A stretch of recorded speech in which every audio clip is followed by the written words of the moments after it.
I was dreaming. In this dream, I was soaring through the air, holding Eris in my arms. My mind was hazy, but somehow I knew that I was flying. The world around me was a constantly changing blur of shapes and colors. I rocketed through the air like a sound wave or particle of light, my body randomly bouncing in different directions. I didn't know why this was happening, but I was certain of one thing. No matter what I tried, I was going to lose speed eventually, and plunge to the ground. So I concentrated. I looked at the ever-shifting scenery below us, trying to find a relatively safe place to land. Why did I feel the need to do this? Good question. Something inside me was just screaming that I had to, if I wanted to survive. Still, we were going way too fast. It was like staring into the reels of a slot machine, except everything was moving much, much faster. Focusing more intently, I gathered magical energy into my eyes, and, for just a moment, we suddenly slowed down. Oh crap, I'm gonna fall. Panic welled in my chest, but I could now see the land below me. Clearly, I needed to find a field. Falling into the sea or smashing into a mountain wouldn't be good. Forests were obviously dangerous, but if I managed to aim for a field, I forced myself downward, hoping for the best. Our velocity slowed rapidly as I plunged toward a reddish-brown stretch of earth. An instant later, I lost consciousness. When I opened my eyes, I found myself in a pure white void. I immediately knew this wasn't real. It had to be some sort of lucid dream.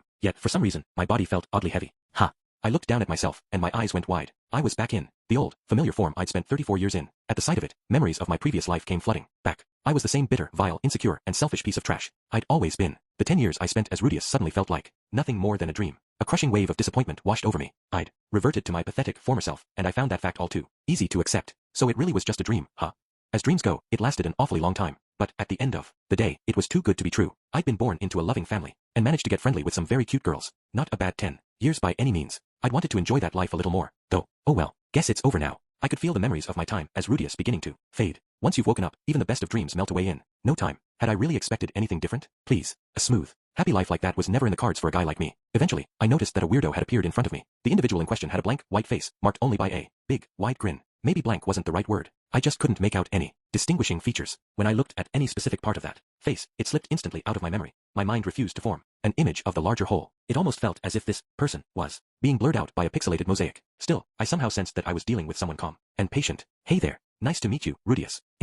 I'd been so busy feeling sorry for myself, and now I had some weird, censored porno guy chatting me up. Actually, that voice was pretty ambiguous. Could be a guy or a girl. Let's go with girl. That would make the pixelated thing feel kind of sexy, right? Hello, can you hear me? Oh, yeah, sure. Hi there, nice to meet you. Excellent. Nice to see you're so polite. I didn't actually speak out loud, but it seems like my friend here heard my thoughts just fine. Might as well keep communicating this way. Wow, nothing phases you, does it? That's not true at all. Don't be so modest. So anyway, you're who or what exactly? Can't you see that much for yourself? I can't see much of anything with that mosaic. Are you the mighty Sperman or something? The mighty Sperman? Who's that? Does he look like me? Oh, totally. He's a big blurry mess of pixels, just like you. So there's someone like me in your world too? Well, no, not really. What? Okay, let's just move on. I'm a god, the man god, specifically. The man god, right. You don't sound too impressed, I have to say. Just wondering why a god would be wasting time chatting with me, I guess. Isn't it a little late for you to be showing up? Anyway, the god's supposed to make his appearance way back in the first chapter, right? The first chapter? What do you mean? Never mind, it's nothing. Please, go right on ahead. Alright, anyway, I've been keeping an eye on you for some time now. You've been living quite the interesting life. Peeping's always lots of fun, isn't it? Oh, it's been a joy, and that's why I decided to take care of you. You're taking care of me? Gee, thanks. Talk about condescending. What am I, your pet? Come now, there's no need to be so hostile. I'm only talking to you because I saw you were in some real trouble. Well, that's a red flag. Anybody who pops up offering to fix all your problems when you're struggling is a conman. No, I'm on your side, friend. Now we're friends. Don't make me laugh. I met a few people like you in my old life, buddy. People who slithered up to me and said, just try your best, or I'll look out for you. They were all liars. They didn't really give a damn. They assumed everything would automatically work out once they lured me out of my room. None of them understood the source of the problem. Everything you say reminds me of them. I'll never trust you. Goodness, that's a problem. Why don't I just offer you a little advice then? Advice, huh? That's right. Feel free to ignore it completely if you want. Right, got it. So that's your angle. I had plenty of that last time, as well. People loved giving me advice. Thought they could feed me a bunch of feel-good self-help crap and get me focused on something other than my own misery. Seriously, talk about missing the point. What good is positive thinking going to do me now? I'm way past the stage where my emotional state's going to make a difference. Getting optimistic only sets me up for more pain down the line. I mean, this right here's a case in point. Why even let me dream? Damn it. Alternate reality, my ass. I got all into this second chance at life, then you just pull the carpet out from under me? Did you have to be so damn sadistic? Wait a second. I think you're misunderstanding things. I want to help you with your current life, not your old one. Why do I look like this then? That's your astral form. It's distinct from your actual body. My astral form? Right. You're perfectly fine physically, of course.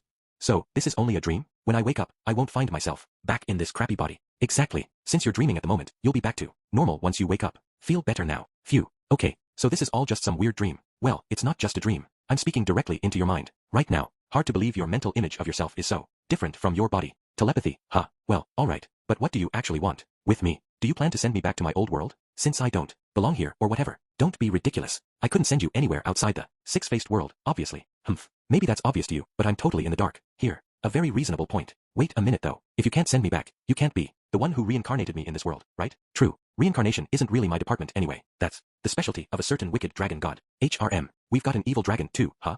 Anyway, do you want my advice or not? No thanks. Huh.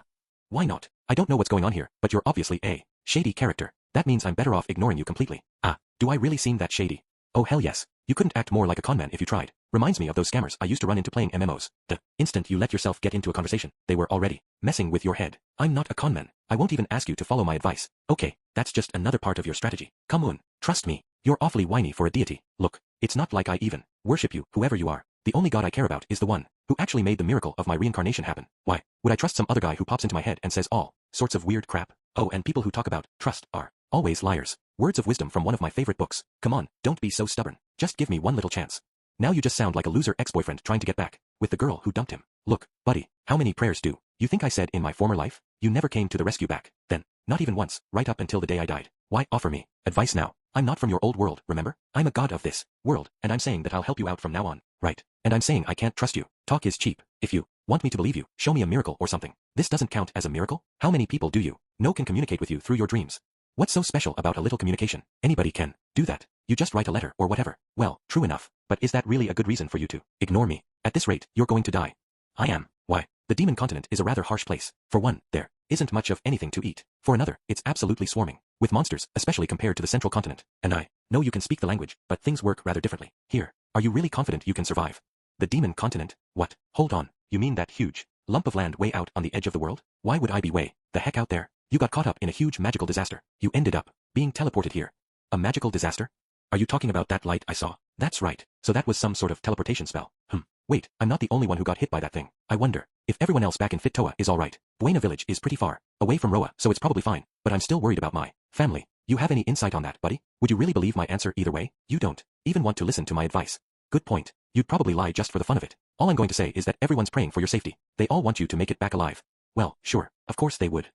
You really believe that? Isn't there a part of you that thinks they might glad to have seen the last of you? Yeah, I'd be lying if I said the thought hadn't crossed my mind. By the end of my last life, nobody cared if I lived or died, and I've still got some self-esteem issues stemming from that. Well, people care about you in this world. You'd better make it back to them in one piece. Yep, you're right. I won't make any guarantees, but I think you'll stand a very good chance of getting back alive if you do follow my advice. Wait, before we get to that, I want to know why you're doing this. Why do you care so much about me? Heavens, you're persistent. I just think things will be more fun if you stay alive, okay? Is that not good enough? People who only care about having fun tend to be total scumbags, you know. Is that how things were in your last life? Pretty much. I knew a few guys like that, and they all loved making other people dance like puppets for their own amusement.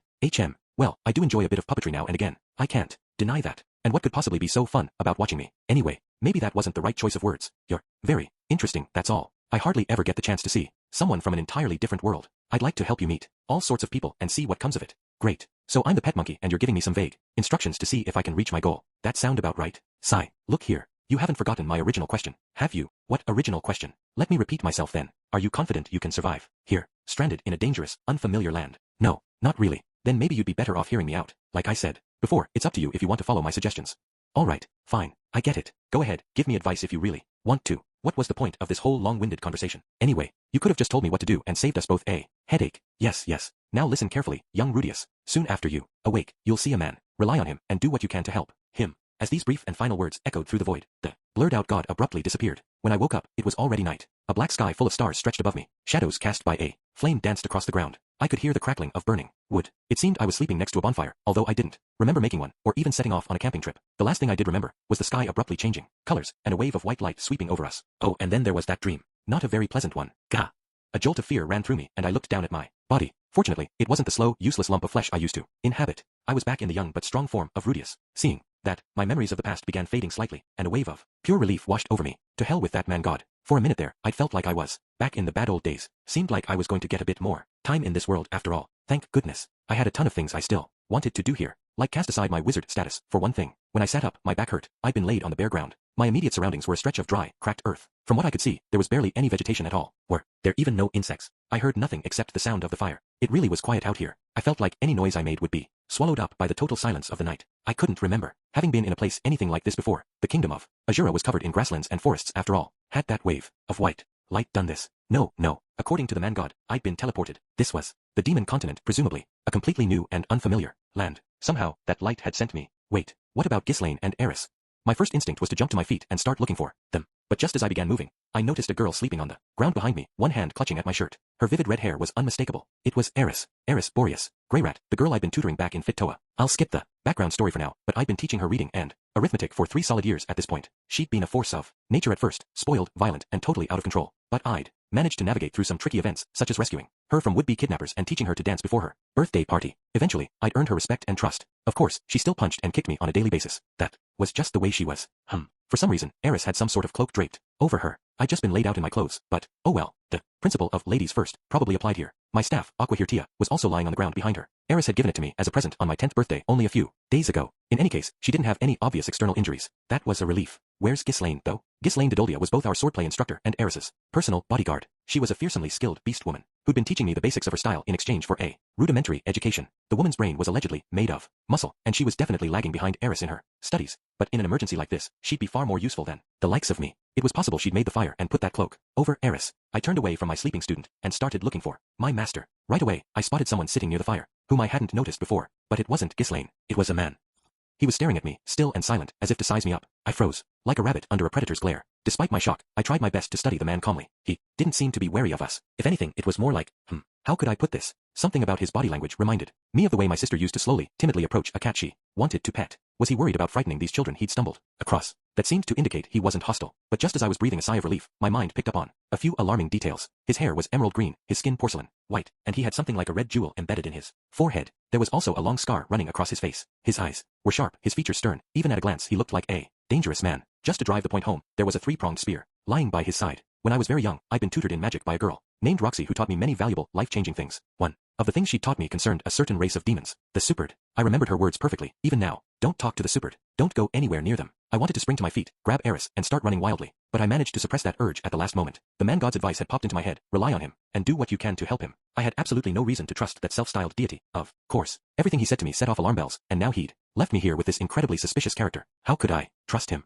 This guy was a Superd for crying out loud. Roxy had explained in great detail just how terrifying and violent they were. Maybe some sort of god wanted me to help him out. Okay, fine, but who was I going to trust here? Some shady character I met in a dream, or my beloved master, Roxy? Roxy, obviously. The question wasn't even worth thinking about, which meant I should be running away now. Then again, maybe that was why the advice was necessary in the first place. If it weren't for that dream, I probably would have fled immediately. But even if I did manage to get away somehow, what would my next move be? I glanced at our surroundings for a second time. It was dark, everything was completely unfamiliar, and the cracked earth around me was covered in jagged rocks. If I took the man god at his word, this was the demon continent. That would mean I was a long way away from home. Come to think of it, I'd had another odd dream earlier, although I'd almost forgotten it after that memorable chat with the man god. I'd been flying across this world at a ferocious speed. I swept past tall mountains, open seas, thick forests, and deep valleys, many places where I could have actually died. Maybe that hadn't been a dream. Maybe I really had been teleported. The demon continent thing seemed increasingly plausible. And of course, I didn't know where on the continent I was. If I ran off now, I'd be wandering aimlessly in the middle of a massive and foreign land. In the end, I didn't have much of a choice. Even if Eris and I could get away from this man, we'd just end up hopelessly stranded in the middle of nowhere. Of course, there was always a chance that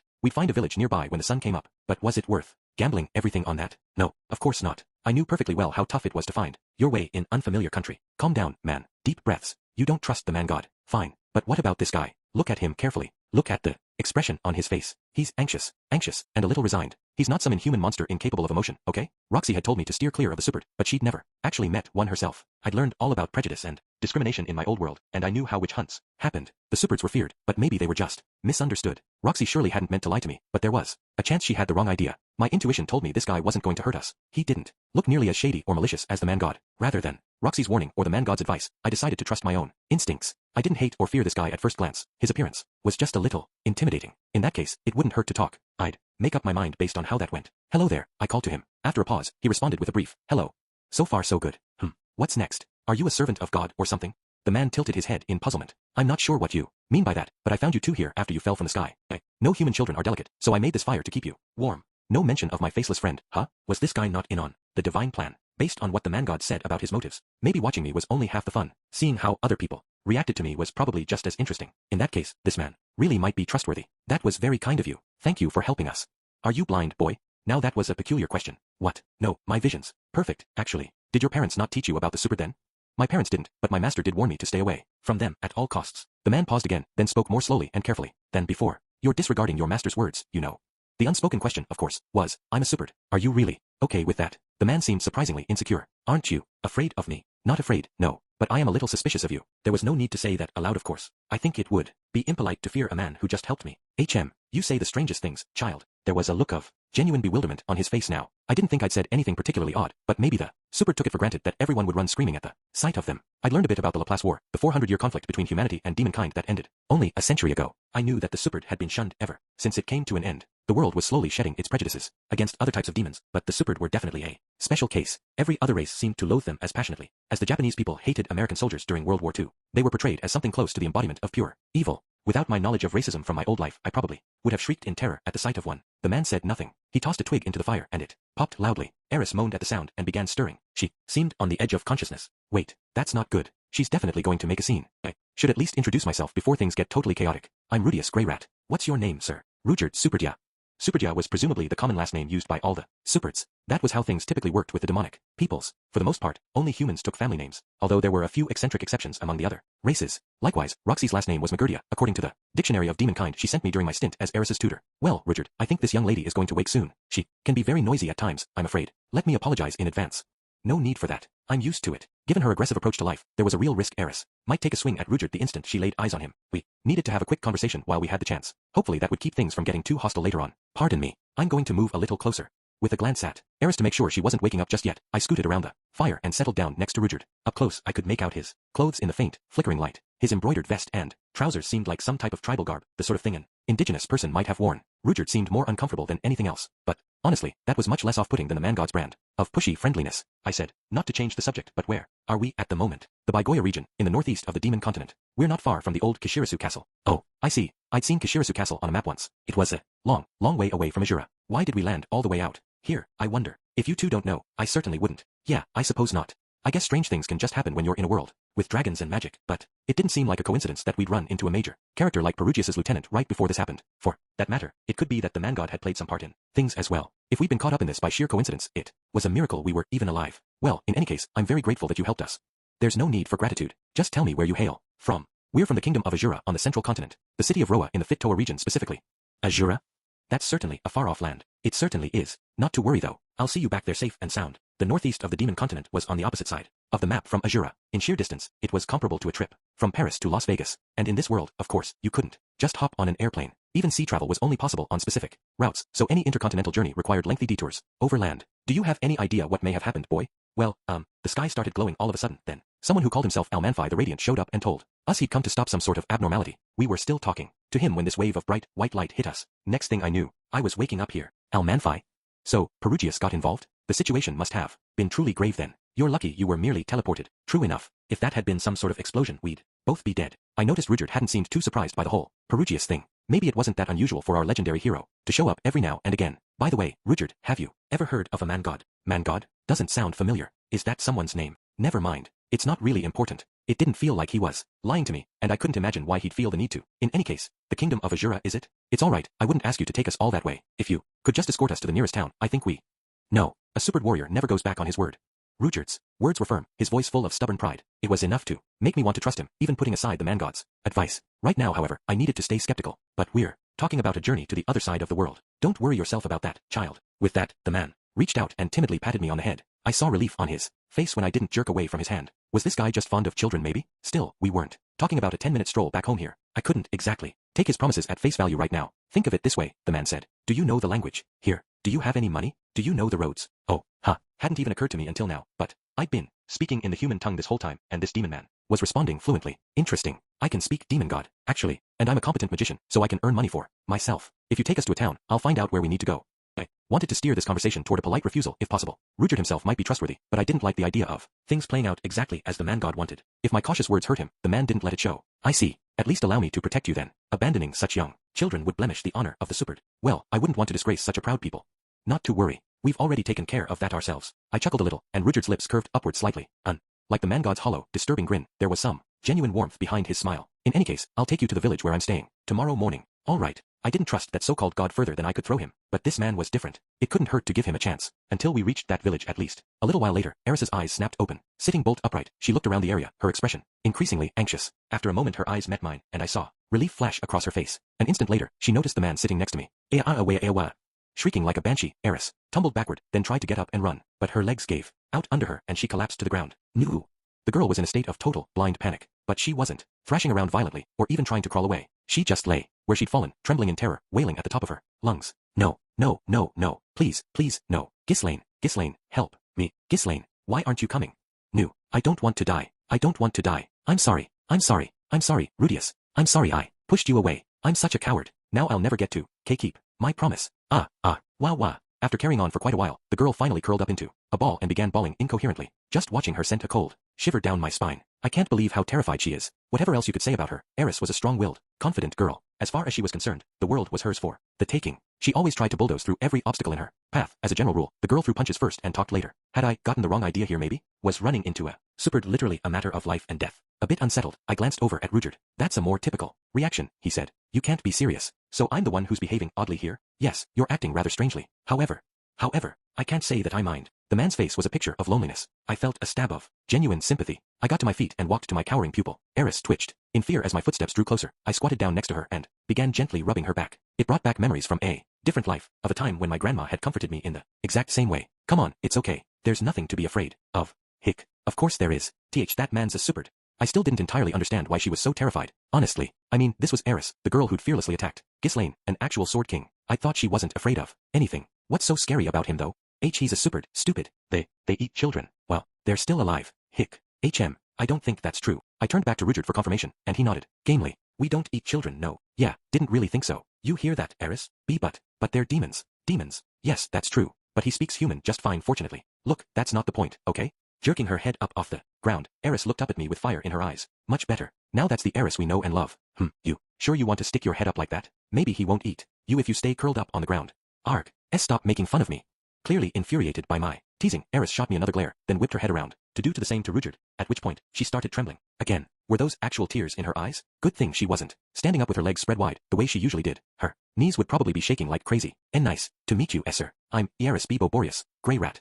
Despite it all, the girl still managed to stutter out a polite greeting. It was a little comical, especially coming right after she'd glared daggers at him. Come to think of it, though, taking the initiative to introduce yourself was never a bad idea when you were speaking to a stranger. Someone had taught me that a long time ago. Eris Baba Boreas Grey Rat, is it? You humans have taken to giving yourselves some peculiar names of late, it seems. No, it's Eris Boreas Grey Rat. I just stuttered a little, that's all. Look, how about you introduce yourself, huh? An instant after she'd finished shouting at him, Eris's face went a little pale. Seemed like she'd forgotten who she was talking to for a second there. Of course. My apologies. I'm Rudyard Superdia. When Rudyard responded calmly, an expression of relief flashed across Eris's face, then quickly gave way to a confident, cocky grin. Seemed she'd retroactively decided she wasn't scared of him one bit. See, he's not so bad. You can make friends with anyone so long as you can communicate with them. Yep, you're right, Rudius. Honestly, Mother's such a silly liar. So she'd heard about the superd from Hilda then? I was a bit curious about the stories she'd been told. They must have been pretty awful. Eris's reaction was relatively understandable. I probably would have freaked out more than a little if I ran into a teak or nomage in real life, after all. What did Miss Hilda tell you about the superd? She always said they'd come to eat me unless I went to bed on time. So they were the classic bedtime boogeyman in this world. Kind of like the put-away man back in Japan. Well, this superd doesn't seem interested in eating us. We could brag about making friends with him once we make it back at home, right? Oh, do you think grandfather and Ghislaine would be impressed? Of course. I glanced over at Rudyard. There was an expression of mild surprise on his face. So far so good. I think Rudyard's actually a bit of a loner. He'd probably agree to be your friend right away if you asked him. But I did feel like I put the matter in pretty childish terms, but Eris looked a bit hesitant. Come to think of it, she didn't really have any friends herself, did she? I was probably slightly outside that category for her. No wonder she'd feel bashful then. The girl just needed a little push. Isn't that right, Rudyard? Of course. I would very much appreciate it, Eris. Took the man a moment, but he took his cue eventually. Well, if you insist, I suppose I'll be your friend. The sight of Rudyard bowing his head to her was enough to break through the last of Eris's defenses. Everything was so simple with her. It made me feel kind of ridiculous for overthinking things so much. Then again, I guess someone needed to compensate for her impulsiveness. Phew. Okay then, I think I'm going to get a little more rest, if you don't mind. What the heck, Rudius? You're going to sleep already? Yes, I'm tired, Eris. Very tired. Really? Well, that's a shame. Good night then. I curled up on the ground, and Eris gently draped the cape she'd been lying under over me. Presumably, it belonged to Rudyard. For some reason, I really was completely exhausted. Just as I was drifting off to sleep, I caught a few snatches of conversation from the direction of the fire. Are you not afraid of me anymore, girl? I'm fine. I've got Rudius with me. Right. I'm going to get Eris home safe at least, no matter what. With that final thought, I let myself sink into unconsciousness. Once again, I was dreaming. This time, I was watching a group of angels descend from the skies above. Seemed pleasant enough compared to my recent nightmares. Then I noticed that parts of the angels were hidden by pixelated mosaics. As they drew closer, they giggled at me in unison, and creepy grins spread across their faces. The instant I realized this wasn't going to be a happy dream, I woke up. Another nightmare. I'd been having many of those recently. I sat up slowly and studied the barren, rocky field of Earth in front of me. This was the demon continent, one half of the supercontinent that was torn apart in a war between humanity and demonkind, and home to the various demonic races once united by the demon god Laplace. Its area was roughly half that of the central continent, but it was a harsher place by far. There was very little vegetation, for one thing. The terrain was scarred with cracks and fissures. Changes in elevation were abrupt, with great rock slopes jutting up like steps on a giant staircase. Travelers would often find their path blocked by piles of boulders taller than a man. The place was basically a maze. What's more, its dense, natural concentrations of magical energy meant it was plagued by numerous powerful monsters. From what I'd read, walking from one end to the other would take 3 times as long as a journey across the larger central continent. We had a very tough road ahead of us, and I wasn't sure how to break the news to Eris. But when I looked over, I found her staring out at the bleak landscape with excitement shining in her eyes. Eris, it seems we're on the demon continent, so. The demon continent. What an adventure this is going to be. Was that joy in her voice? Well, alright then. No reason to be a buzzkill and explain just how dangerous this is going to be. Let's move, said Rudyard. Follow me. Together, the 3 of us set out across the barren plain. Apparently, Eris had made friends with Rudyard while I was sleeping. She chattered away at him as we walked, describing her life at home, her lessons in magic, and her sword fighting practice with great enthusiasm. Rudyard didn't contribute that much to the conversation, but offered polite expressions of interest where appropriate. It was hard to believe Eris had been utterly terrified of the man only the night before. At this point, she didn't seem intimidated by him in the slightest. In fact, she made a few offhand comments that bordered on being outright rude. It made me more than a little anxious, but Rudyard never seemed to take offense. Who said the Superd had a terrible temper anyway? They were clearly full of it. Of course, Eris wasn't quite as prone to bluntly insulting people as she used to be. Edna and I had basically drilled that habit out of her, so she probably wasn't going to blurt out anything too awful, or so I wanted to believe. Still, it was hard to know what might infuriate a stranger from an unfamiliar culture. I was really hoping she'd tread carefully here. Also, Eris tended to get infuriated pretty easily herself, so hopefully Rudyard would do the same. As that thought ran through my mind, I heard Eris's voice grow sharp with irritation. Rudius isn't your older brother then? Of course not. But you share the name Greyrat. That is a family name, correct? That doesn't make him my brother. Was he born to a different mother? Sired by a different father? No, that's not it either. I don't know how humans view these things, but you ought to be grateful that you have him. Look, you've just got the wrong idea. Regardless, be grateful that you have him. Ugh. Rudyard had spoken firmly, and Eris faltered for a moment before finally giving in. Oh, of course I'm grateful. Not that we're really siblings, of course. Also, she's older than me. The demon continent lived up to its reputation for rocky, steep terrain. The ground was also hard, dry, and dusty, more sand than soil. You could hardly blame the demons for starting a war to break out of this lousy place. There were barely any plants at all. Once in a while I spotted a weird rocky thing that looked like some sort of cactus, but that was about it. Wait here for a moment. Don't move from this spot, you understand? Once every 10 minutes or so, Rudyard would order us to sit still and run off ahead. This time, he leapt easily across a series of massive boulders, quickly disappearing from view. The man's physical abilities were unbelievable. I'd always thought of Ghislaine as almost superhuman, but if you translated their raw agility into numbers, Rudyard might actually come out on top. Less than 5 minutes after his latest abrupt departure, he came, hopping back to us. Sorry to keep you waiting. Let's move on. Rudyard didn't explain himself, but there was a faint scent of blood on the head of his trident. Presumably, he'd cut down some sort of monster that may have blocked our way forward. From what I recalled of Roxy's dictionary, that jewel-like thing on his head acted like a radar of sorts. He was probably using it to identify potential threats before they got too close, then cut them down before they knew what hit them. Okay, look, why do you keep running off like that anyway?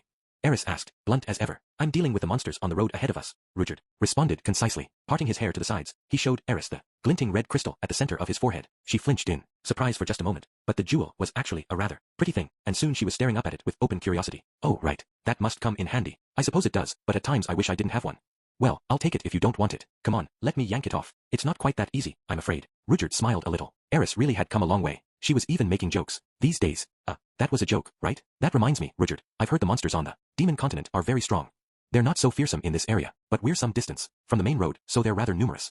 That seemed like a bit of an understatement, actually. Rudyard had been fighting monsters every 15 minutes or so for a while. Now, back in Azura, you could travel for hours by carriage without seeing a single one. True, the kingdom's knights and adventurers made regular efforts to exterminate any monsters within its borders, but even so, the encounter rate on the demon continent was absurdly high. You've been fighting all alone this whole time, Rudyard. How are you holding up? It's not an issue. I cut these creatures down in a single strike. Well, alright, but let me know if you're getting tired, will you? I could watch your back at least. And I do know how to use healing magic. Don't worry yourself, child. Rudyard reached out and timidly patted my head again. He really loved doing that, didn't he? You just stay with your little sister and keep her safe, alright? Listen, I'm not his little sister, okay? I'm older than he is. Really? My apologies. Rudyard tried patting Eris on the head as well, but she slapped his hand away sulkily. Better luck next time, big guy. Here we are. The walk had taken about 3 hours in total. We'd followed a long winding path with a good bit of uphill climbing, so it took quite a while. But as the crow flies, we were only half a mile or so from where we'd started. I was surprisingly worn out. I'd been feeling lethargic since the night before. Was this some sort of after effect of that teleportation spell? Maybe I just needed to work on my endurance. It wasn't like I'd been slacking off on my training with Ghislaine though. Oh, it's a town, Eris exclaimed, studying the little settlement in front of us with great interest. The girl didn't look even slightly winded. I was a little jealous of her stamina. To my eyes, the place we'd arrived at looked more like a village than a town. There were maybe 10 or 15 houses at most, and the fence surrounding them was crude. I noticed a small field inside, as well. It was hard to tell what they were growing, but from the looks of things, it wasn't going to be a bumper crop. Was it even possible to farm on land like this, without a river, anywhere nearby? Halt. Just outside the front gate, we were stopped by a boy who looked like he belonged in junior high. His blue hair reminded me of Roxy. Who are those two? Rudyard. The kid was speaking in the demon god tongue, but I could understand him well enough. My listening comprehension skills were apparently up to par. Remember the shooting star last night? That was them. I can't let such suspicious strangers into our village. What's so suspicious about them? Explain yourself. Rudyard's face was suddenly stern, his voice threatening. If he'd spoken to me this way last night, I probably would have run for the hills without a second thought. What is there to explain? Just look at them. They're the victims of a magical disaster that occurred in Azura. They happened to be teleported here, that's all. But, look, even if that's true, what's the matter with you? Would you really leave these children to their fate? At this point, I noticed Rudyard was clenching his hands into fists. Acting on instinct, I reached out to grab his arm. He's just doing his job. Rudyard, please calm down. What? Arguing with some flunky isn't going to get us anywhere. Why don't we ask him to go get someone with actual authority? The boy scowled at the word flunky, but Rudyard nodded in agreement. You have a point. Rowan, would you call for the elder? Yeah, I was just thinking I might do that, actually. Rowan closed his eyes tightly. He then proceeded to stand there silently for the next 10 seconds. What is this? Are you going to get moving or not? Please, don't tell me this kid just nodded off on the job. Maybe he's waiting for a nice wet kiss? Rudyard, is he? The Migard can converse with others of their race, even at a distance. Oh, now that you mention it, I think my master told me a bit about that. To be specific, she'd written in her dictionary of demonkind that the Migard were capable of telepathic communication with their close friends and family members. She also noted that she herself lacked this ability and had left her village because of it. Poor girl. Come to think of it though, if this was a Migard village maybe mentioning Roxy's name would be helpful? Then again, I didn't know. If she was connected to this specific place, there was also the chance it could backfire completely. The elder's on his way, Rowan said, opening his eyes at last. We could go meet him halfway, if you're not taking a step inside this village. Very well then. With negotiations at an impasse, we just stood there for a while. As the awkward silence stretched on, Eris tugged at my sleeve and whispered, Hey, what's going on? Oh, right. She doesn't understand the demon god tongue. The guard here thinks we're suspicious, so we're waiting for the village elder to come look us over in person. What the heck? What's so suspicious about us? Furrowing her brow, Eris looked down at her clothes. She'd put on her usual sword practice outfit for our trip outside the city. It was a little light, but didn't strike me as odd compared to what Rudyard was wearing. It wasn't like she was wearing a frilly dress.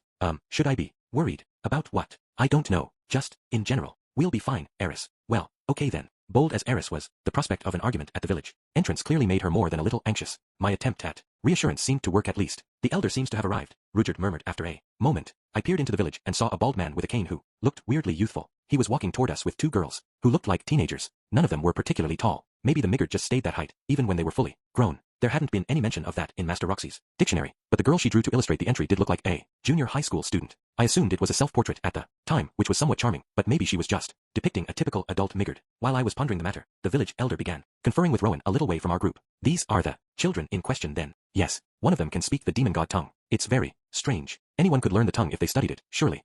Why would such a young human child study our language of all things? I had to hand it to Rowan. He kind of had a point on that one. Fortunately, the village elder just patted him gently on the shoulder. Let's not be too hasty, Rowan. Try to calm down, all right? I'll speak with them. With that said, the little man began walking slowly toward us. For lack of a better idea, I bowed to him, a simple Japanese greeting, rather than the fancy one favored by the Azuran nobility. Nice to meet you, sir. My name is Rudius Greyrat.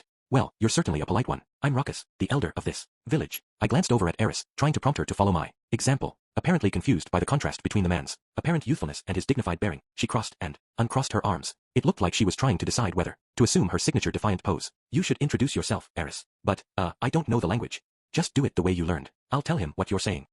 It's a pleasure to make your acquaintance, sir. My name is Eris Boreas Greyrat. After a moment's hesitation, Eris offered a textbook curtsy, just as she'd practiced in her etiquette lessons. The village elder's face broke into a smile. Did the little lady here just introduce herself as well, son? Yes, that's the way you do it in our homeland. It wasn't much like yours, though. Well, the customs are different for men and women. Ruckus nodded thoughtfully at this, then bowed to Eris the same way I'd bowed to him. My name is Ruckus. I am the elder of this village. A bit startled, Eris glanced over at me uncertainly. What did he just say? Rudius. He's the elder of this village, and he's called Ruckus. Oh, really? So I guess he did understand you. That's good. Eris smiled in obvious relief. That probably covered the initial formalities. It was time to get down to business. Would you permit us entry to your village? Ruckus.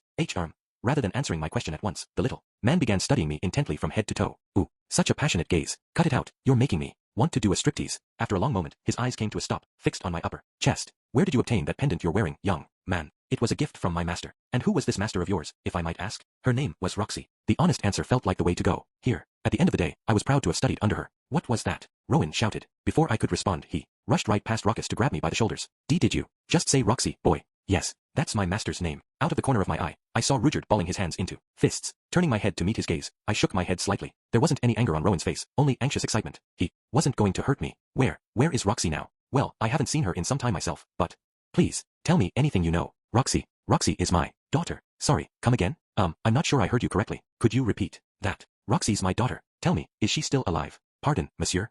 No, I think I heard you fine the first time. Actually, just feeling a bit curious about your age. The man didn't look old enough to be in high school even. If you told me he was Roxy's little brother, I would have believed you, but apparently, yeah, interesting. Please, just tell me. It's been more than 20 years since she left this village, and we haven't heard a word from her since. So Roxy had basically run away from home. Not that she'd mentioned anything about that to me, of course. Honestly, master, must you be so secretive? Wait, more than 20 years ago. How old would that make her? Well, why aren't you saying anything? Whoops. Sorry about that, buddy. Right now she's halfway through my sentence. I realized the man still had a death grip on my shoulders. It sort of looked like he was trying to squeeze the information out of me, didn't it? That was no good. I didn't want anyone thinking I'd broken under pressure. Not quite. This easily, at least. I mean, if he'd smashed my computer, beaten me up, then barraged me with insults, that'd be a different story. I needed to stick up for myself a bit here. It might make Eris anxious. Otherwise, actually, I want you to answer a question for me first. How old is Roxy right now? What? Why does her age matter? Can you just? It's very important. Oh, and while you're at it, I'd also like to know how long the Miggard live. Yeah, this was definitely something I needed cleared up. Fine. Roxy would be 44 this year, I suppose. And we live around 200 years, for the most part. Unless some disease kills us first. We're the same age. That makes me kind of happy. Actually, you don't say. By the way, would you mind letting go of me? Rowan finally released his grip on my shoulders. Okay, now we can talk. As of 6 months ago, Roxy was in the kingdom of Chiron. I wasn't there in person, but we were exchanging letters for a while. Letters? Can she write in the human tongue? Yes. She knew our language perfectly by the time I met her. That was 7 years ago. Really? In any case, you're saying she's all right. Well, there's always a chance she came down with some sudden illness recently, but as far as I know, she's in perfectly good health. Rowan sank unsteadily to his knees. There was undisguised relief on his face, and tears were shining in his eyes. I see. So she's all right. She's all right. Haha, thank goodness. Hey, I'm happy for you, Dad. I found myself thinking of Paul, wondering if he might react similarly when he learned I was safe. I'd have to send a letter to Buena Village as soon as I could. Turning away from Roxy's weeping father, I addressed Ruckus. Again, now that we've cleared that up, would you be willing to let us inside? Of course. We wouldn't turn away someone who brought us such welcome news. Good thing I had this pendant. Never would have thought it'd come in so handy. I probably could have saved myself some time by showing it to them right away. But then again, depending on how the conversation went, they may have gotten the impression that I killed Roxy and stole it from her. Demons apparently had long lifespans, and it probably wasn't uncommon for them to look much younger or older than they really were. In other words, my appearance wouldn't necessarily protect me from suspicion here, especially if they realized my mental age was more like 45. I'd have to do my best to act appropriately childish. For now, at least, we'd managed to gain entrance to the Miggard village. If I had to describe Roxy's former village in one word, it would be destitute. There were less than 20 households. It was a bit hard to describe the buildings themselves. It looked like they just dug down into the earth, then covered up the hole with something that resembled a turtle's shell. It was obvious at a glance that the architectural techniques in use here weren't nearly as advanced as those of the Azura kingdom. Then again, even if you brought a crew of Azuran builders out here, they probably wouldn't have managed to make anything better. There didn't seem to be any lumber to work with after all. The little field I'd spotted from outside the gate was lined by neat rows of wilting, leafy plants. In all honesty, it looked like they were all half dead. Somewhat concerning. The dictionary of demonkind hadn't included much detailed information on agriculture, unfortunately. All I could remember was a brief mention that their vegetables tended to be bitter and unpleasant.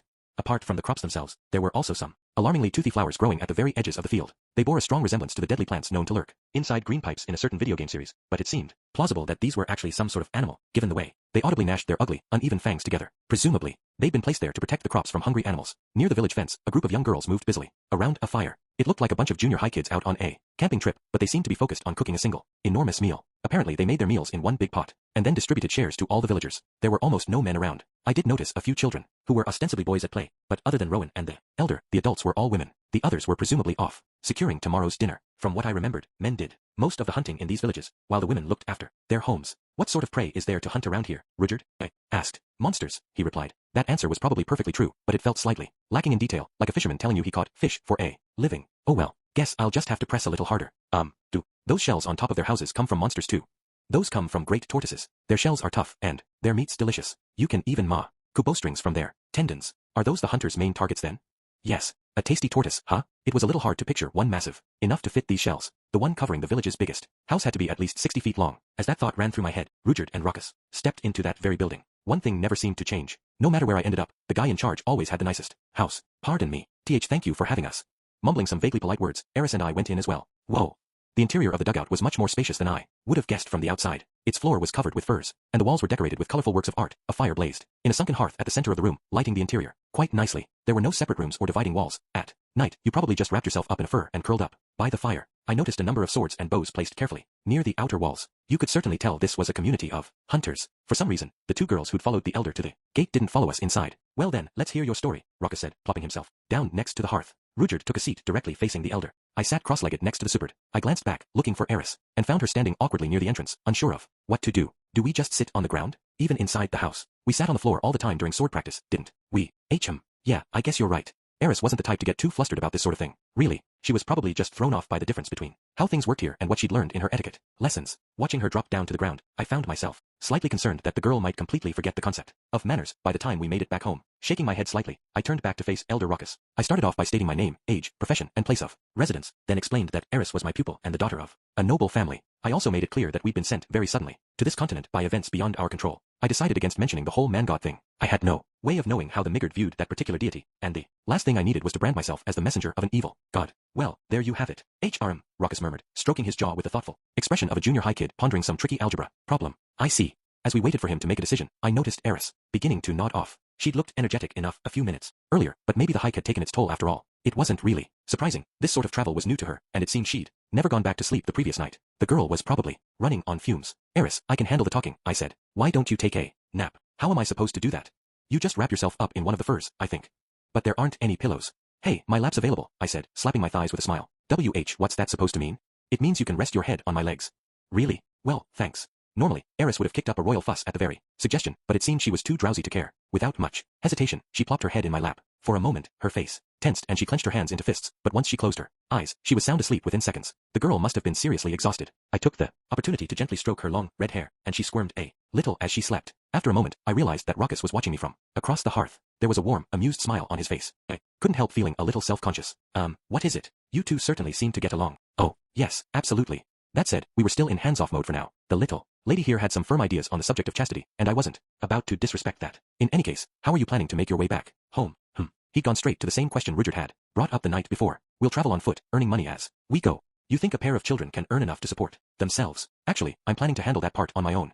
Not that I was exactly street smart myself, but I couldn't very well expect a sheltered little rich girl like Eris to deal with the practical realities. Here, they won't be alone, Rudyard interjected. I'll be going with them. It would definitely be reassuring to have this guy in our corner, but the man-god thing was still a point of concern. No matter how much I wanted to trust him, it was probably better for us to go our separate ways at this point. For all I knew, he was a ticking time bomb. That said, how exactly was I supposed to turn down this offer? Before I could think of anything, Elder Ruckus voiced his own disapproval. And what purpose would that serve, Rudyard? What do you mean? Rudyard replied with a frown. I'm going to keep these two safe and bring them back to their home. Ruckus sighed. But you can't enter any towns, can you? Wait, what? He can't go into town? Think about what might happen if you approached a city with these children. You remember what happened 100 years ago, don't you? When the garrison chased you off and formed a squad to hunt you 100 years ago. Well, yes, Rudyard stammered. But I could just wait by myself outside and know nothing of what befalls these two within. That's no way to keep them safe, Ruckus said, shaking his head in exasperation. Rudyard grimaced and ground his teeth. Apparently, the Superd were just as feared and hated on the demon continent as they were in Azura. Had they really formed an entire squad just to hunt down a single man? That seemed somewhat excessive. You'd think he was some rampaging monster. If anything should happen to them inside, yes, what would you do? I'd go in to rescue them, even if I had to kill everyone living in the city. The man's eyes were deadly serious. He wasn't even exaggerating. I could tell he meant every word literally. There's no reasoning with you when children are involved, the elder murmured. Come to think of it, you first earned our trust by rescuing some youngster from a vicious monster, didn't you? True. Has it already been 5 years since then? How the time does fly. Sighing, Ruckus shook his head wearily. I knew the man was currently on my side, but I found myself a little irritated anyway. He just gave off the same aura as an obnoxiously precocious junior high kid expressing his exasperation at the stupidity of adults. In any case, Rudyard, do you really think you can accomplish your goal by such violent means? Rudyard grunted, creasing his brow. His goal? This sounded important, so I decided to butt in. Your goal? What's that, Rudyard? It's very simple, said Ruckus. He wants to convince everyone that the Superd aren't the wicked monsters they're made out to be. With effort, I managed to keep myself from blurting out, well, that's not going to happen. Systematic prejudice wasn't the sort of thing a single person could overcome, no matter how hard they tried. Hell, a single kid can't even stop their class from bullying someone, and hatred of the Superd had apparently spread across the entire world. I mean, even bold little Eris screamed at the sight of Rudyard. Humanity and demonkind alike were positive that his race was evil. How were you going to convince them all otherwise? Well, it's true that the Superd attacked friends and enemies alike during the war, right? I ventured tentatively. Wait, that wasn't. I know rumors can get out of control, but it does seem like there's a good reason everyone's afraid of. No, that isn't true, Rudyard shouted, suddenly grabbing me by the front of my shirt. His eyes were burning with anger. I felt myself trembling. Oh crap. We were victims of Laplace's plot. The Superd are no race of monstrous beasts. What the heck? Stop yelling at me, man. You're freaking me out. Crap, I can't stop trembling. What's this about a plot? Anyway, is this guy conspiracy theorist or what? And this Laplace guy lived like 500 years ago, right? What did this Laplace do exactly? He repaid our loyalty with betrayal. Rudyard's grip on my shirt began weakening. I reached up and tapped his arms a few times, silently asking him to release me. He complied immediately. Still, I could see his hands shaking with fury. That man, that cursed man. Would you mind telling me the whole story, Rudyard? It's a long tale. Well, I've got plenty of time. The story Rudyard proceeded to tell me described a hidden side of this world's history. The demon god Laplace was known as a hero who united the demonic races, winning them the rights humankind had long denied them. The Superd had rallied to Laplace's banner very early in his campaign. They possessed outstanding agility and a capacity to sense the presence of their foes. In addition, their strength in battle was second to none. They served as one of Laplace's personal forces, specializing in ambushes and nighttime raids. Thanks to the third eye on their forehead, they were always aware of their surroundings. It was impossible to take them by surprise or to avoid their deadly attacks. In other words, they were an elite group. At the time, the word Superd was spoken in tones of respect and awe throughout the demon continent. But then came Laplace's war. In the middle stages of the conflict, just as the demons were beginning their invasion of the central continent, Laplace called upon his warriors bearing a certain type of weapon, one that would later come to be known as the Devil Spears. He offered these spears to his soldiers as gifts. They closely resembled the tridents the Superd wielded in combat, but they were jet black in color. Even at first glance, there was clearly something ominous about them. Naturally, some among the warriors objected to their use, insisting that a Superd spear was their heart and soul, that they could never cast aside their weapons for some cursed thing. But this was a gift from Laplace, their master. In the end, Rudyard, the group's leader, ordered his soldiers to use their new spears out of sheer loyalty to Laplace. Did you just say Rudyard? Yes, I was the leader of the Superd warriors at the time. How old are you right now? I lost track after I reached 500. Okay, had Roxy's dictionary mentioned anything about the Superd being that long-lived? Well, whatever. In any case, the group stuck their old spears in the ground, somewhere or other, and began to use the Devil Spears in battle. These new weapons were enormously powerful. They amplified their bearers' physical capabilities several times over, nullified the effects of the human's magic, and heightened the Superd's already sharp senses even further. The Superd were now nearly invincible, but in exchange they were gradually transformed. The more blood their new spears tasted, the more corrupt their souls grew. The warriors didn't even realize what was happening to them. They lost their sanity in increments, none more quickly than any other, and so no one noticed how they, or those around them, were changing. In time, this led to tragedy. The Superd lost the ability to distinguish between their friends and their foes, and began to attack everyone they encountered, indiscriminately, young and old. They showed no mercy to women, or even children. They showed no mercy to anyone at all. Rudyard still remembered those days with vivid clarity. Before long, demonkind at large came to call the Superd traitors to their cause, and word spread among the humans that they were bloodthirsty devils. At that time, Rudyard and his companions smiled happily at these insults, taking them to be the highest praise. The Superd were surrounded by enemies, but their cursed spears made them a force to be reckoned with. Every warrior in their band now fought with the strength of 1,000 men. No army could hope to destroy them.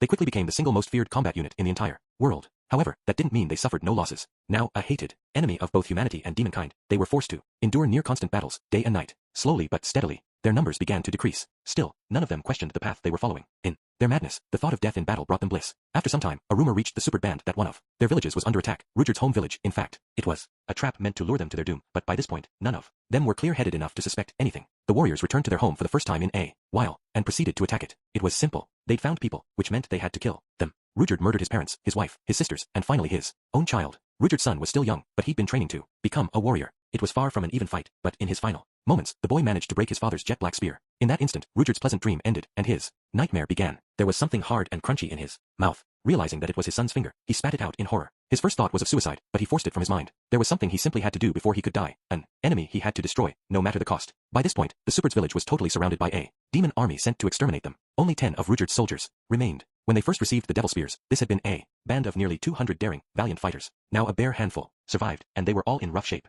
Some had lost an arm, others an eye or the jewel on their forehead, but even battered, bruised, and utterly outnumbered, they stared belligerently at the 1,000-strong force surrounding them. They were all going to die, and they were going to die in vain. Rudyard snatched the Devil Spears from his companions' hands, and broke them apart. One by one, the others came to their senses, and their aggressive glares gave way to expressions of shocked disbelief. Many began to weep uncontrollably, lamenting their murder of their families. Still, none asked to be returned to the oblivion of their trance. They were made of sterner stuff than that. Together they swore an oath to have their vengeance on Laplace. Not a single one blamed Rudyard for what had transpired. These were no longer mindless killers, nor proud warriors. They were fallen, ruined creatures, with only revenge to live for. Rudyard didn't know what had become of the other 10, but he suspected they were dead. Without the power of the Devil Spears, the Superd were nothing more than unusually effective soldiers. They had no choice but to use whatever tridents they could find, rather than the familiar ones they had grown used to over years of battle. By all rights, none of them should have survived. Somehow, Rudyard managed to break through the enemy's encirclement and escape, but he was badly wounded in the battle and spent the next 3 days and nights on the verge of death. The one and only thing he'd carried with him was his son's trident, with which the dead boy had broken the Devil Spear and saved his father. In the end, after several years spent in hiding, Rudyard did get his revenge. As the 3 heroes battled the demon god Laplace, he jumped in to assist them, managing to score a blow on his hated enemy. But of course, the defeat of Laplace wasn't enough to undo all the damage he'd done. Despised and persecuted, the surviving Superd were driven from their villages and scattered across the world. To help them escape their pursuers, Rudyard was forced to kill more of his former demon allies. In those first years after the war, the attacks on his people were truly brutal, and he fought back just as viciously. At this point, Rudyard hadn't met another Superd in nearly 300 years. He didn't know if his kind had been wiped out entirely, or if they'd managed to survive and form a new village in some secret location. Laplace was to blame for all of this, of course, but I, too, bear responsibility for the disgrace I brought upon my people. Even if I am the last of my kind, I want to tell the world the truth. With his story told, Rudyard fell silent once again. His words had been simple and blunt. He never appealed to our emotions, and yet Rudyard had conveyed his regret, anger, and bitterness perfectly. Either all of it was true, or the man was an astonishingly talented actor. What an awful story, I mumbled, trying to gather my thoughts. If we took Rudyard at his word, the Suppard weren't some inherently bloodthirsty tribe. It wasn't clear why Laplace had given them the devil spears, but maybe he'd been planning to use them as a scapegoat for any crimes committed by his armies once the fighting reached an end. What a vile thing to do. The Suppard had clearly been deeply loyal to Laplace. They would have given their lives at his request. Betraying them so cruelly just seemed unnecessary. All right, I'll help you as much as I can. A little voice inside me whispered an objection. Are you really in a position to be helping him? How about you focus on saving your own skin? This trip's going to be way tougher than you think. It wasn't enough to keep my mouth from moving. I don't have any real ideas, but maybe having a human child on your side will open up some new possibilities. Of course, I wasn't acting solely out of pity or compassion. We did stand to gain from this arrangement, in some respects. Rudyard was a powerful fighter, in the same class as the 3 legendary heroes, and he was offering us his protection. At least with him around, we wouldn't get killed by some random monster on the way to our next destination. His presence would make things easier on the road, and more difficult when we reached a city. So long as we found some way to work around the city issue, he'd make an excellent ally. Not only was he strong, it was impossible to ambush or sneak up on him, even at night. That would make it much easier for us to avoid thugs or pickpockets in unfamiliar towns. Also, though this was just intuition on my part, I got the sense the man was basically incapable of telling a lie. It felt safe to trust him. I'll do what I can for you, Rudyard, I said. That's a promise.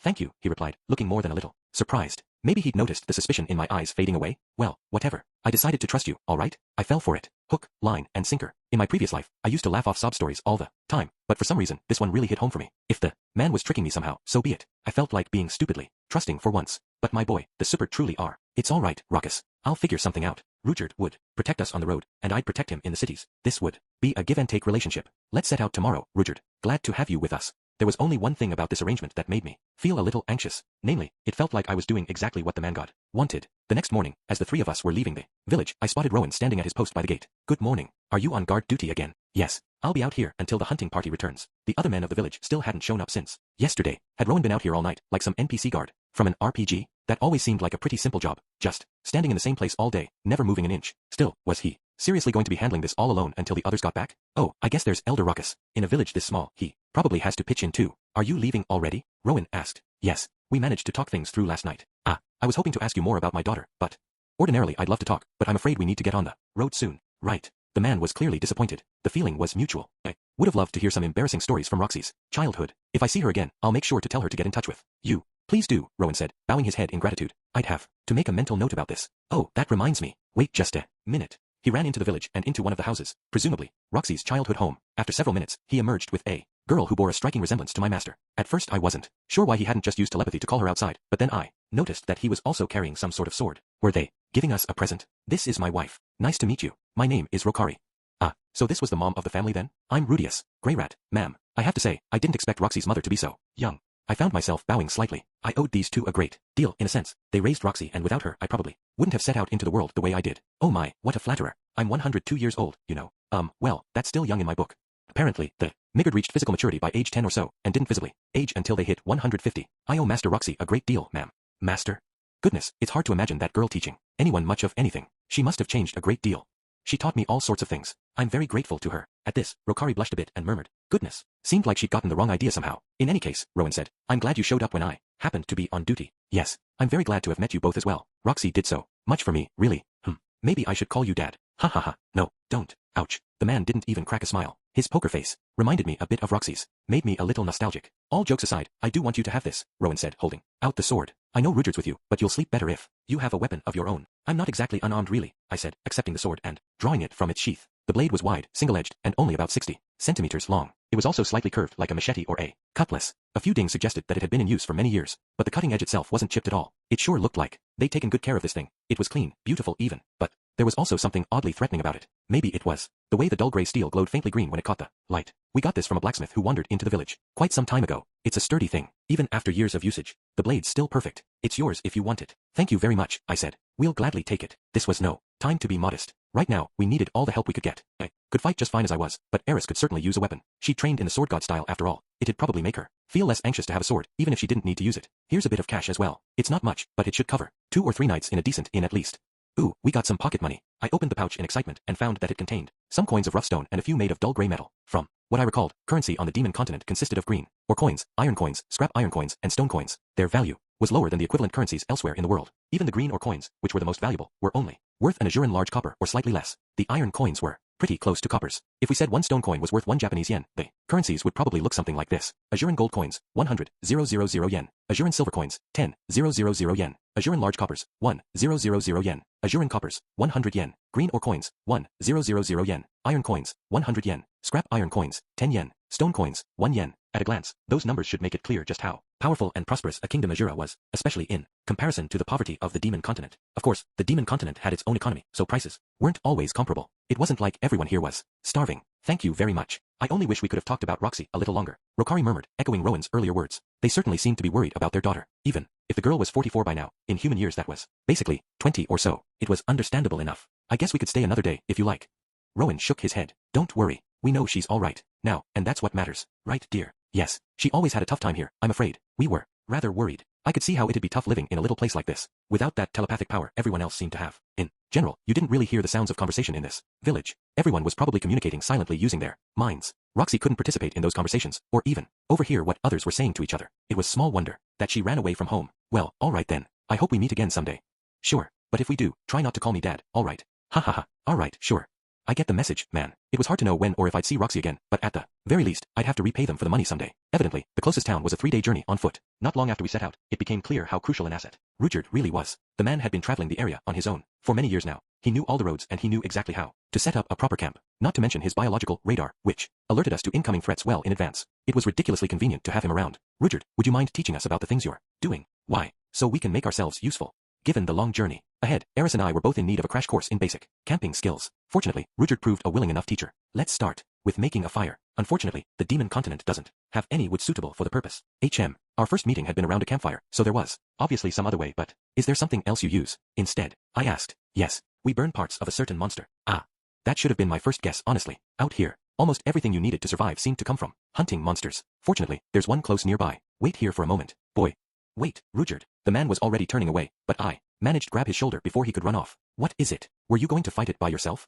Of course. Hunting is warrior's work. The children stay behind. Okay, so he was apparently planning to keep doing things this way forever. To be fair, the man had been alive for more than 500 years. We weren't even old enough to be his great-great-grandchildren, and he was probably more than strong enough to handle all the fighting by himself. Still, there was always a chance something could go wrong. If Rudyard died or somehow ended up unable to fight, Eris and I would be forced to fend for ourselves. And right now, we had no real-world combat experience to speak of. What was going to happen if we lost him while our party was traveling through a deep, dangerous forest, or in the middle of a battle with a fierce group of monsters? I didn't like our odds of surviving in a situation like that. We needed to get some experience now, while we had the chance. It'd be nice if I could convince Rudyard to teach us how to fight. But no, that wasn't the right way to think about this. This was a give-and-take relationship. We were partners on equal footing, working together to achieve our goals. All three of us needed to figure out how to fight as a party. Okay, but we're not just children.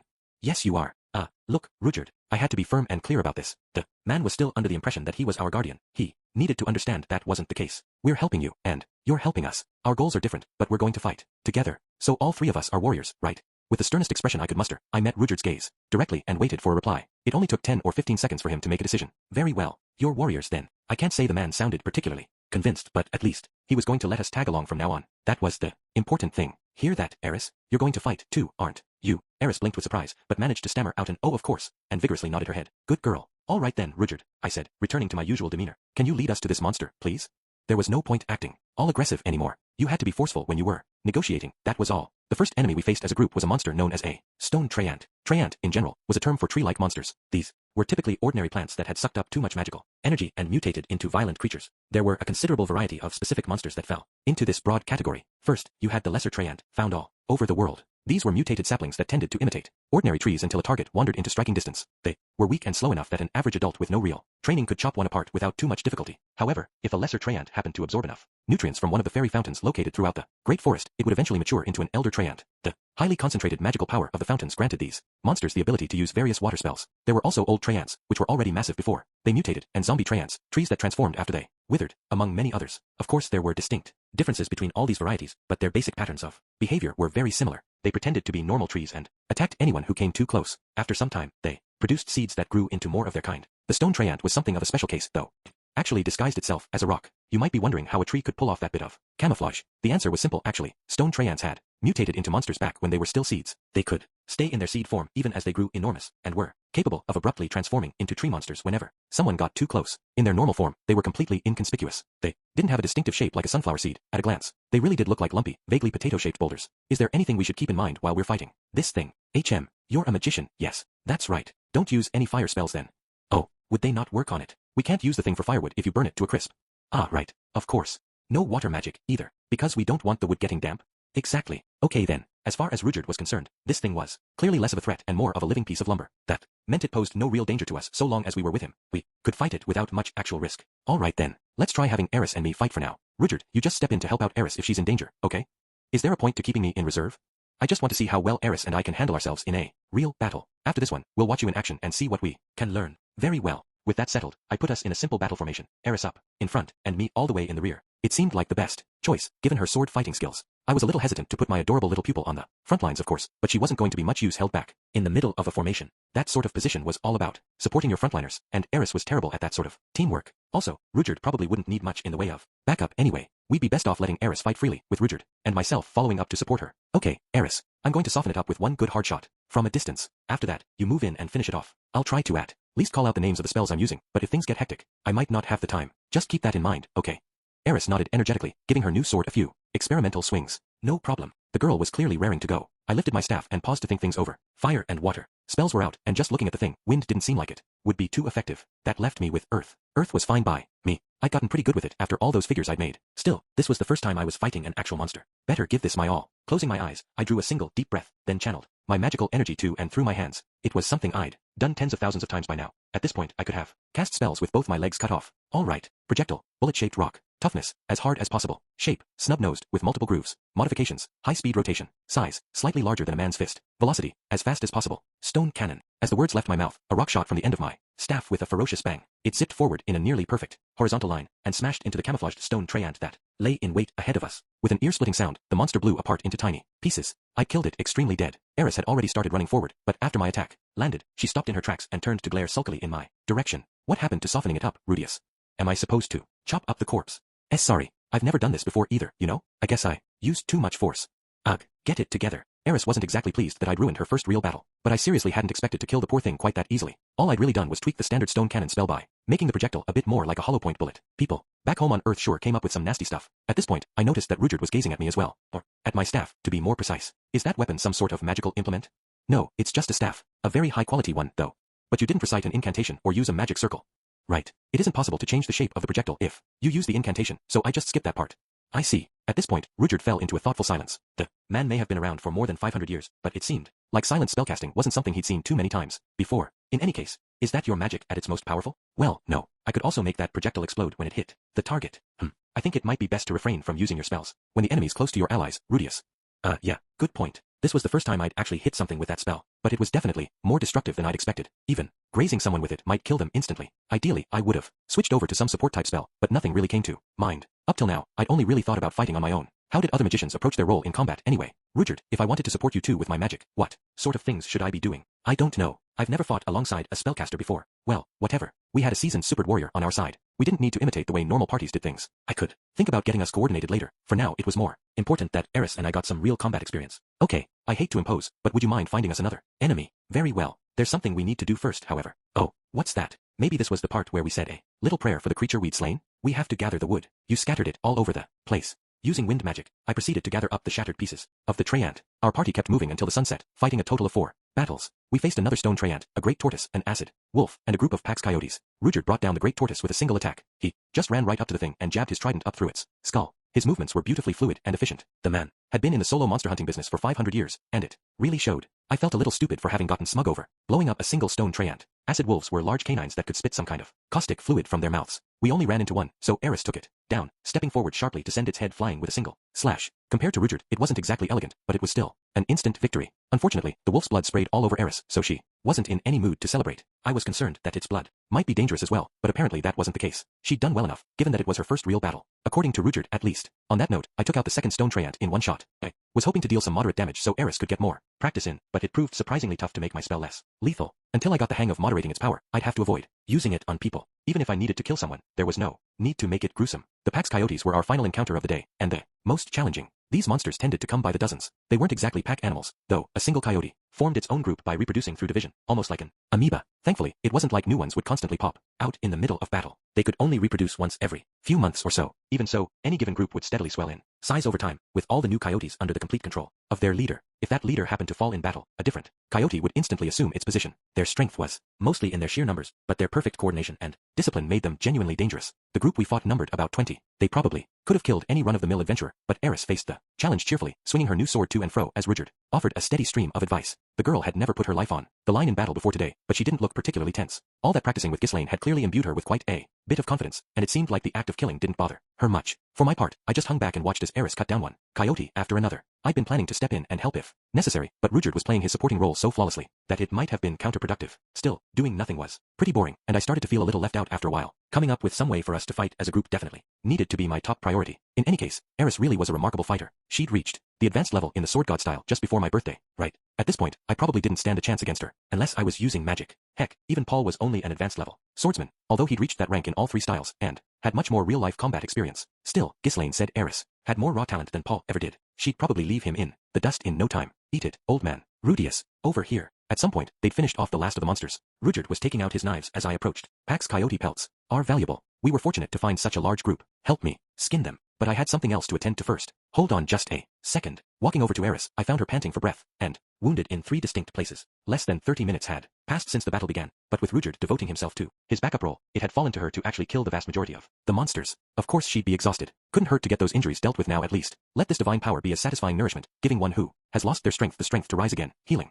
Thanks. Are you all right, Eris? Huh, of course. I barely even broke a MGH. That smug grin of hers looked a little gruesome with monster blood all over her face, so I wiped some of it off with my sleeve. The experience hadn't shaken her in the slightest. That was pretty impressive. Personally, I was about ready to puke just from the smell. No sweat, huh? That was your first real battle ever. You know. So what? I know how to fight. Ghislaine taught me everything. Right. Practice like you play, and play like you practice. Eris always absorbed every word of Ghislaine's lessons. Maybe it wouldn't be that surprising if she could apply everything she'd learned in actual battle. I mean, if you focused on fighting just like you'd been taught, what difference did it make if your enemies actually bled? Good grief. With a wry smile, I turned away and headed back over to Rudyard, who'd been watching us the whole time. Why did you have Eris do all the fighting, Rudius? I won't always be there to protect her. I want to make sure she can fend for herself when things get ugly. Ah, I see. On that note, what do you think of her so far? Rudyard nodded thoughtfully before he spoke. If she applies herself, she'll be a master swordswoman someday. Really?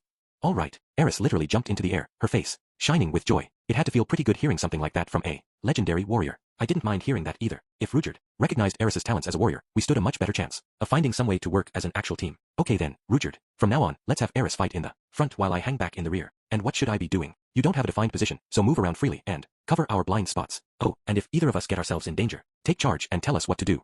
Understood. For the moment, we had our basic combat formation worked out. Hopefully it would allow Eris and myself to get some more combat experience under our belts over the next couple of days. Next up came camping practice. For dinner, we had great tortoise meat. There was far too much of it to eat in one sitting, so we started off by drying most of it out. For later, under Rudyard's direction of course. To be blunt, the stuff was somewhat vile. Its scent was overpowering, and it was painfully tough to boot. Apparently the normal approach was to soften it up in a simmering stew for hours, but Rudyard opted for the quick and easy route of roasting it over a roaring fire. At least the fire itself wasn't too hard to get going. Stone tray ants evidently dried out very quickly after they died, so we didn't need to leave our wood sitting in the sun or anything. No wonder Rudyard saw those things as walking lumps of lumber. Guh.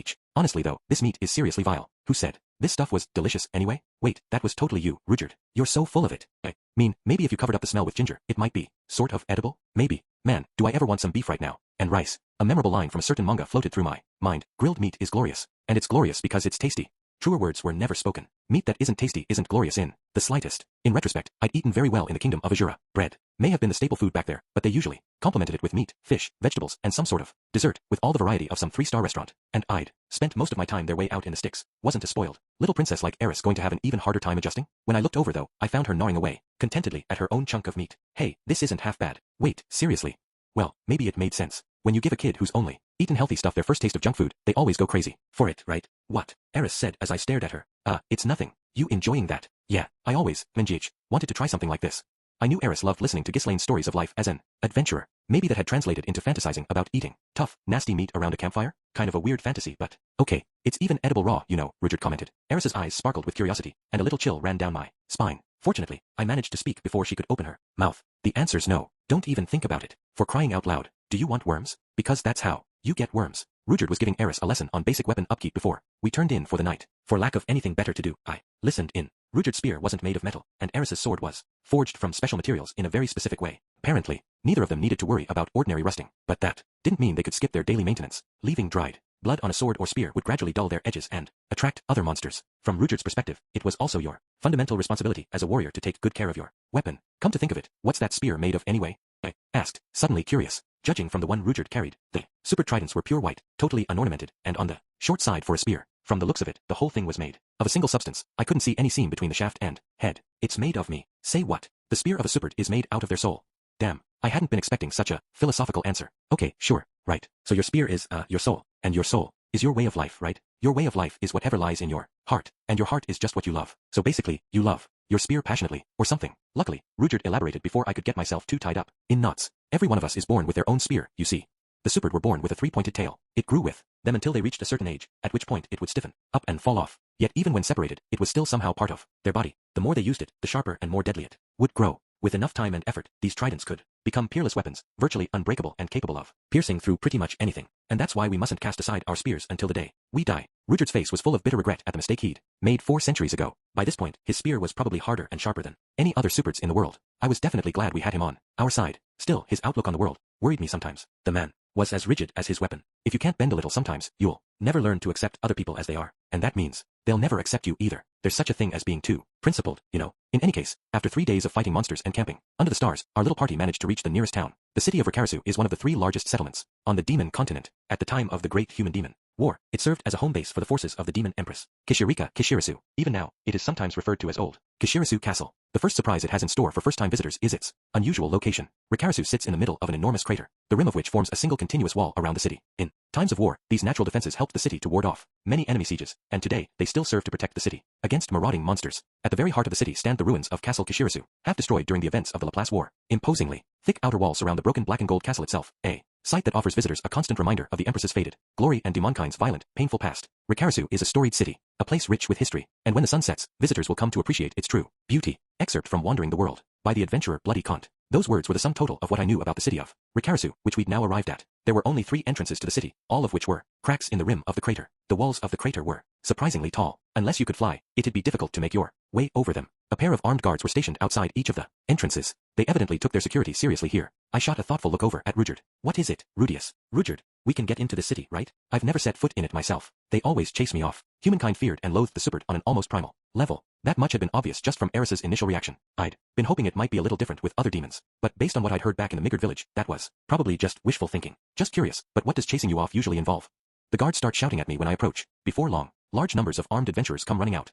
Okay, so we probably weren't going to get a chance to explain ourselves. The guards would probably just scream, halt, then call for backup, at which point we'd be crushed under a massive wave of burly men. In that case, I guess we'd better go with some sort of a disguise. Rugert shot me a sharp look. A disguise. Was that going to be an issue? Look, hear me out. For the moment, our top priority is just getting inside, right? I'm not objecting. I just don't know what you mean by a disguise. Wow. Apparently he wasn't even familiar with the concept. Then again, I guess he could have gotten into the city easily enough. Otherwise, a disguise is just a way to alter your appearance and hide your real identity. I see. And how would we go about doing this?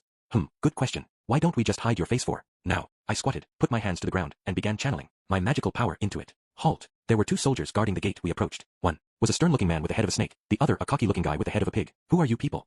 What business do you have here? Shouted Snakeface, one hand already on the sword at his hip. Pighead, on the other hand, was busy silently leering at Eris. Damn dirty animal. You better not do anything funny, or else. As we decided beforehand, I stepped forward to do the talking. Hi there. We're a group of travelers. You adventurers, or what? Why, no. Just ordinary travelers. I'd very nearly answered yes, but we didn't have anything to back up a claim like that. Then, again, Eris and I were obviously pretty young, so we probably could have passed as wannabe adventurers trying to get started. Who's that man you've got with you? Looks like a suspicious character. Rugert was currently wearing a crude stone helmet that I'd whipped up only a few minutes before. It completely hid his face. We'd also wrapped the head of his spear in cloth. At a glance, you might have taken it for some sort of staff. He definitely looked suspicious, but at least they couldn't tell he was a supert. That's my older brother. He tried on some helmet an adventurer gave him, and then realized he couldn't take it off. We thought there might be someone in the city who could help.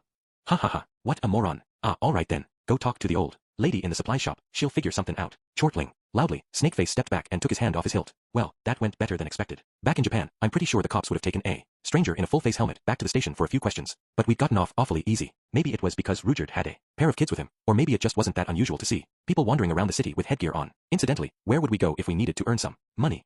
You looking for a job or something? Well, we have to stay here until we can get this helmet off my brother. And if they charge a fee, we'd have to scrape together the cash to cover that. Snakeface nodded, muttering, yeah, guess I wouldn't put it past that old bag. Apparently the supply shop lady here drove a bit of a hard bargain. Good thing it wasn't really our problem. You'd probably want the Adventurers Guild, kid. Dunno where else a bunch of broke out-of-towners like yourselves could earn their keep. Okay then, is that? The guild's right down this street here. Big building. You won't miss it. Thank you very much. Once you're registered there, you'll get a slightly better rate at the inns. Can't hurt to get your names down in the book at least. With a polite little nod to the guard, I began moving toward the gate, only to pause at the last moment. By the way, is there a reason the city's being guarded so heavily at the moment? Oh, yeah. Someone said they saw that monster dead end in the area, so we're kinda on high alert right now.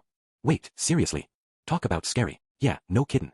Let's hope he just wanders off somewhere soon, huh? Dead end, huh? Judging from the name, if you run into him, I guess your life's as good as over? Must be one terrifying monster. The buildings weren't quite as tall in Rikarasu as they were back in Roa, but it felt like there were just as many of them. The two cities seemed to have pretty similar layouts. Most of the facilities near the entrance were stables and inns that clearly catered to traveling merchants. The Adventurers Guild, huh? Based on everything I'd heard, the adventurers of this world were essentially glorified temp workers, people with certain skills, registered with the agency, meaning the guild. By completing the jobs it had on offer, you could build a reputation for yourself. Ordinary people brought a variety of jobs directly to the guild, and it handed them out to any adventurers who were up to the task. I'm not sure how much we'll be able to earn there, but it might be a good idea to register. They'll probably give us something we can use for identification at least. What do you think, Eris? Ooh, yes, of course. Let's be adventurers. The girl's eyes were actually shining with excitement. No surprise there, really. She'd always loved listening to Ghislaine's tales of the glory days. Are you already an adventurer or anything, Rudyard? No, I've never set foot in a city large enough to have a guild before. Ah, right. They probably didn't bother setting up shop in every random little village. Okay, I think that's more convenient for us, anyway. A plan of sorts was beginning to take shape inside my mind. We couldn't expect Rudyard to wear that big, heavy lump of a helmet forever, and if we kept his face hidden, he'd never get a chance to improve the reputation of his people. We could always try to accomplish something great right off the bat, then start spreading rumors that a supered warrior was responsible. But as rookie adventurers, we'd probably be running errands inside the city for the moment. Solving little problems for ordinary people might actually be the better approach. After all, it was the last thing anyone would expect from a bloodthirsty killer. If we kept at it diligently enough, we might build up some trust from the people in the city at least. Rudyard was basically a good-hearted guy. Stuff like finding lost children was right up his alley, and it might work better to change the public's impression of his people than running off to slay some huge beast. I mean, saving a child worked wonders for him with the Migard village, didn't it? Based on that, we should probably focus on helping people rather than bloody monster hunts. We could just let his kindness speak for itself. That said, if we wanted to get him a reputation for helping people, the helmet was going to be an issue. I'd have a hard time trusting someone who hid his face personally. Maybe we could switch to something that only covered his hair and forehead? Nah, that probably wasn't good enough. Social etiquette might be a little different in this world, but keeping your headgear on constantly sounded pretty rude to me. Still, scraping away anonymously at tiny jobs wasn't going to get us anywhere. We had to make the whole city aware of Rouge ERD's presence, and we had to convince them it was a positive thing. But how the heck do we do that? First and foremost, he needed to become recognizable. No matter how many good deeds he did, we'd never make progress if they were all attributed to some unknown adventurer. Maybe it really would be best to start off by slaying a big monster or two, just to get people to remember his name. Strength counted for a great deal in this world. Bringing down a truly fearsome beast could potentially give our little group a slight boost in social standing. Of course, everyone already knew the Supered were incredibly powerful fighters, so there was also a chance it could backfire. No, wait. What if the city was in imminent danger or something? Like some giant monsters rampaging through the streets. Everyone's cowering in terror, and the sexy demon hero Rudyard jumps in to the rescue, with dramatic music blaring in the background. Ooh, that could totally work. The main stumbling block was the fact that we needed a rampaging monster to make this happen, but I'd heard a name that sounded promising just a minute ago. Rudyard, do you know what this dead-end thing is? Assuming it's some sort of powerful monster, we could find some way to lure it toward the city, then take it out just as everyone started to panic. Everyone loves a nice, clean, good triumphs over evil story, right? Unfortunately, Rudyard's response proceeded to derail my train of thought completely. It's me. What? Huh? Is he getting all philosophical on me again? Some people call me by that name, Rudius. Ah, okay, so he meant it literally. That's one lovely nickname he's got there. It did make sense. Of course you'd freak out if you thought a legendary mass murderer was wandering around outside your city. Honestly though, Dead End felt like a little much. Just how terrified were they of Rudyard? Those guards out at the gate really needed to get their act together. In retrospect, they probably didn't even think of the Supered as people. They'd been expecting a rampaging, vicious monster. It never even crossed their minds that Rudyard might be clever enough to disguise himself. Now what? There was a potential upside here. That nickname of his seemed to be well known. Maybe we could use that to our advantage. Somehow, Rudyard, they don't have a bounty on your head or anything, do they? No, that won't be an issue. Really now, you promise? I'm gonna take your word on that. Okay, alright then. Let's readjust this plan a bit. Before heading to the Adventurers Guild, we spent some time wandering through the roadside stalls clustered around the entrance to the city. Shops like these tended to be pretty similar anywhere you went, but the specific items they had on offer could vary quite a bit. For example, where Roa's stables were full of horses for sale or rent, on the demon continent they seemed to favor some type of giant lizard creature. They were apparently better suited to the steep, craggy terrain that characterized this part of the world. Also, they didn't have an organized passenger carriage system here. You had to buy a ride from one of a number of independently operating merchants. We had a very long journey ahead of us. There were all sorts of things I was dying to purchase, but I already knew what we were looking for on this particular trip. We just have to pick up the rest a little bit at a time. After a quick look to get a sense for the market prices of various items, I started hunting for an affordable stall that had the things we needed. We weren't in a huge hurry or anything, but I didn't want to waste hours and hours out here. All I wanted to buy was a hood and some dye. Oh, and ideally some sort of citrusy fruit. Hey, Pops, aren't you asking a bit much for this dye? Feels like a bit of a ripoff. Put a sock in it, kid. That's the go-in price right there. Really? You suyer? Of course I'm sure, damn it. They were selling something really similar over there for half the price, you know. You serious? Well, I'm sure your stuff's just higher quality, right? This hood's kinda nice. Look, I'll buy the dye and a couple of those lemony things over there, so why don't you throw it in for free? Ha, what a little haggler. Fine, you win. Take it. Oh, and while we're here, any interest in buying a few things from us? These are genuine Pax Coyote pelts, and we've got a few acid wolf fangs too. Damn, look at 'em all. Gimme just a moment here. 2, 4, 8. All righty. How's about 3 scrap iron coins for the bunch? Come on, they're worth at least 6. All right, I'll give you 4. Okay then. Pleasure doing business with you. It took a bit of doing, but I'd managed to wrap the whole thing up in a single transaction. Since I didn't really know what prices for most things were like around here, I wasn't entirely sure how much money I just spent. To be honest, I had a sneaking suspicion the guy had ripped me off. Oh well, in any case, this left us with 1 iron coin for scrap iron coins and 10 stone coins. This money was a gift from Master Roxy's parents. I'd have to spend it thoughtfully. With our shopping trip at an end, the 3 of us slipped into a quiet back alley. I was a little worried we might run into some stereotypical hoodlums, but then again, Rudyard would take care of that for us, wouldn't he? Might even be a chance to earn ourselves a little pocket money. Hey, Rudyard, if anyone tries to mug us, could you just beat them black and blue until they're nearly dead, you mean? No. Just knock them around a little bit, thanks. Sadly, nobody actually showed up to hassle us, but now that I thought about it, guys desperate enough to rob people probably wouldn't have much cash on them in the first place. Okay, Rudyard, let's start off by dyeing your hair. Dyeing my hair. Right, that's what this stuff is for. I see, so you're going to change its color? That's a clever idea, to be sure. He seemed genuinely impressed. I guess people didn't really dye their hair in this world. Either that, or Rudyard just wasn't aware of the concept. He clearly didn't spend much time in towns or cities. However, wouldn't it have been better to choose a color that's less similar to my own? I'd gone with a blue dye, a reasonably close approximation of the color of Migard hair. Nah, the Migard village is only 3 days walk away from here, so there are probably a ton of people here who know about them. I figured we'd make you into one of them. Rudyard, what about the 2 of you? Oh, we're just your lackeys. You helped us out and took us in at some point. Lackeys? I thought you were warriors, on equal standing with myself. Well, yes, we are. I'm just talking about our cover story. Don't worry, you don't really have to remember all this. I'll just be acting like your henchman when we're around other people basically. Our next step was going to be putting on something of a show. I took some time to explain the premise of our act to Rudyard. From this point on, he was going to be a young Migard man named Royce, who'd recently begun impersonating the infamous Superd warrior Dead End. Royce had always yearned to inspire fear and awe in people. Not long ago, he'd happened across a pair of lost children in the wilderness, one who was capable of using magic and another who proved to be talented with the sword. He'd saved their lives, and they'd idolized him ever since. You idolize me? I wouldn't go quite that far personally. I see. In any case, these 2 children were actually very powerful fighters for their age. Once he realized this, Royce hit on a clever idea. Why not assume the identity of the legendary warrior Rudyard? It seemed like the easiest possible way to strike fear into the hearts of everyone he met. Royce had always been unusually tall for a Migard after all, and his 2 young companions were very competent. If he just claimed their achievements as his own, he'd be famous in no time. This man's a lowlife. He had no right to use my name. Yeah, it's all very despicable, but let's say this phony Rudyard starts to go around doing good deeds. What would people think? I don't know. What? That he's obviously a fake, but also a good guy at heart. We needed our act to be nicely comical and kind of incoherent. The key here was to get everyone thinking of the Rudyard imposter as a total fraud who also happened to be a weirdly decent person. Basically, if word starts going around that this fake Rudyard is a nice guy, we're on the right track. The rumor will get vaguer and vaguer over time, and eventually people will just start saying that Rudyard is a good guy. That sounds wonderful, but will it really work that way? Oh, absolutely, I answered in a tone of easy confidence. At the very least, this couldn't really hurt. Everyone already thought Rudyard was a vicious monster. His reputation wasn't getting any worse. I see. I had no idea such a simple plan could work.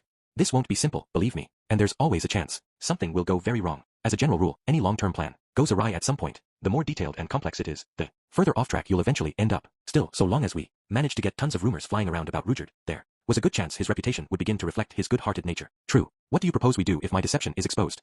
What do you mean? You don't need to tell any lies, Rudyard. I don't understand. Rudyard was playing the role of a Migard who called himself a Superd. For the most part, he'd be doing good deeds and earning the public's affection, just like he wanted. He wasn't even going to lie about his name. The whole Royce thing was mostly just a fallback explanation I'd use if someone started suspecting Rudyard really was who he claimed to be. The man himself would keep using his actual name. Rudyard would openly admit he was a Superd named Rudyard. Everyone else would just decide all on their own that he was actually a Migard named Royce with delusions of grandeur. In other words, he didn't have to say anything that wasn't true. I'd be handling all the lying for him behind the scenes. I felt like he'd probably object to having me deceive people on his behalf, though. So I decided to keep quiet about that last part. Everyone's just going to assume you're actually a Migard, you see. Ah, right. I'm the one pretending to be myself. But wait, I have to act like I'm Royce as well? This is giving me something of a headache. Rudius, what exactly do I need to do? Don't worry about it. Just be yourself. Rudyard looked more than a little reluctant. Whatever his other talents, the man probably wasn't cut out to be an actor. That said, make sure you don't snap and kill anyone just for taunting you, okay? Do you mean that I shouldn't get into any fights?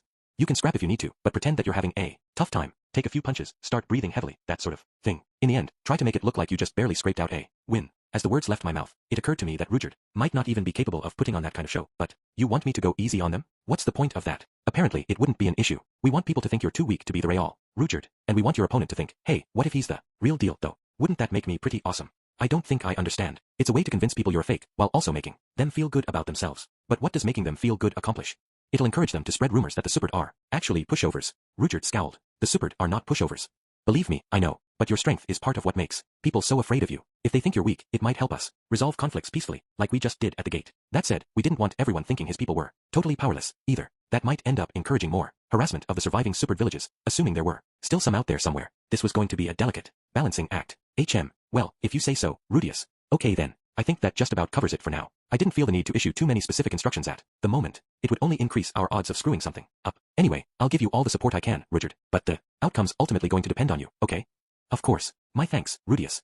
With the initial explanations at an end, I proceeded to bleach Rudyard's hair using juice from the lemon-like fruits we bought a few minutes earlier. The results weren't perfect, but his natural emerald green hair color did fade away for the most part. I went ahead and slathered on the blue dye.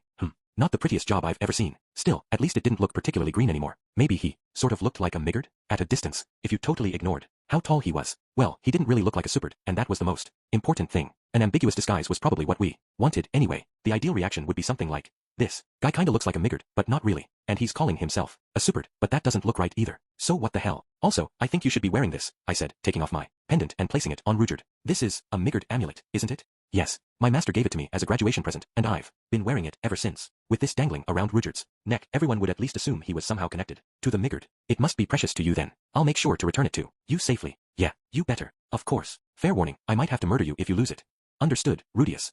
Specifically, I'd block all of the city's exits using earth magic, then fill this entire crater to the brim with magma. What? You'd kill all the people living here as well? There are children in this city, you know. Right. So if you want to keep them safe and sound, you'd better take good care of that amulet. If you're really that worried about this, perhaps you shouldn't let me borrow it in the first place. Come on, Rudyard. I'm only kidding around, obviously. Now then, the next step was to get Eris in the hood I bought earlier. That red hair of hers was very eye-catching, and we wanted everyone's attention to stay focused on our leading man. So Eris, I was thinking. At this point, I unfolded the thing for the first time and realized it had little kitty earbags, sort of like the cowls white mages wore in Final Fantasy III. Was this intended for a beast person or something? Damn, I may have messed this up. Eris wasn't especially picky about her clothing, but from what I remembered of the traditional Boreas family greeting, she absolutely hated cosplaying as a catgirl. Well, about this hood. What about it? I was thinking, maybe you could wear it. Really? For some reason, the girl actually seemed overjoyed. Maybe she didn't hate that pose itself as much as I thought she did.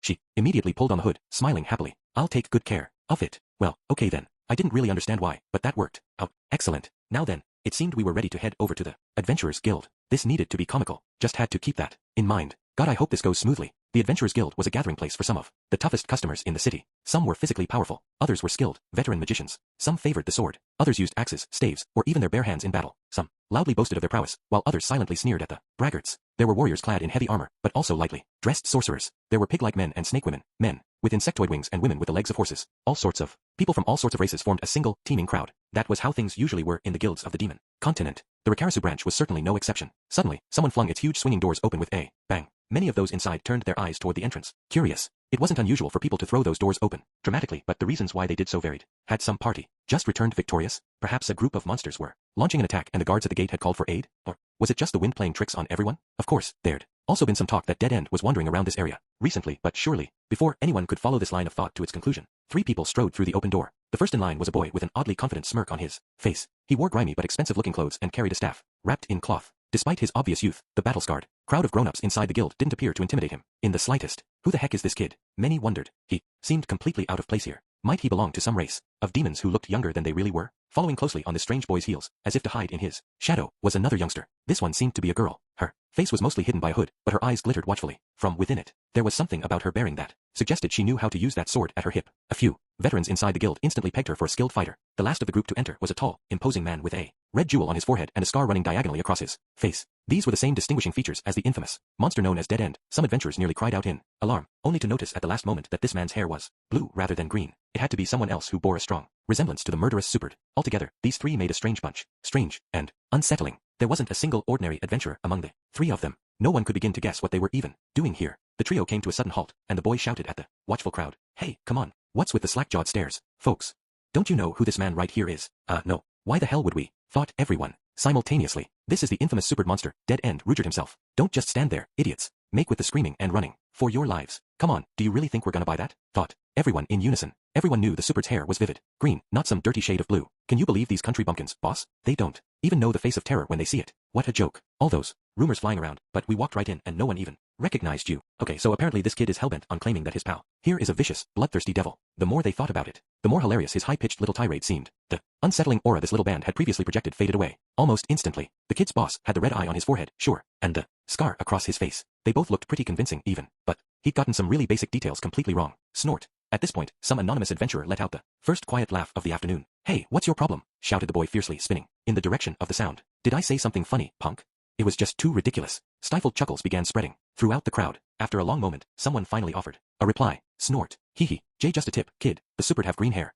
With that, an explosion of hilarity filled the guild's lobby from one end to the other. Judging from the gales of laughter buffeting us from all sides, our act had gotten off to a decent start. At a glance, the Adventurers Guild seemed to be even more of a rough and tumble place than I'd expected. The crowd was incredibly diverse, although that was probably typical for any gathering place this deep inside the demon continent. I'd noticed a man with a horse's head, a guy with the scythe-like arms of a praying mantis, a woman with butterfly wings, and a girl who was all snake. From the waist down, they were mostly human in appearance, but there was always at least one strikingly unusual feature to be found. Even the people without animal body parts weren't exactly regular human beings. I saw people with spiky thorns growing out of their shoulders and others with totally blue skin. There were even a few with 4 arms or 2 heads. Based on what I was seeing, the Migard and Supered were probably some of the more humanoid demons in terms of appearance. Stupid jerks. Don't you dare laugh at our boss. He took down a whole bunch of monsters that were attacking us out in the wastelands, all by himself. Rather than flinching under the crowd's scrutiny, I strode further into the lobby, trying to act convincingly furious. You hearin' this, guys? Dead Ends goin' around rescuin' lost kids, apparently. Ahaha, damn, I never knew the guy was so soft-hearted. Seriously though, maybe he'll come save my bacon sometime, too. Gahaha. Normally, I would have frozen up in the face of all this mockery, but this time it wasn't really getting to me. Was it because I was only playing a part? Because the crowd around me was so surreal? Or maybe I'd actually become a more confident human being? Nah, let's not get carried away here. They were mostly laughing at Rujard, not me. There was no reason to pat myself on the back until I could shrug off cruelty that was actually aimed at me. A quick survey of the room told me that no one in it suspected Rujard really was the genuine article. That meant it was time for me to trot out scene A, one of the bits of dialogue we'd worked out beforehand. I've had enough of these morons. Come on, boss, teach him a lesson. Humph. Let the fools laugh if they want to. Incidentally, we'd also practiced a scene B, in case there wasn't any laughter beforehand. Let the fools laugh. Oh man, what a badass. Holy crap, he's already actin' like a big shot. Gahaha, poor guy. I almost wanna apologize. You'd probably be apologizing right now if you knew the truth, man. With tears running down your face. Humph. You idiots are lucky our boss is such a big-hearted guy. I announced, then promptly turned to examine the room. To our left, there was an enormous bulletin board covered in pieces of paper. To our right, there were 4 wooden counters, staffed by a handful of clerks who were staring at us in astonishment. That looked like our initial destination. I strode confidently over to the right side of the lobby with my companions in tow, only to realize that they used some pretty damn high counters. I nodded up at Rujard, and he promptly hoisted me up. Hey, you there. We want to register as adventurers. I deliberately spoken loudly enough that the whole crowd could hear. There was another immediate explosion of laughter. Dead End's a friggin' newbie, huh? Hack, wheeze, ack, my achin sides. Oh man, am I gonna have to show Dead End the ropes? Now that's something to write home about. Okay, I think that's enough for now. Will you people pipe down? I can't hear the clerk. After I shouted at them, the crowd did start to quiet down, although the smirks on their faces showed no signs of fading. Sure, kid, and no problem. You gotta pay attention to the rules and everything, right? Snort. Hee hee hee.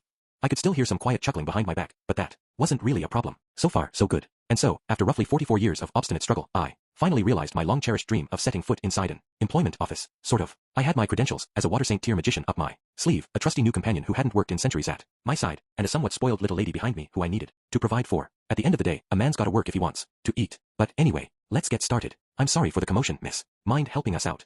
The clerk across the counter from me had orange hair and a striking pair of fangs protruding from her mouth. Her top was also rather low cut, and she happened to have 3 breasts, which meant 2 times the cleavage. What an efficient innovation. Ha. Oh, of course. You want to register as adventurers, correct? The clerk seemed a bit taken aback by my tone suddenly, becoming much politer. Still, it probably wasn't wise to try and keep up the belligerent act forever. It'd be much too easy to slip up and give myself away at some point. She'd probably assume I'd just been trying to show the crowd I wasn't a pushover. That's right. We're totally new to this, actually. In that case, would you please start off by filling out these forms? The clerk reaching under the counter and retrieved 3 sheets of paper plus 3 slender sticks of charcoal, which she handed to me. The forms all looked identical. There was a line for your name, a line for your profession, and some text describing the guild and summarizing its rules. I can read that out loud for you, if you can't read it yourself, offered the clerk, just as I was starting to wonder how some illiterate warrior from a backwoods village would deal with all this. Thank you, but we're fine.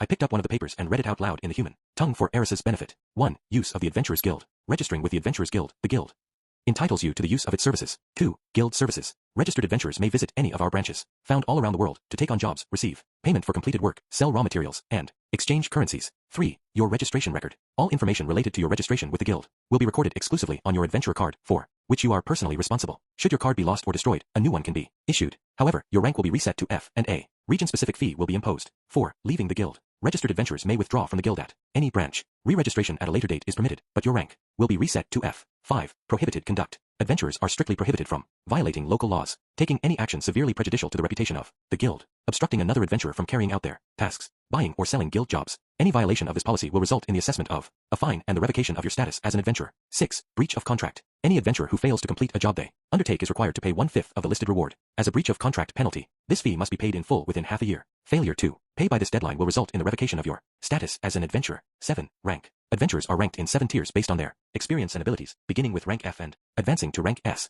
As a general rule, adventurers can only undertake jobs rated within 1 rank of their current rank. 8. Promotion/demotion. By completing a preset number of jobs based on their current rank, adventurers can secure promotion to a higher rank. If an adventurer does not feel ready to take on a higher rank, they may decline promotion. In addition, failing to complete a certain number of jobs consecutively may result in demotion to a lower rank. 9. Duties and responsibilities. Should the local authorities call for aid in the event of a monster attack or similar crisis, all adventurers are obliged to offer their assistance. In addition, adventurers are expected to obey any orders issued by their local guild in the event of an emergency. By the time I was halfway through the list, Eris was looking increasingly fed up. This sort of stilted, formal writing wasn't exactly her forte. I didn't enjoy it much either, but this stuff seemed like it could be important. I hadn't noticed any particular problems yet, but, miss, I have a question. What would that be? Is it alright if we fill out this form in another language? Another language, such as the human tongue, maybe? In that case, it won't be a problem. Based on her first clause, it may have been a problem if we wanted to use a more uncommon language. Japanese was definitely out, of course. I decided to go with the demon god tongue. It seemed like a good idea to give them the impression that I might be some sort of youthful-looking demon, rather than a human child. Go on, Eris. You should fill yours out too. I could have done it for her, probably, but it was usually best to personally sign documents like this. In any case, all the conversations inside the guild so far had been in Mon. That was probably the only reason Eris had pouted silently instead of getting into it with the crowd. If she'd actually understood what they were saying, she might have drawn her sword and gone charging after someone. Not that we're planning to do so, but what would happen if we used a false name on these? We don't have any particular rules about that. Use whatever name you want to register.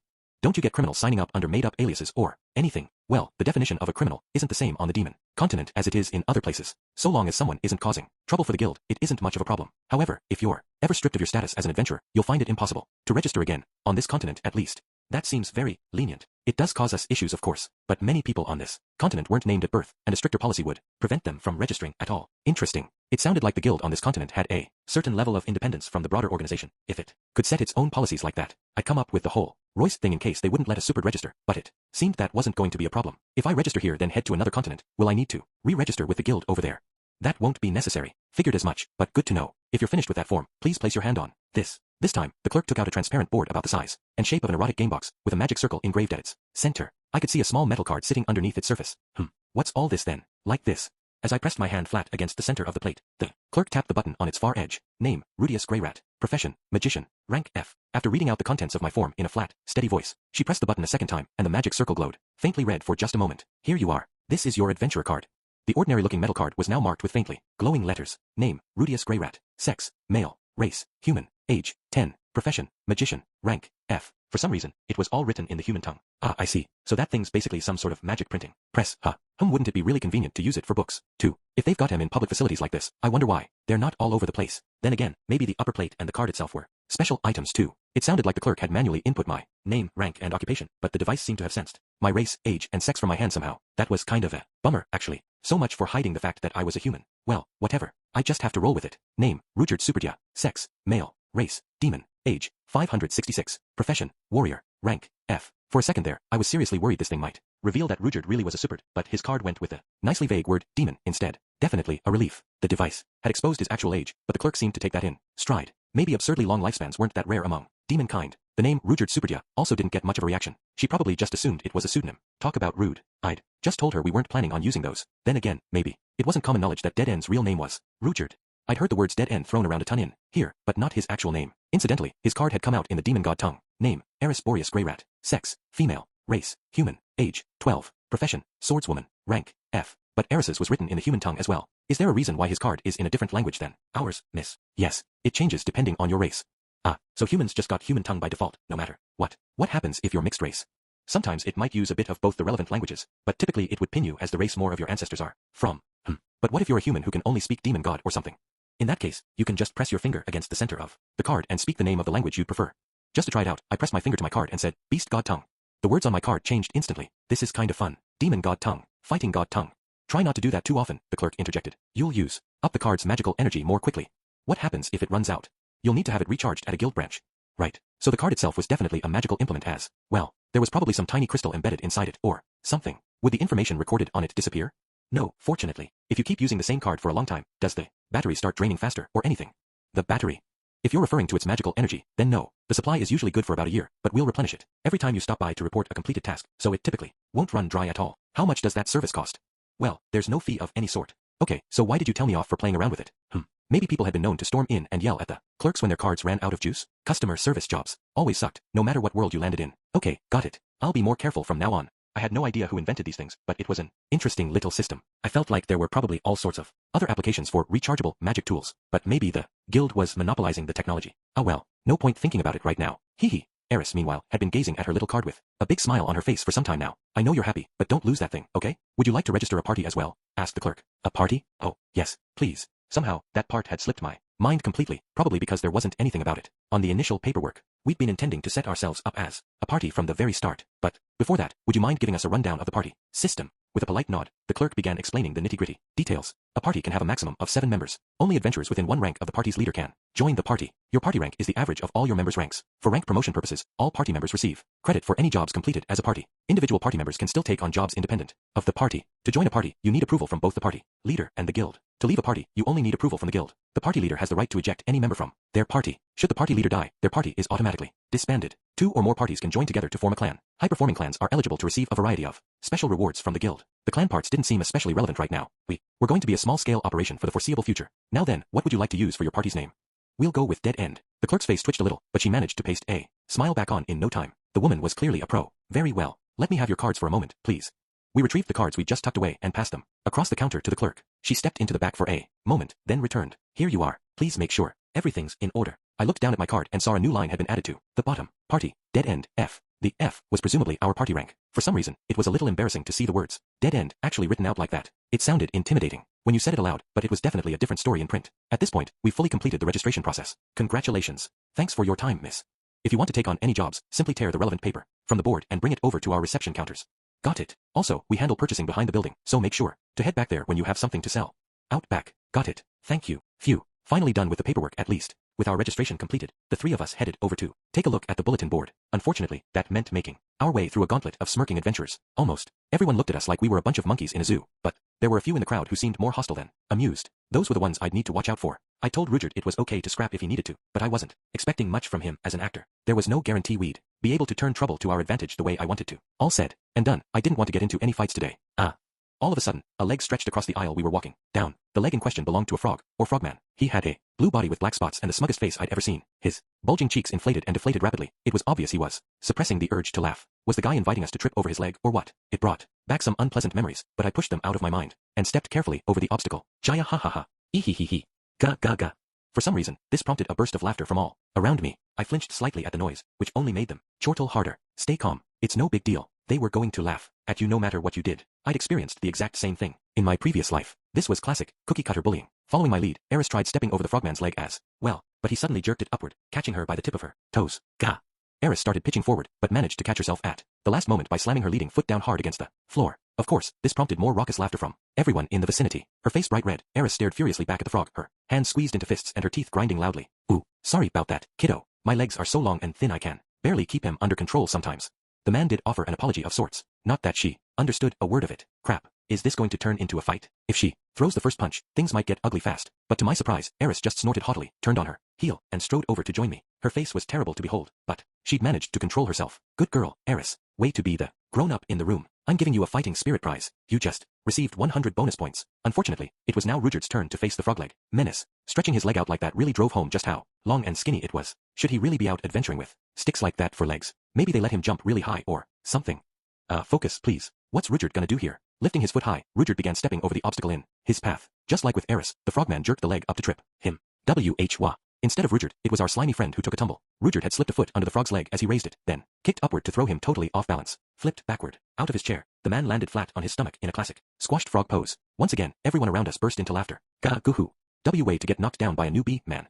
That's what you get for messing with a superd. Hilarious. Froggy's bright blue face immediately shifted colors to a vivid shade of red. Very interesting. Was he actually cold-blooded? Bastard. Hopping to his feet in a very froggy fashion, our new friend pulled a knife from his hip and pointed it threateningly at Rudyard. Huh, seriously? You really want to go all life or death over this? You got a lot of nerve messing with me like that, buddy. You should back down now, if you know what's good for you. Rudyard, please. That's the sort of thing you say when you want to fight. The guy's got a knife, right? That's kind of, maybe. This would still qualify as a scrap? Just barely.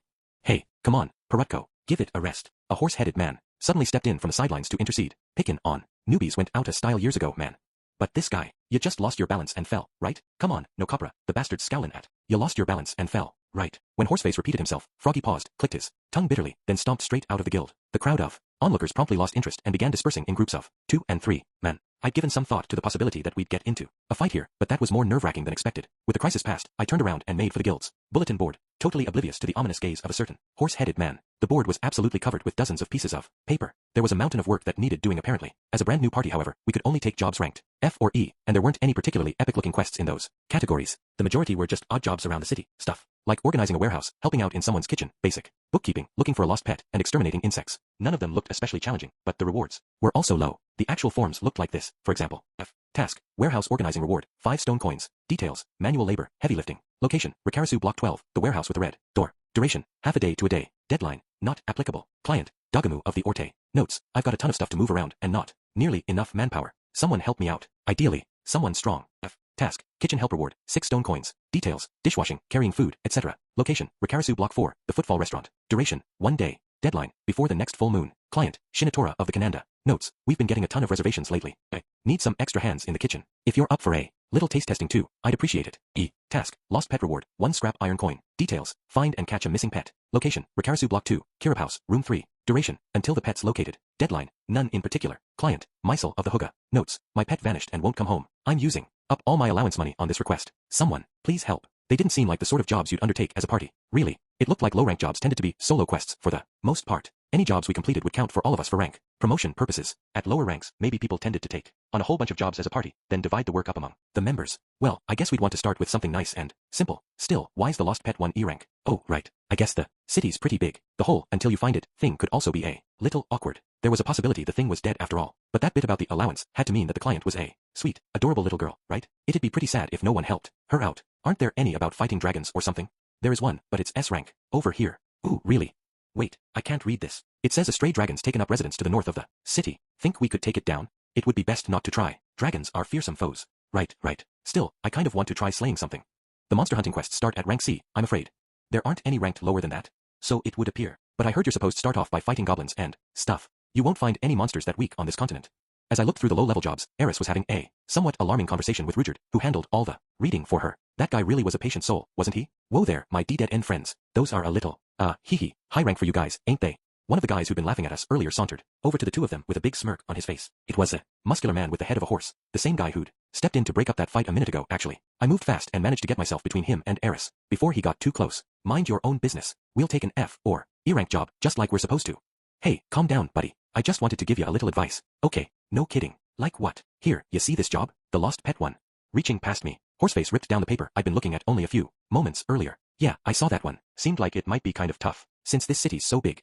Hoo. Hey, come on, kid. Ain't your boss the one and only dead end? Like a superd. So what if he is? Is that eye on his forehead just a decoration, or what? It doesn't matter how big the city is. He'll track that thing down in a single day. No sweat. Oh, come to think of it, he's got a point. Rudyard could locate living things with pinpoint accuracy. Even if we were looking for a lost cat or something, he'd probably manage just fine. Of course. Horseface here was clearly convinced that Rudyard was a phony, meaning that his thoughtful advice was really just intended to provoke us. I needed to react accordingly. Shut up. Leave us alone. Still, I'd have to keep that missing pet job in mind. It seemed like a good chance to take advantage of Rudyard's abilities. Let's go, boss.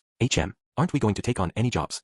Forget it. We'll come back when there aren't a bunch of jerks waiting around to sabotage us. The goal of this visit was to make our big appearance and get ourselves registered. I'd only looked at the board to get a sense of the type of jobs that were available. We'd get started in earnest tomorrow morning. Come on, we're done. Here. As the three of us left the guild behind, I heard another huge burst of laughter from inside. They're going home without even talking a single job?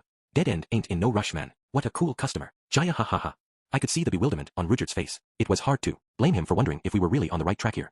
Far as I was concerned, though, the afternoon had been a success. The people in that building were laughing at the words, dead end, instead of flinching or grimacing. That wasn't what we were shooting for in the long term, but it was definitely a step in the right direction. At the very least, I was convinced of that. One way or another, the three of us were now full-fledged adventurers. By the time we left the guild, it was getting dark outside. The sky was still bright, but the streets of Rikarasu seemed oddly gloomy. After a second, I realized it was a side effect of its location. The tall walls of the crater had cast the city into shadow well before the sun actually set. It'd probably be pitch black in no time. I guess we should find an inn right away. Eris looked over me with a puzzled expression. Can't we just camp outside the city or something? Oh, come on. Might as well get a good night's sleep in a real bed when we're staying in a town, right? You think? Rudyard didn't seem to have an opinion one way or another. When we were camping out in the field, he'd often handled the night watch duties all by himself, since he could sense approaching enemies even when he was half asleep. I'd woken a couple times in the middle of the night to the sound of something exploding, only to realize that Rudyard had just sliced apart some hapless monster. Wasn't exactly conducive to a relaxing rest. Anyway, an inn was definitely in order. For one thing, I was starving. We could probably buy something in the city, but we still had a ton of dried meat left over from the other day. It was probably smarter to finish that and keep our expenses down for now, but I was hungry enough that I at least wanted someplace to sit down and stuff my face in peace. Hey, Rudius, look at that. Eris's voice was full of excitement. Curious as to what she'd spotted, I looked up to find that the inner walls of the crater had begun shining faintly. The light seemed to be growing brighter by the second. This is amazing. I've never seen anything like it before. By the time the sun set completely, the crater's walls were brilliantly illuminating the stone and clay buildings of the city. It felt like we'd stumbled into a lit-up amusement park. Wow, that's really something, isn't it? Of course, I'd spent my previous life in a place that never got completely dark at any time, so I wasn't quite as awestruck as Eris. Still, this was definitely a magical spectacle. Why were the walls shining like that anyway? Ah, those are the illuminators. HM, you know something about this, Raiden. Raiden? Who's that? HM, was there a sword god a few generations ago with that name? Naturally, the reference was completely lost on Rudyard. There probably wasn't a single person in this entire world who would have understood it. Kind of depressing. Sorry, I used to know someone by that name, and he knew all sorts of weird things, so it was just a slip of the tongue. I see. Rudyard reached down and patted me gently on the head, like a man comforting a child who'd reminisced about a deceased parent. Just for the record, Raiden isn't my dad's name or anything. My old man's named Pat or Pablo or something like that. Pretty decent father, pretty crappy human being. Anyway, what are these illuminator things? They're a variety of magic stone. How do they work?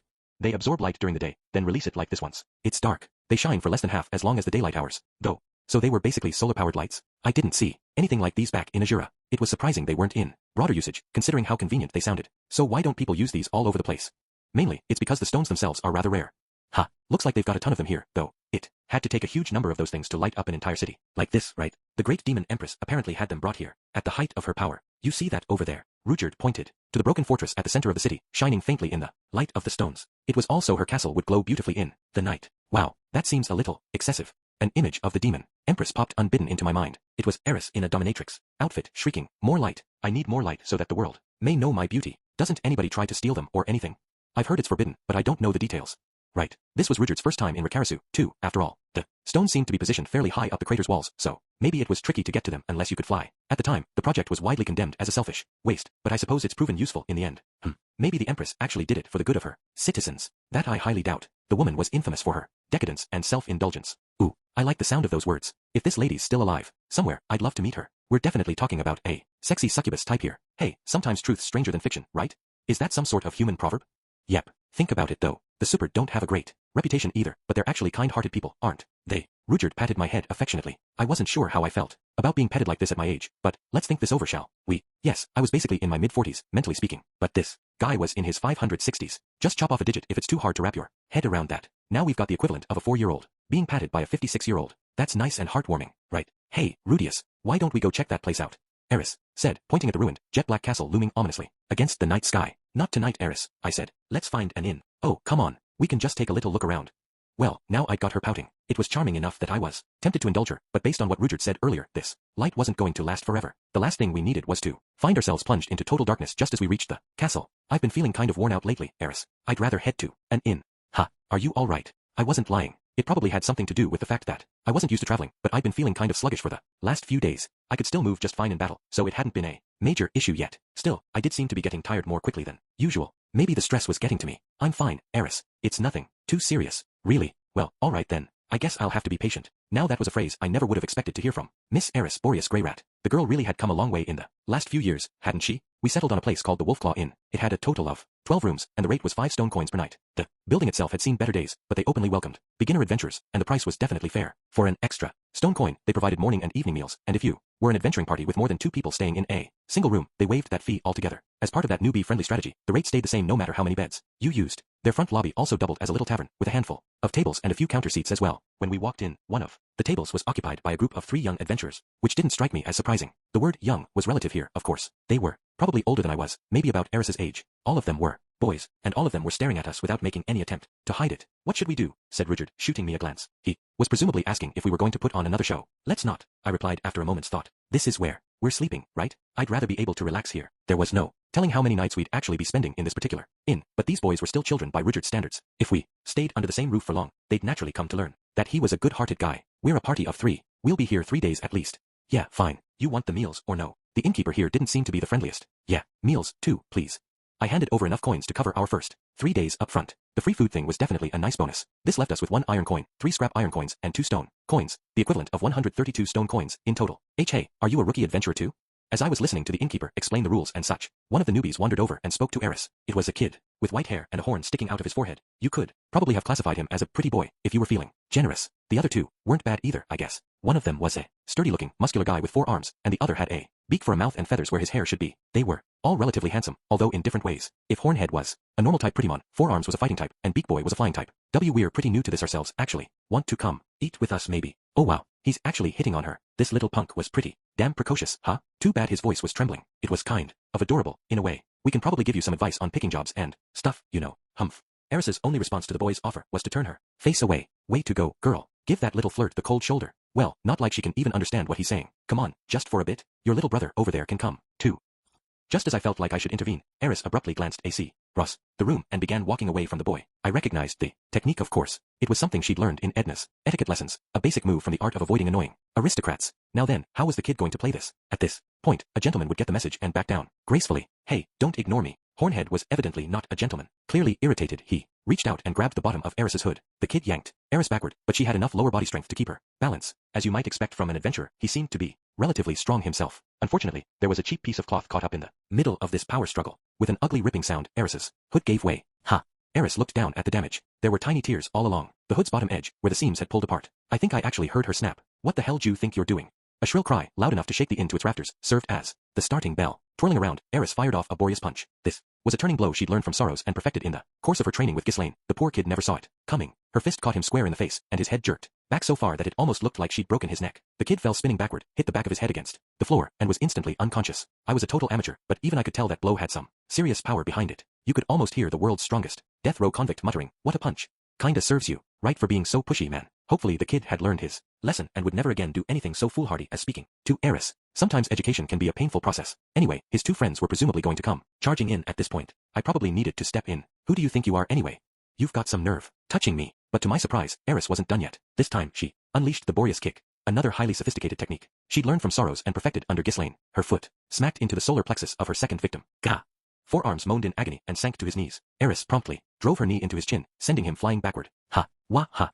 It didn't seem like Beak Boy had fully processed what was happening yet, but as Eris rushed toward him, he reached reflexively for the sword at his hip. That seemed a little overboard, so I quickly tried intervening with magic. As it turned out, though, Eris was the only one really going overboard here. Before Beak Boy could even draw his weapon, she smacked her fist viciously into his chin. I'd never seen a bird's eyes roll back in its head before, but apparently there was a first time for everything. In mere seconds, Eris had totally immobilized all 3 of her opponents. She stalked back to where Hornhead lay unconscious and kicked his head like a soccer ball. The first blow jolted the boy awake, but he couldn't do anything except curl up in the fetal position. Eris proceeded to kick him over and over again. That was the first piece of clothing Rudius ever bought me. Oh my, Miss Eris, do I really mean that much to you?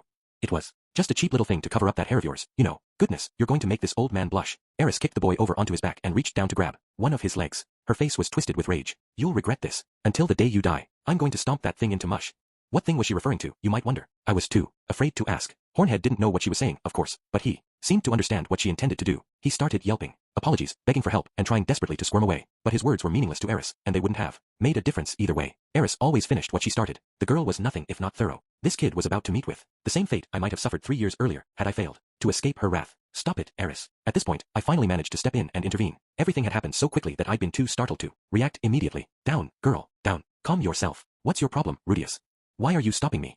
I grabbed Eris from behind, but she was still thrashing around in my arms, trying to bring her foot down on the boy. What part of the boy specifically, one might ask. The answer was too horrible to contemplate. "We can just repair the hood. I'll sew it up for you, okay? So cut the guy a break. You're going way too far here." "Oh, whatever. Humph. Fortunately, my desperate pleas got through to Eris in the end. She stopped fighting and stomped back over to Rudyard with her face still full of fury. Rudyard, incidentally, had been sitting in a chair at the counter and watching all of this unfold with a small smile on his face. Rudyard, come on. Don't just sit there next time this happens. It was only a children's fight, wasn't it? Yeah, but the grown-ups are supposed to stop those.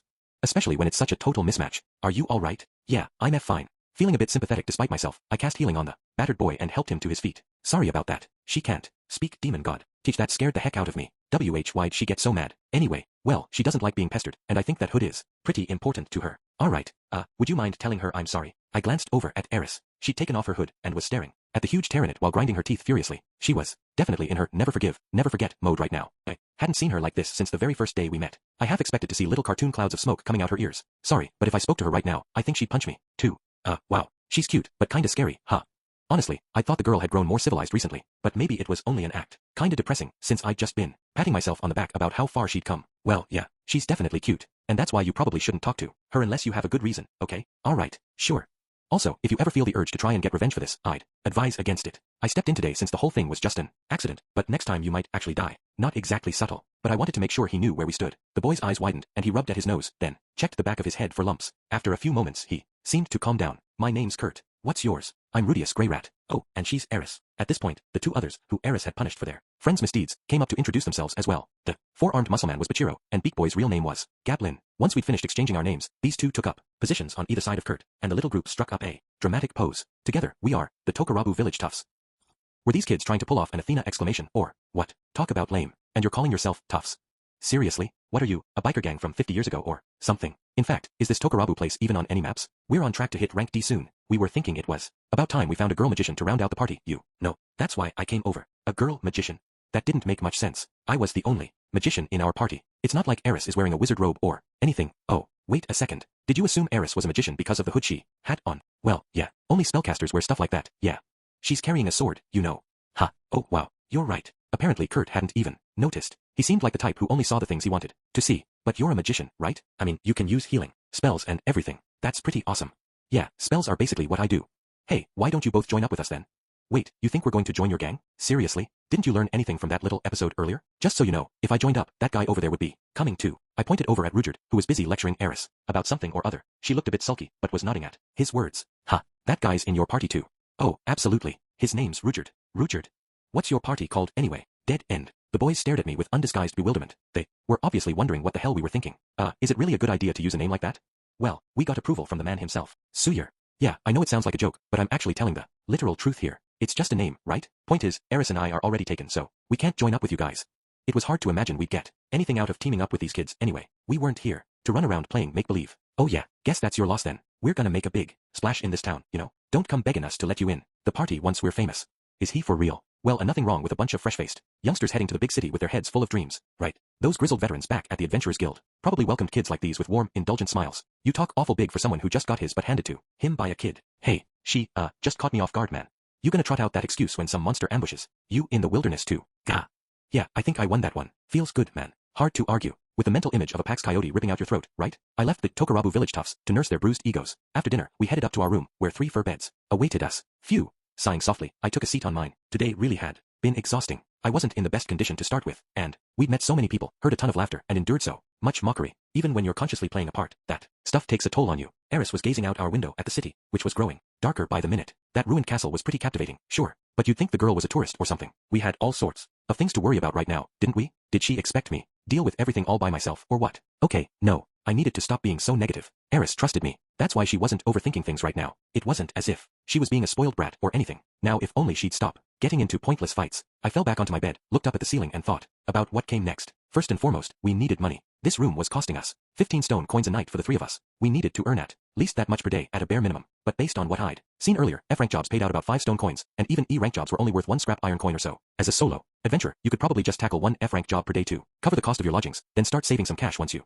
ranked up into more lucrative work. F and E-rank tasks were mainly odd jobs around the city, but at D rank you started getting more requests to gather materials and such. Basically, the system was set up so that you could save up some money doing easy work, then buy some equipment to tackle more dangerous jobs. It was well thought out, but there were 3 of us. Including the cost of lunch and everyday goods, we're probably looking at 20 stone coins a day on average. If we handle 1 task a day, we're probably looking at a net loss of 10 to 15 stone coins. And we've got 132 left at this point. We'd be flat broke in under 2 weeks. That wasn't much of a cushion at all. We needed to be completing 3 or more jobs per day to stay out of the red. If we could split up, it'd probably be possible to pull in more than 20 stone coins doing simple jobs. But if we left Rudyard by himself, there was a risk his real identity would be exposed. And Eris couldn't even speak the local language, so she'd have a hard time on her own. She had a short temper too. She might end up getting into fights with her clients. More importantly, we couldn't spread the word about Rudyard unless we worked as a group. Once we ranked up, money would be much less of an issue. Monster slaying tasks were right up Rudyard and Eris's alley. Once we could take those, we'd be sitting pretty in no time. That said, jobs of that sort were all rank C or higher. Basically, if we managed to hit rank D within the next 2 weeks or so, everything would probably be okay. That wasn't going to be possible. If we only took on 1 task a day though, I'd forgotten to ask how many completed jobs it took before you could rank up, but at the very least, the guild clearly didn't let you hop up the ladder just because you were a powerful fighter. They expected everyone to work their way forward step by plotting step. It didn't help that I wasn't in the best condition right now. This probably wasn't anything serious, but there was a chance Eris or I might come down with some illness I couldn't cure with basic detoxification spells. Also, it was hard to know how much we'd need to spend on irregular purchases. We'd have to keep buying hair dye for Rudyard periodically for one thing, and then there were our clothes. We couldn't keep wearing the same ones forever. Our outfits were made of durable, high-quality materials, and they didn't take too long to clean when I used magic to dry them. But doing it that way was bad for the fabric, and they'd eventually get ripped and torn. The earlier we could get some extra sets, the better. Soap would be really nice too. Eris and I had just been wiping ourselves off with a rag soaked in hot water for a while. There were probably all sorts of other basic supplies we'd realize we needed too. Money was going to be an issue. Oh, right. Maybe we could take out a loan or something. There had to be at least a couple moneylenders somewhere in the city, right? No, we probably didn't want to get into debt if we could help it. Not until we had a clear way to pay it off at least. I guess I could always sell Aqua here Tia, but that was going to be my last resort. I didn't want to lose the first birthday present Eris had ever given me. Wow, look at me anguishing over the family budget. Never thought the day would come. As I recalled, in my previous incarnation, I'd been known to ward off my parents' attempts at discussing money matters by pounding my fists on the floor like an overgrown toddler. Talk about a nauseating memory. I'd have to make an effort to forget about that. 1. I also found myself remembering the look on Paul's face when I asked him to pay for both Sylphie and me to attend school together. Also somewhat embarrassing in retrospect. I really had been a bit too casual about money in the past. Alright, this isn't the time to be learning valuable life lessons. Let's focus, please. What was the most efficient way for us to earn money? Should we try to complete as many jobs per day as possible? It might be easier to just head out into the plains and hunt monsters for their raw materials. Honestly, I didn't have to get too fixated on the adventurer thing, but if we went that route, we wouldn't have many chances to build up Dead End's reputation around the city. Moving up the ladder as adventurers would be the better way to do that. Hitting a high rank would make things easier going forward, and we'd probably get a better price for raw materials going through the guild. 2. Could we get ourselves established before our money ran out? Though, maybe it'd be smarter to put helping Rudyard out on hold until our situation was relatively stable? Damn, I'm just going in circles at this point. I couldn't find a clear-cut answer here. Making money and improving Rudyard's reputation at the same time wasn't going to be easy. Hopefully, I can figure something out. Nothing came to mind before I fell asleep, though. I was dreaming. In my dream, I found myself in a pure white void. I could sense I'd reverted into a duller and more pathetic version of myself. Not this again. Sigh. A vaguely obscene-looking little jerk appeared before my eyes. What is it this time? I asked. Can we wrap this up as quickly as possible, please? You're as hostile as ever, I see. My advice about relying on Rudyard worked out for you, didn't it? He got you to the nearest city, safe and sound. Yeah, I guess. But knowing Rudyard, he probably would have tagged along and protected us from a distance even if we ran away from him. Goodness, it certainly sounds like you trust him. Why are you still so suspicious of me then? You seriously don't know the answer to that question? Did you forget the part where you called yourself a god? Oh well, I suppose it doesn't really matter. I've got some more advice for you, Rudius. Fine.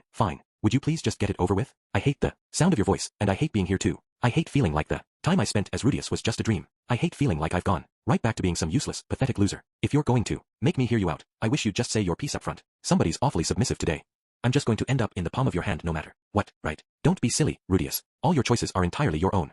Can you stop prattling on and get to the point? Oh, alright. Listen carefully, young Rudius. Take on that task, to find the lost pet, and you'll soon find yourself with much less to worry about. With the man god's final words echoing in my ears, I felt myself slipping back into unconsciousness. When I woke up, it was still the middle of the night. Talk about a bad dream. I'd had about enough of these divine messages, to be honest. The timing here was incredibly suspicious. Pixelface had picked the perfect moment to take advantage of my uncertainty. Classic evil god stuff really. We totally had a Makos on our hands here. Sighing softly, I looked over to my left. Rudyard was asleep. For some reason, he'd opted to lean against the far wall with his arms around his spear, rather than occupying his bed. I looked to my right, and realized Eris was awake as well. She was sitting on her bed, hugging her knees, staring out at the darkness. I rose quietly, walked over, sat down at her side, and looked out the window with her. The moon was out. This world only had one. 2. Can't sleep, huh? Yeah, Eris replied after a momentary pause. She hadn't taken her eyes off the window. Hey, Rudius. Yes. Do you think we'll make it home?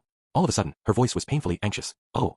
I was ashamed of my own cluelessness. I'd thought Eris was her usual self. I thought she wasn't even nervous. I thought she was simply enjoying the situation, our adventure. But that wasn't true at all. She was afraid too. She'd just been hiding it from me. The stress must have been building up inside her for days. No wonder she'd gotten into that stupid fight earlier. That should have tipped me off right away if I weren't a total moron. Yes, absolutely. I gently wrapped an arm around Eris's shoulders, and she promptly put her head against my shoulder. She hadn't taken a proper bath in days, so the faint scent wafting from her hair was new to me. It wasn't unpleasant though, not at all, which was kind of a problem, since my rambunctious little Buddy began threatening to act up again. Control yourself, Rudius. Until we make it home, you're an oblivious protagonist. This wasn't like the Sylphie thing. There was a reason, however, flimsy, that I needed to hold myself back, and in any case, only a scumbag would take advantage of a girl who was feeling this anxious and vulnerable. Rudius, you really will figure something out, right? Don't worry. I'll get us back home, no matter what it takes. Oh man, this little lady's too cute when she gets all meek. No wonder sorrows spoiled her rotten. I wonder what happened to the old man anyway. That flash of light covered the entire Fit-Toa region, so I guess. Nah, let's not think about it right now. I've got my hands full with my own problems. Let's just focus on doing what we can for now, okay? You should get some sleep too, Eris. Tomorrow's going to be another busy day. I patted Eris on the head, got up, and headed back to my own bed. Just as I reached it, my eyes met Rudyard's. He'd heard our conversation, apparently. That was somewhat embarrassing. After a moment though, he just closed his eyes without a word. Man, what a good guy. Paul probably would have started mercilessly teasing me on the spot. Rudyard really was a sweetheart. It'd just be plain wrong to put his problems on the back burner. Speaking of Paul though, I wonder if he's worried about me or anything. I really ought to send a letter telling him that I was alive, and well, although it was hard to know if it'd actually reach him from way out here. Anyway, tomorrow we're hunting someone's pet, I guess. The man god's motives were still unclear to me, but for this one time, I was willing to follow his advice without giving it too much thought. Our first night as adventurers came to a quiet end, with the air in our little room still thick with anxiety. The Kirib house, located on Rikarisu's block 2, was a long, single-story building with 4 separate entrances. Those who lived there were far from well off, but they weren't as desperately poor as those who dwelled in the city slums. By the demon continent standards, they were typical working class people. 3 shadowy figures, 2 small, 1 large, were currently approaching this place. Strutting boldly along the street, they made their way to one of the building's multiple entrances, indifferent to the gazes of those around them. Hello, miss. We've come from the Adventurers Guild. The young boy of the group knocked on the door, calling out in a high-pitched voice to the resident within. There was something unsettling about this. None of the adventurers in the city spoke that politely to anyone. They were a rough, crude bunch by nature. Still, the gentleness of the boy's voice apparently deceived the resident of this room. The door squeaked open, and a girl of perhaps 7 years emerged from within. Her long, lizard-like tail and distinctive forked tongue marked her as a member of the Hooga race. The girl's eyes went wide at the sight of her 3 unusual visitors, but the boy smiled cheerfully at her. Hello there. Pleasure to meet you. This is Miss Meisel's residence, correct? Ha, you Oh, pardon me. My name is Rudius, Miss Rudius of Dead End. Dead End. This girl, Meisel, was of course familiar with that name. Everyone knew the story of the monstrous supered warriors who'd fought so fiercely during the Laplace War 400 years ago, slaughtering friend and foe alike. And everyone knew that Dead End was the strongest and most evil of their number. It was said that none who met him lived to tell the tale. Even those who'd only glimpsed him from a distance said they'd only barely managed to escape with their lives. His name struck terror into the hearts of every resident of the demon continent. Even brawny adventurers who boasted that they could slay any monster single-handedly would shudder just to hear him mentioned. But Meisel also knew what Dead End was said to look like, and this short, young boy didn't match that description in the slightest. We took on your request at the guild this morning, miss. We're here to find your lost pet. We were hoping to ask you for the details, if you can spare the time. The name Dead End was terrifying in itself, and the other 2 people standing behind the boy were a little intimidating, but he spoke to her so politely that it was hard to stay afraid, and from the sound of things, they were adventurers who'd actually taken on the job sheet posted. Please find me for us. Ah, so your pet's name is me? That's a very cute name, I must say. I came up with it myself. Oh really? Well, you've clearly got a knack for naming things, miss. This compliment earned the boy a bashful smile. Now then, do you think you could tell us a bit about me? Maybe. Meisel described her pet's appearance, explained that it had disappeared 3 days ago, added that it hadn't come back home, clarified that it usually came back when she called for it, and mentioned that it was probably hungry since she hadn't fed it. It was a rambling, childish monologue. A typical adult may have rolled their eyes at the girl's babbling and left halfway through, but the young adventurer listened to her with a smile, nodding encouragingly after every heartfelt sentence. Understood, miss. We'll go track me down right away. Rest assured, you're in good hands with Dead End. The boy closed his hand into a fist and stuck his thumb up into the air. For some reason, the other 2 behind him did the same. Meisel didn't quite understand, but she imitated them anyway. Nodding with pleasure, the boy turned around and began walking away. The hooded girl who'd been standing behind him followed, but the taller man of the group squatted down in front of Meisel to pat her gently on the head. You have my word, we'll find your pet, Meisel. Be patient just a little longer. He had a big scar running across his face. There was a jewel on his forehead, and his hair was a strange, spotty blue. It was a little scary to look him in the face, but his hand was warm and gentle. Meisel nodded. Oh okay, I'll be waiting. Don't worry. We'll be back before you know it. As the taller man stood up to take his leave, Meisel called out to him. What's your name, Mr. Rudyard? The man replied, then turned and walked off with the others. Blushing faintly, Meisel murmured that name to herself. Rudius. Our first meeting with the client had gone off very nicely. All in all, I'd just been imitating a door-to-door salesman who frequently stopped by my house in my previous life, but it seemed to work better than expected. It was fine for the other adventurers to laugh at us, but we needed our clients to think of us first and foremost as good people. That meant we needed to treat them kindly and politely. I see you're capable of playing more than one role, said Rudyard as we strode away victorious. Quite impressive, Rudius. Right back at you, Rudyard. Your bit at the end there was just perfect. My bit at the end. What are you talking about?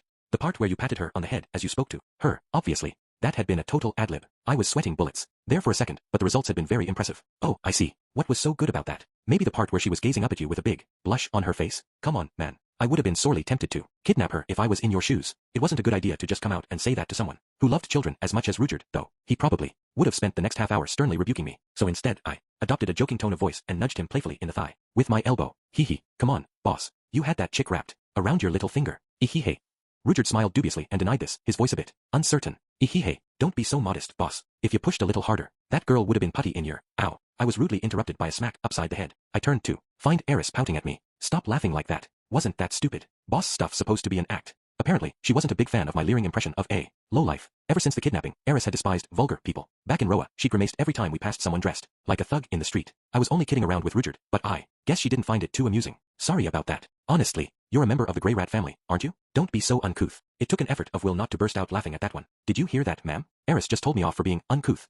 Yes, that Eris. The little lady who used to feel the need to open every door she found by kicking it. She's certainly grown more refined lately, don't you think? Still, if she wanted to say things like that to me, shouldn't she stop getting into barroom brawls with strangers first? Hard to say, actually. Based on what I'd seen of Sorrow's, maybe flipping out and punching someone in the face fell within the bounds of acceptable behavior.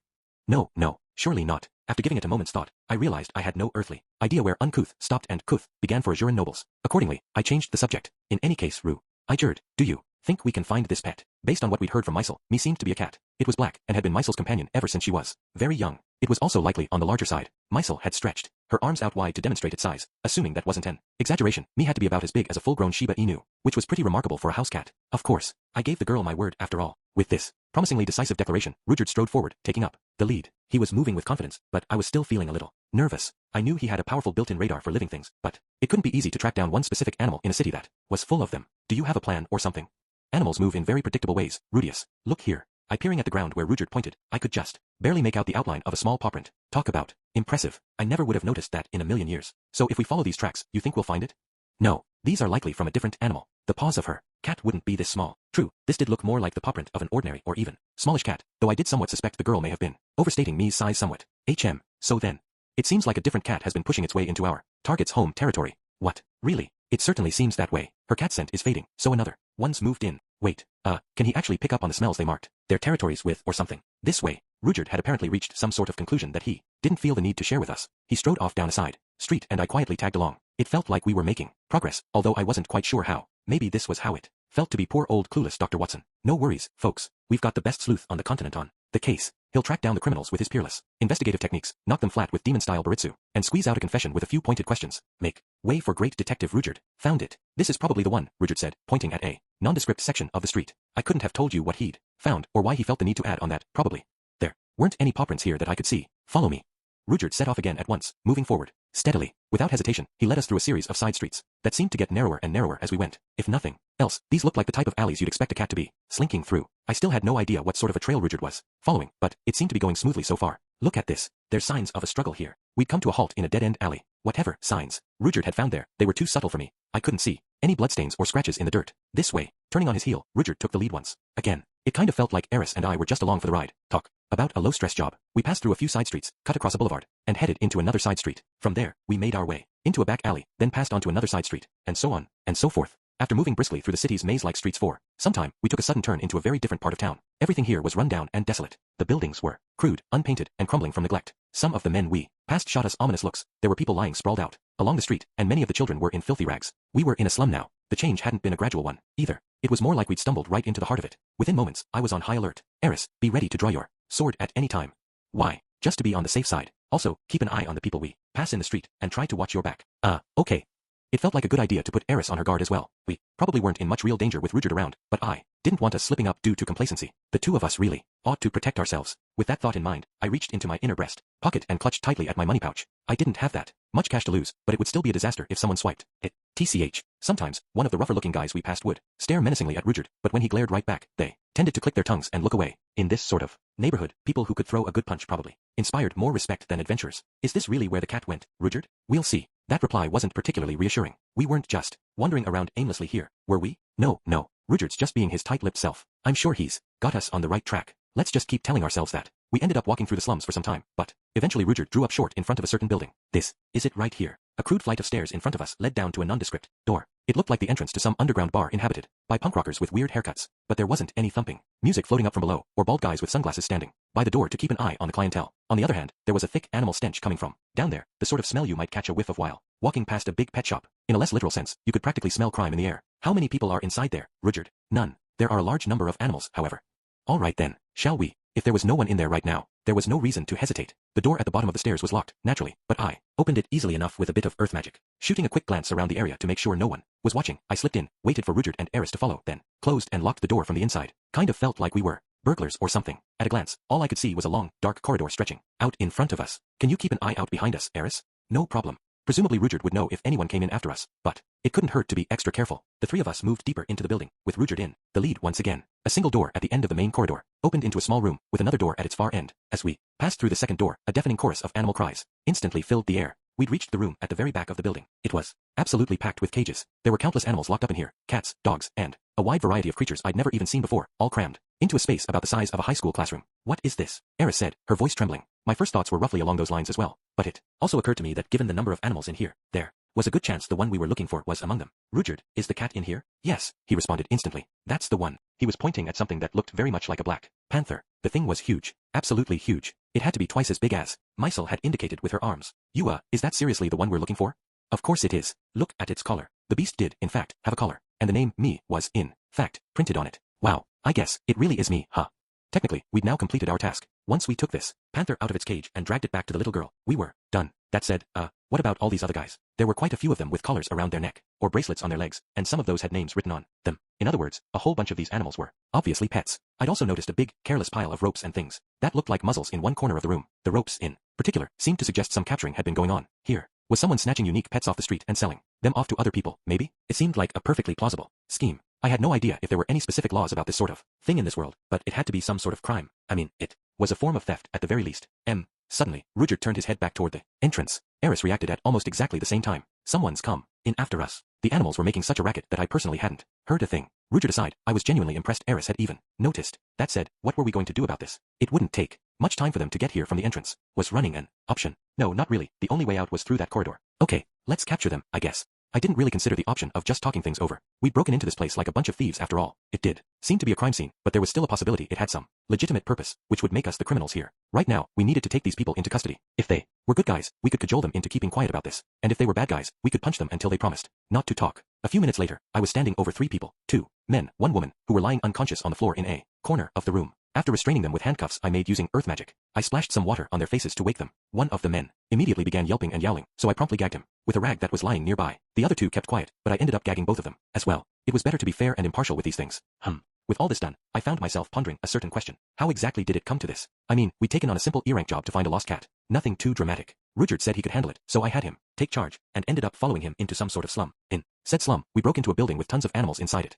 Which point we found ourselves taking multiple people captive, which was absolutely not what we were here to do. This had to be the man god's fault, right? He obviously foresaw this happening. What a headache. I really should have gone with some other job. Anyway, let's take a careful look at our captives. Man A, orange skin, compound eyes like a fly, with no whites. He was kind of gross to look at. This was the one who'd started squawking like a cicada when I woke them. He seemed like something of a crude customer, the sort of guy who'd be good in a bar fight. I was pretty sure I'd seen a picture of his race in Roxy's dictionary, but I couldn't quite recall what they were called. Their saliva was apparently poisonous. I remember wondering if they could even kiss each other. Man B. This one had a lizard head, slightly different in shape and coloration from the snake face we'd run into at the city's front gate. Given his reptilian features, it was hard to read his expression, but I could see intelligence in his eyes, and that made me wary of him. Woman A. Another bug-eye type. Her head looked something like a bee's, but I could still tell she was pretty frightened at the moment. I guess her face was in the gross category too, but she had a nice figure, which basically cancelled that out. Well then, we're not going to make any progress if I just stand here staring at them. Time for a little chat. No, let's be honest. This is going to be an interrogation. Who to start with though? Who was going to spit out information more willingly, the woman or one of the men? The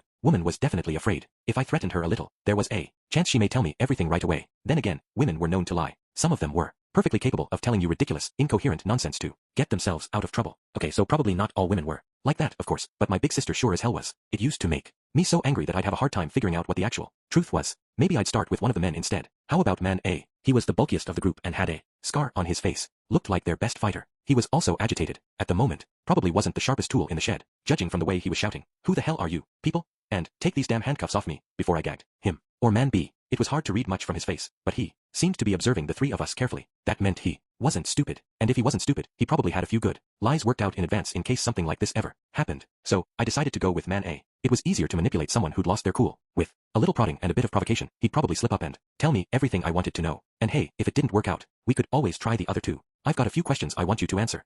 When I removed man A's gag, he glared fiercely up at me, but didn't say a word. If you tell us what we want to know, we won't need to get rough. Why, blue. Halfway through my sentence, the guy actually kicked me. I'd been squatting down to talk to him, so the blow knocked me totally off balance. Launched backward, I rolled across the floor, only stopping when the back of my head smacked into the wall. Stars flashed across my field of vision. Oh, damn it. Seriously though, how stupid was this guy? Why would you kick someone who's already got you captured? He must not have even considered what may happen if he made us angry. Ha. Hey, what th? Stop it. That was Eris's voice. I jumped to my feet in a blind panic. Had Mana slipped out of his handcuffs while I was thinking things over, and somehow taken Eris hostage before Rudyard could react? Wah. Nope, Eris was fine. Couldn't say the same for Man A, though. Rudyard had stuck his spear through the guy's throat. Eris was just looking on, her eyes wide with shock. Rudyard twisted his eyed sideways as he pulled it back. Blood arced through the air and splattered against the wall. The force spun Man A around briefly before he fell face down to the floor. Blood was pouring from his throat. A dark stain crawled slowly across his back, and a red puddle spread out underneath him. The metallic stench was sickening. With one final reflexive twitch, the man stopped moving. He was dead. He'd died without saying a single word. Rudyard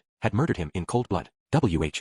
Why did you kill him? I asked, conscious of the fact that my voice was shaking. This wasn't the first time I'd seen a person die. Ghislaine had killed to save me and Eris after all. But this was different somehow. For some reason, I was trembling. For some reason, I was deeply afraid. Why? What's got me so scared? The fact that a man had died? Ridiculous. People died all the time in this world, for the most trivial of reasons. I was well aware of that. Maybe it was just because I'd never seen it happen up close and personal before. But in that case, why didn't I react this way when Ghislaine killed those men during that kidnapping incident? Because he kicked a child, Rudyard said, his voice calm and indifferent. He'd spoken like a man answering the world's most obvious question. Ah, right. Now I get it. I'm not afraid because I just saw someone die. I'm afraid because Rudyard killed that man, without a second thought, just because he kicked me. I'm afraid of Rudyard. Roxy had warned me, hadn't she? There are many differences in what's commonly accepted in human culture versus demon culture, so you might not know what words will trigger an outburst. So what was I going to do if Rudyard ever turned his wrath on me? The man was strong as Ghislaine, or even stronger. Was it possible for me to beat him with my magic? I could probably put up a fight at least. I'd worked out multiple strategies for head-to-head fights against close-range combat specialists. For whatever reason, many of the people in my life fell into that category, including Paul, Ghislaine, and Eris, and Rudyard was probably the single strongest of them. It was hard for me to say with any confidence that I could take him, but if I were fighting to kill from the very start, there were plenty of things I could try. What if he went after Eris, though? Could I possibly protect her as well? No, not a chance. Why, you can't kill someone just for that. Why not? The man was evil. Rudyard was wide-eyed at my flustered objection. He seemed genuinely and totally bewildered. Well, how could I possibly explain this? What did I want from Rudyard here? In the first place, why was it an issue that he'd killed that man? I didn't really have a standard sense of morality. Back when I was a shut-in loser, I'd snorted with disdain at preachy phrases like, it's wrong to kill. Hell, I'd barely felt anything when my own parents died. I knew things were going to get rough for me, but at the same time, my general attitude was pure crystal boy. To hell with that crap, dumbass. I'm jacking off. Needless to say, if I tried to feed Rudyard some cookie cutter ethical argument, it was going to come out weak and unconvincing. Look, there's a very good reason you shouldn't go around killing people. Okay, I'm pretty shaken up. Let's acknowledge that. I'm kind of freaking out, but I'm still going to think this through. First of all, why was I trembling? Because I was scared. Because I'd seen Rudyard, who always seemed like such a kind-hearted guy, kill a man without even blinking. I thought the Supert were a peaceful people who'd simply been misunderstood. That clearly wasn't the case. I didn't know about his tribe as a whole, but at the very least, Rudyard was a killer. He'd been killing his enemies ever since the Laplace War era. This murder was just another typical entry in a long, long list. I couldn't say for certain he'd never turn his spear on Eris or me. I wasn't the sort of pure-hearted, honest person who could earn Rudyard's respect. Someday, somehow, I'd probably end up getting on his bad side. It was one thing if he got angry at me. Since we had different ways of thinking, sometimes our opinions would diverge. That was just inevitable. We'd probably get into fights every once in a while. That said, I wasn't planning to fight him to the death. No matter what the situation, our disagreements couldn't escalate into violence. I had to make Rudyard understand that, here and now, before it was too late. Please, listen carefully, Rudyard. Problem was, I still couldn't find the right words. What was I supposed to say? Damn it. How could I make him understand? Should I just plead with him not to kill the two of us at least? Now you're just being stupid. Just the other day, I convinced Rudyard that I was a warrior, fighting with him as an equal. I wasn't under his protection. I was his comrade. I couldn't start pleading with him now. A flat, cut it out, wasn't going to work either. I needed to come up with something that would actually convince him, or this would be completely pointless. Think, man. Why is Rudyard with you in the first place? He wants everyone to know the Supert aren't really bloodthirsty devils, and if he goes around killing people, he's only going to make their reputation worse. That sounded right. It was the same reason I told him to avoid fights with other adventurers. The public already had an awful impression of his people. No matter how many good deeds he did to change that, all his progress would go down the drain if people saw Rudyard commit a murder. Everyone would revert to their original assumptions about his kind. Okay, this was why he couldn't kill people. We didn't want everyone getting the impression that the Supert were a tribe of mindless beasts, right? If you keep killing people, it's going to make the reputation of the Supert even worse. Even if the people that I kill are evil, it doesn't matter who. If you're killing anyone, that's a problem. I was speaking deliberately now, and choosing my words with care. I don't understand, Rudius. When a Supert kills someone, it's not viewed the same way as when someone else does it. It's the equivalent of being slain by a monster. Rudyard scowled a bit at that. I guess it sounded like I was bad-mouthing his people. I still don't understand. Why would that be the case? Everyone thinks of you as part of a tribe of vicious devils. They think you're maniacs who kill at the drop of the hat, over even the slightest provocation. Okay, this did sound harsh, but then again, it really was the general consensus. Our goal was to change that. It's easy to go around telling people that the Supert aren't really monsters, but if you prove the rumors untrue through your actions, you might start changing a ton of minds.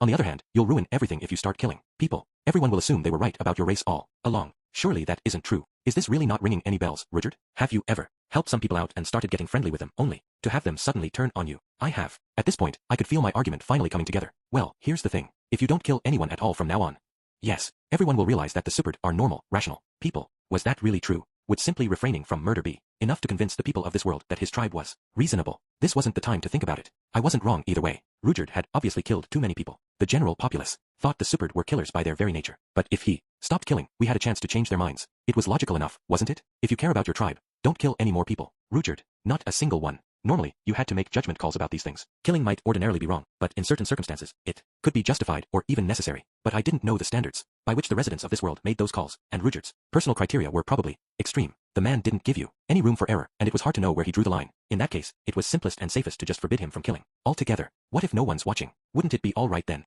I had to fight a powerful urge to facepalm. What was he? Grade school kid? Had this guy seriously been alive for 500 years? You may think no one's watching, but people see things. Anyway, there's no one else in this building, I assure you. Ah crap, right. He's got that stupid eye on his forehead. There was still someone watching. Rudyard. From where? Right here, man. Eris and I saw the whole thing, didn't we? Don't kill anyone from now on, please. We don't want to be afraid of you, either. Very well then. In the end, I basically resorted to the teary-eyed plea approach. My words didn't sound entirely convincing, even to myself. Still, Rudyard nodded, and that was all that mattered. Thank you, Rudyard. I bowed my head to him in gratitude, and noticed that my hands were shaking. Calm down. This sort of thing happens all the time. Deep breaths. Hoo ha, hoo ha. It was proving difficult to calm myself. My heart didn't want to stop racing. I shot a glance over at Eris, wondering how she was handling all this. To my surprise, she didn't look afraid in the slightest. The look on her face basically said, "You startled me a little there, but I guess a piece of trash like that deserved to die." Okay, maybe she wasn't actually thinking anything quite that cruel, but she was standing in her typical pose, arms folded, feet wide apart, chin in the air. If the girl was shaken up, she was doing her best not to let it show. And here I was, freaking out for everyone to see. Talk about pathetic. My hands finally stopped trembling. All right, let's get back to the questioning, shall we? Trying to ignore the smell of blood still hanging in the air, I forced myself to smile. Now then, time for a little interrogation. Who should I try first, the man or the woman? The bug-eyed lady was clearly terrified at this point. She was making muffled sounds and trying desperately to squirm away from us. It was kind of titillating, to be honest, but let's put that aside for now. If I took off her gag now, I had the feeling she'd start babbling a bunch of frantic nonsense. Seemed smarter to wait until she'd calmed down a little. As for the lizard man, I couldn't really tell if his expression had changed much. What with the reptilian face and all, it did kind of look like he may have gone a little pale, but it also seemed like he was watchfully observing his surroundings. His eyes flitted from Eris's face to Rudyard's, then to mine. I had the feeling his mind was completely focused on the question of how he could get out of this alive. It really was a shame Rudyard had killed their buddy. A short-tempered tough guy like that would have been the easiest nut to crack, by far. At this point, maybe we should just take off both their gags at once. We could take one of them into a different room, interrogate them separately, then compare their answers afterward. Yeah, let's give that a shot. Eris, stay here and keep watch on the woman for us, okay? Got it, Eris answered with an energetic nod. I pulled the lizard man to his feet and promptly marched him out of the room. Once we were far enough down the corridor that our voices wouldn't carry back to his friend, I stopped and removed his gag, making sure not to give him any chance to bite me. I've got some questions I'd like you to answer. Sure. I'll tell you whatever you want to know. Just don't kill me. Fair enough. As long as you talk, I'll let you go. Eek. I'd smiled brightly in an attempt to reassure him, but for some reason the lizard man flinched back in fear. Maybe he wasn't quite as cool-headed as I'd originally thought. Why do you have so many animals caged up in this building? We picked him up off the street. That's really impressive. And where did you find them all? Exactly. Well, I mean, the man's eyes darted between Rudyard's face and mine. Was he really planning to continue lying at this point? Just around town. Okay, that barely even qualified as a lie. The guy had a clever-looking face, but maybe he wasn't that bright after all. Wow, no kidding. There must be animals lying around for the taking all over the place, huh? I paused for a moment, then fixed him with my fiercest glare. Look, buddy, do you think I'm stupid just because I'm a kid? No, and not at all. Yeah, that didn't really work. With this body, any attempt at intimidation seemed to come out kind of ridiculous. I was only 10 years old, after all. Oh well, guess I'll have to scare him a bit. Explosion. With a sharp snap of my fingers, I set off a small fiery blast right in front of the man's face. Gah, youch. It singed the tip of his nose nicely. What the heck are you doing, man? Naturally, I chose to ignore this question. Do us both a favor, and think a little harder about your answers. You don't want to die, right? The lizard man shuddered, presumably remembering the moment Rudyard murdered his partner. At this point, it finally occurred to me that our whole conversation back there had been in the demon god tongue. I had blathered on about Rudyard and the Superd in a language these people could obviously speak. Oh well, if they know, they know. Might as well try and use that to our advantage. This is no joke. My friend here's dyeing his hair blue, but he really is the one and only dead end, and I'm not as young as I look, either. Seriously. We're the same type of people as you guys, alright? Just be honest with us. Maybe we can even help you out. Maybe not, but let's see what happens. Eek. The lizard man glanced over at Rudyard, only to look away immediately. He'd probably gotten a nasty glare. Come on, just spit it out already. What were you doing here? We were catching people's pets. You don't say. Why was that? We'd wait until their owners filed a request, then bring the pets back and act like we'd just found them. I see. It was probably the truth. I didn't have any proof of that. It just made sense and seemed consistent with everything we'd seen. The request that brought us here was filed by an innocent young girl, but you'd probably get the occasional wealthy lady desperate to find her little poopsie Christine. Although guild tasks seemed to pay out within a set range, depending on their difficulty, maybe clients like that sometimes offered special bonuses on the side. With a bit of luck, you might be able to make a good living finding pets all day. What do you do if the owner never files a request though? After a while, we just let the things go. Why not sell them to a pet shop for some extra profit? That'd be a great way to get ourselves caught, kid. The instant the lizard man snorted derisively at me, Rudyard struck the floor with the butt end of his spear. Our captive flinched back at the sound. Beautiful, man. Seriously beautiful. Just when the guy starts to feel a little cocky, you remind him exactly where he stands here. You're a born interrogator. Sounds like you had this racket all worked out, huh? Why yeah, pretty much. Personally though, I still would have turned the extra animals into money. You could always chop them up and sell the meat to a butcher, right? No real risk of getting caught that way. I mean, people seem to enjoy eating monster flesh around here. They'd probably be just fine buying mystery meat from some miscellaneous animals. Oh, now the lizard man's looking at me like I'm some kind of serial killer. Come on, people eat great tortoises around here, don't they? How's a pet turtle any different? I turned back to glance at Rudyard, hoping for confirmation that I wasn't crazy. Rudius, he said solemnly, do you intend to dispose of these people in the same way? What an alarming question. At least our captive's reaction made sense now. He'd probably been wondering something similar himself. Now there's an idea. The lizard man's face twitched as I smiled ominously at him. Now this expression I could recognize. It really brought me back. People used to look at me that way all the time in my first go-round. Rudius, Rudyard, please, you don't have to glare holes in my back like that. I'm just kidding around, okay? I wouldn't actually do that. Well, we only came out here to find a specific cat. It's not like we're a roaming band of vigilantes or anything. We could always walk away and pretend we didn't see anything. Our really only problem is, you two know that Rudyard here really is a supered. Now what are we going to do about that? I won't tell anyone. Hell, it's not like anyone would even believe me if I told them Dead End was wandering around the city. I don't think that's true. Ugly rumors always find a way to get around. It's best to assume that anyway, especially when it's a rumor you don't want spreading. From my perspective, the single easiest thing would be to kill you all and bury your bodies somewhere, you know. See, come on man, don't talk like that. I'll do anything you want, okay? Just don't kill me. Those were the words I'd been waiting to hear. Time to wrap up the intimidation phase. What am I going to do here though? These people were petnappers, which made them criminals, aka bad guys. But they were clearly small-time crooks with no connections to the local underworld. Letting them off the hook wouldn't put us in any real danger. That said, they'd seen Rudyard kill a man, which meant they may eventually disrupt our plan to make him into a local hero. I'd really prefer not to have that risk hanging over our heads. Murdering them in cold blood was off the table. I mean, I'd just given Rudyard a lecture on this very topic. Maybe I could hand them over to the City Watch or whatever. No, all they'd really done was steal a bunch of pets, and that was hardly the gravest of crimes. The cops might let them off with a big fine or something, and they'd be right back out on the streets, possibly nursing a grudge. No matter how submissive they were being right now, once my foot was off their throat, all bets were off. Ideally, I wanted to keep them somewhere I could keep an eye on them, and periodically threaten them again, at least until I knew they weren't going to cause us any problems. But that would carry certain risks as well. If we kept leaning on them, their resentment might fester into hatred. We'd already killed one of their friends. After all, for now that was fueling their fear of us, but someday it might drive them to try and take revenge. We couldn't kill them, and we couldn't hand them over to the cops. How about taking them in then? That would keep them close at hand, and they could help us earn money and rise up the ranks. We'd make them gather information around town and run random errands for us. Hell, we could even take over their pet abduction racket. Of course, Rudyard probably wouldn't like this plan one bit. He'd already classified these people as villains, evil enough that they deserved to die. Somehow, I doubted he'd want to work with them.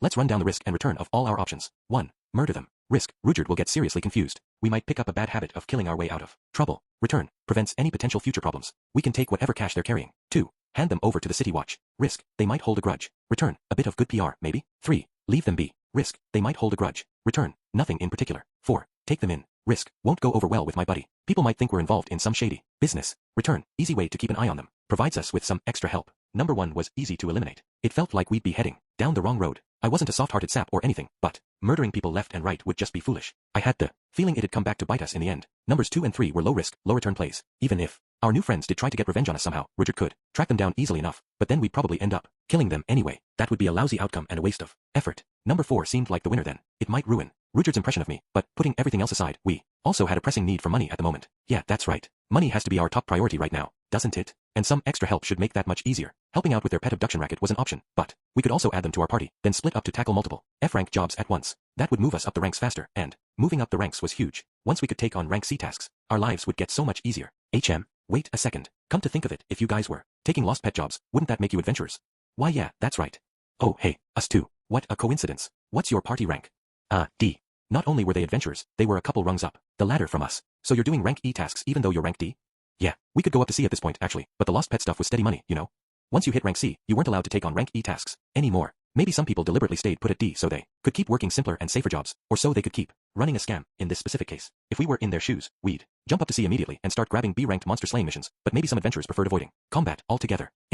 Maybe we could have these two take some C-rank jobs, then help them out with the fighting part? Even if we split the money evenly between us, that should solve our cash flow crisis. No, we'd never move up the ranks that way. All of a sudden, a light bulb went off in my head. I just found the perfect solution. Hey, could you two keep doing this job without the guy who died? And we'll just quit this racket and go legit. Be honest, please. Yeah, we could. That guy saw the two of us catching a pet and blackmailed us into giving him a cut. Whoa, seriously? Guess we got lucky. It was a 1 in 3 chance, but Rujard apparently killed the right guy. Maybe the man god was watching out for us or something. Okay then, why don't you team up with us? You want to join forces with them? Rujard shouted from behind me. You can't be serious. Rujard, can you be quiet for a minute, please? What? Don't worry. I know what I'm doing here. I turned back for a moment. Unsurprisingly, Rujard was looking none too pleased. The idea sure felt like a good one, but maybe I needed to reconsider. It was just so perfect though. We could earn money, increase our rank, and work on Rujard's reputation, all at the same time. Yeah, unless I was overlooking something, there was nothing but upsides all around. I turned back to the lizard man and looked him in the eyes. You said you'd do anything I want earlier, right? Sure. I can give you money if you want. Just don't kill us. I don't need your money, but I do want you to rank up at the guild. What? Okay, let's explain this nice and slowly. Look, everyone in our party is a combat specialist, as you can probably tell. We can hunt down lost pets if we need to, but it'd be way more efficient for us to go out on monster slaying jobs. Yeah, I bet. So, why are you on a lost pet job right now? It's a bit of a long story, but we only just became adventurers. Okay. It felt like we were starting to get a bit off topic here. Anyway, the point is, we want to take on combat jobs, but our rank's too low. You guys, on the other hand, aren't really capable of slaying monsters. You follow me so far? Why yeah. Well, here's a nice, simple solution. We're going to start swapping jobs. The lizard man tilted his head to the side in puzzlement. What do you mean? You two are going to take on C or B rank monster slaying missions at the guild. We're going to grab more lost pet type jobs so we can get our rank up. We'll handle your jobs for you, and you'll handle our jobs for us. Wait a second, what? The guild isn't gonna let you turn in our job for us. Don't be stupid. The party that took the task will also be the one to report in once it's complete. I could see comprehension dawning in the lizard man's eyes. The concept was simple enough really. Dead END takes E-rank jobs, performs B-rank jobs, reports in on E-rank jobs and receives the rewards. Their party takes B-rank jobs, performs E-rank jobs, reports in on B-rank jobs and receives the rewards. Afterward, of course, we'd meet up and swap the rewards we'd received. There might be some issues with the concept in terms of the guild's regulations, but I'd heard high-ranking adventurers sometimes helped out low-ranking newbies with their tasks. We'd just be doing the opposite, more or less. It probably wasn't against the letter of the law. We want money and a higher rank. You people want to make a nice, steady living. Seems like we can help each other out, right? We'll even give you a cut of the B-rank rewards as your commission. If you want a C commission, huh?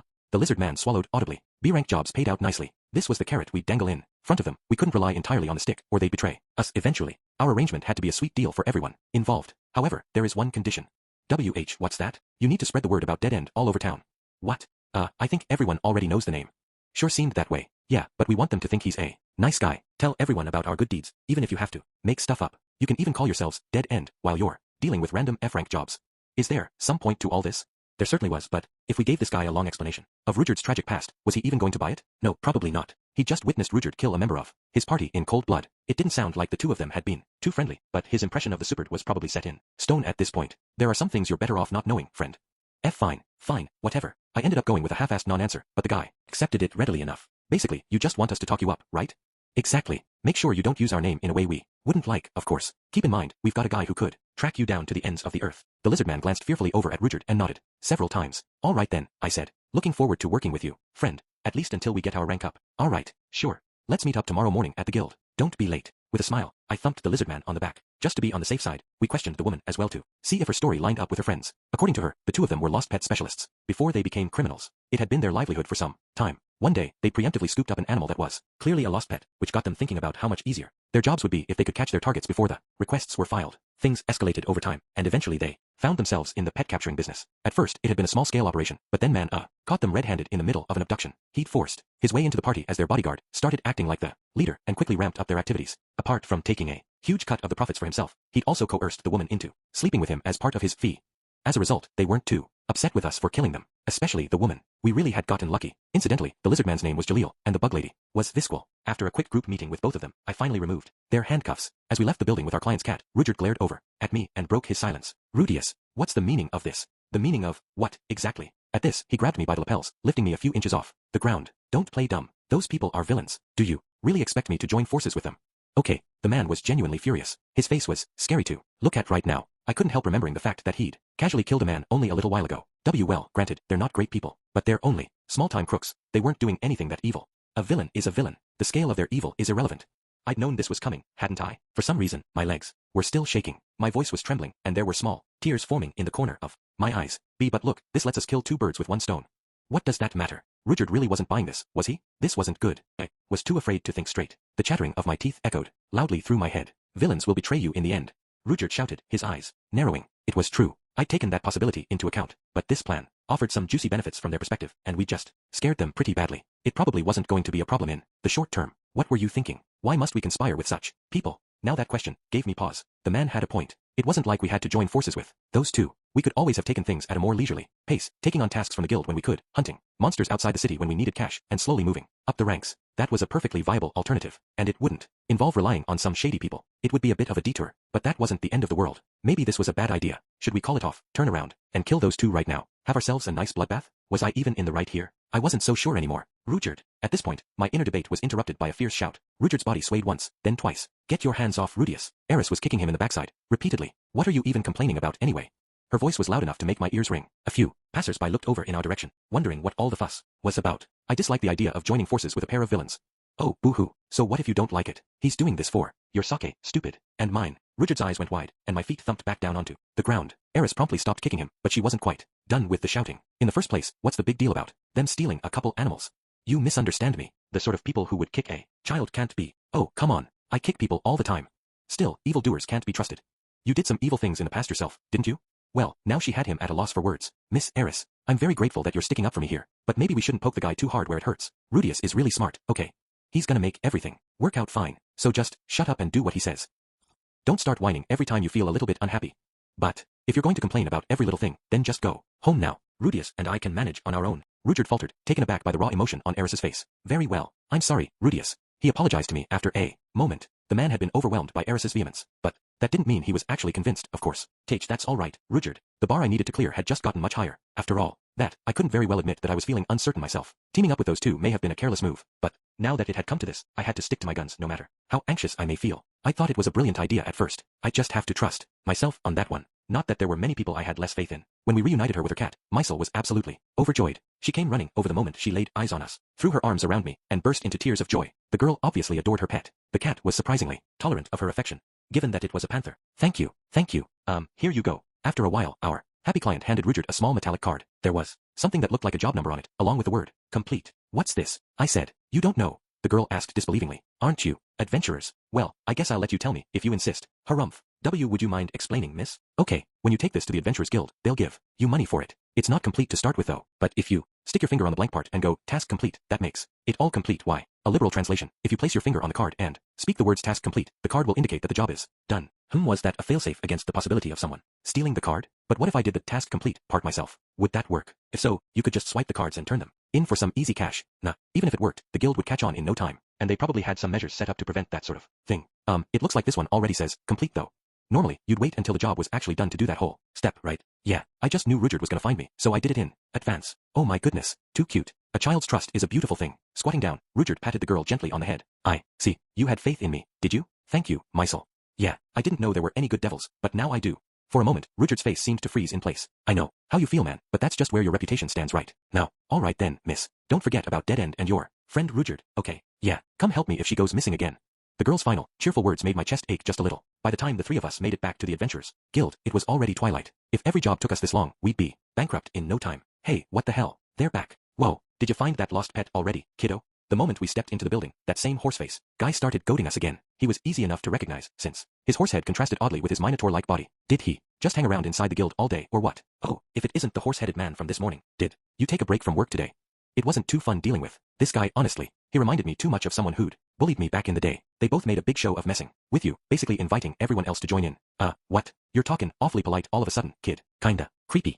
Whoops. Forgot to put on my other personality. Guess I'll just roll with it. You're a veteran adventurer, and you were nice enough to give us some advice. Why wouldn't I speak to you respectfully? Oh, sure. Guess you got a point.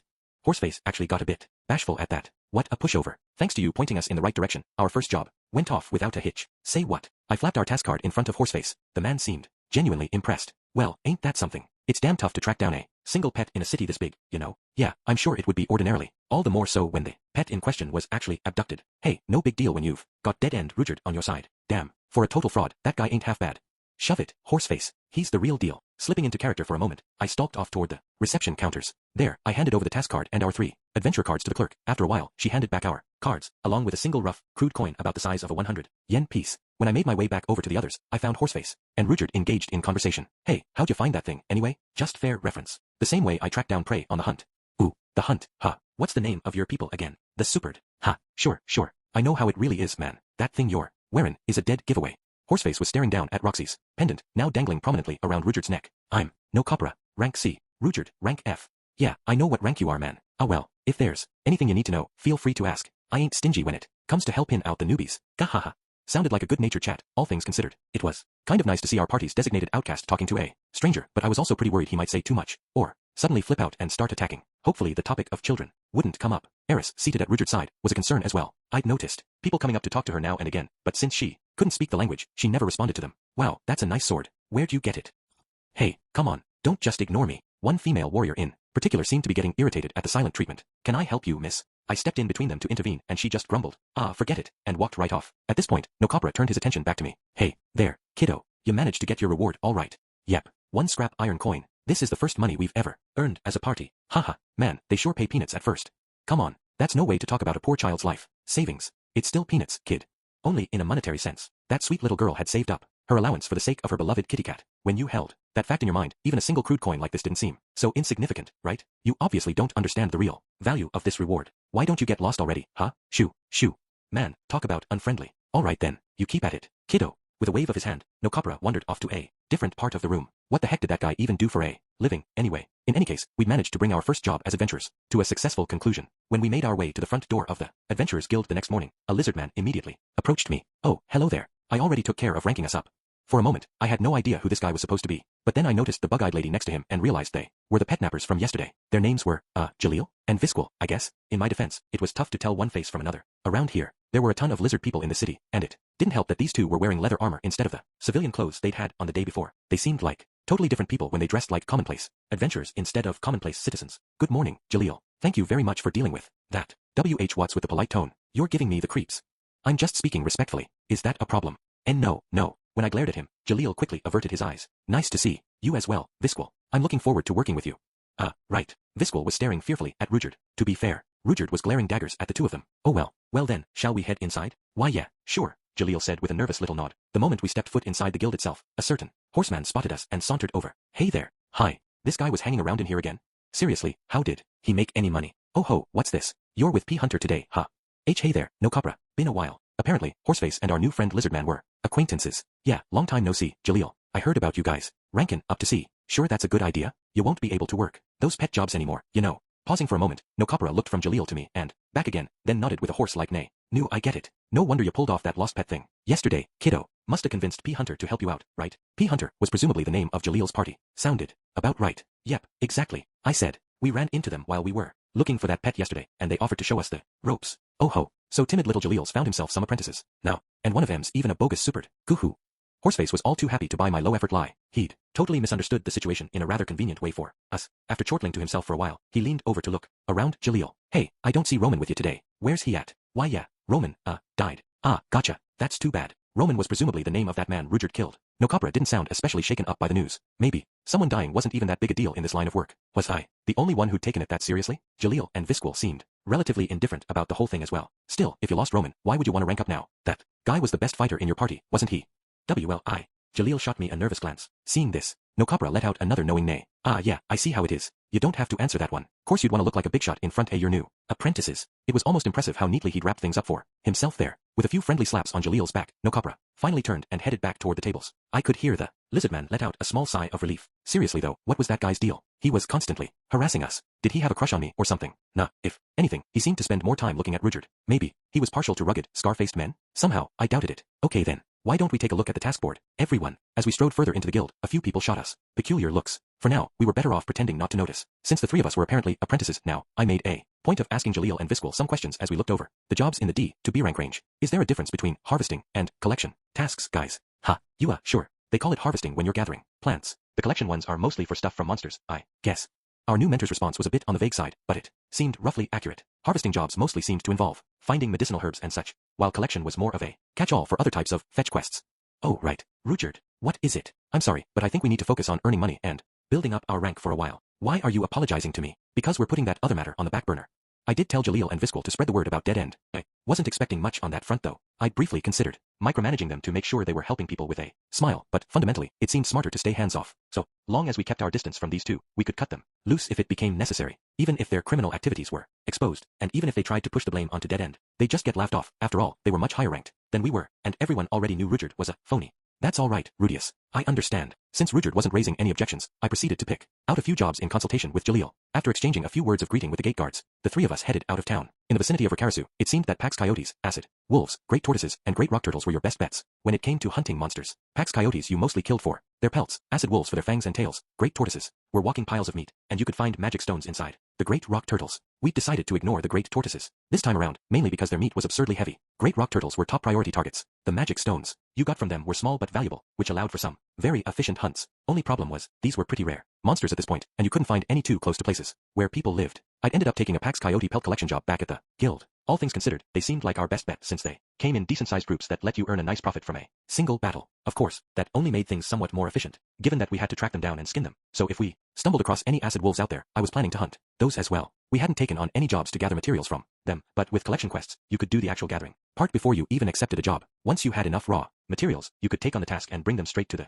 guild's purchasing counter. In any case, the Pax coyotes were our main focus for now. You'd usually get about 10 per group at most. Given the time it'd take to track them down and skin them afterward, I'd initially assumed we wouldn't be able to kill that many in a single day. After we hunted down and skinned our first group, though, Rudyard began gathering their corpses in a pile. At first, I didn't understand what he was doing. Can you spread the scent around using wind magic, Rudius? Ah, now it all makes sense. We were going to use the smell of their blood to draw other monsters to this spot. I proceeded to billow the air in various directions, advertising our pile of fresh meat to the entire surrounding area. Giant stone turtles can't be lured this way, but we should attract every Pax coyote in the vicinity at least.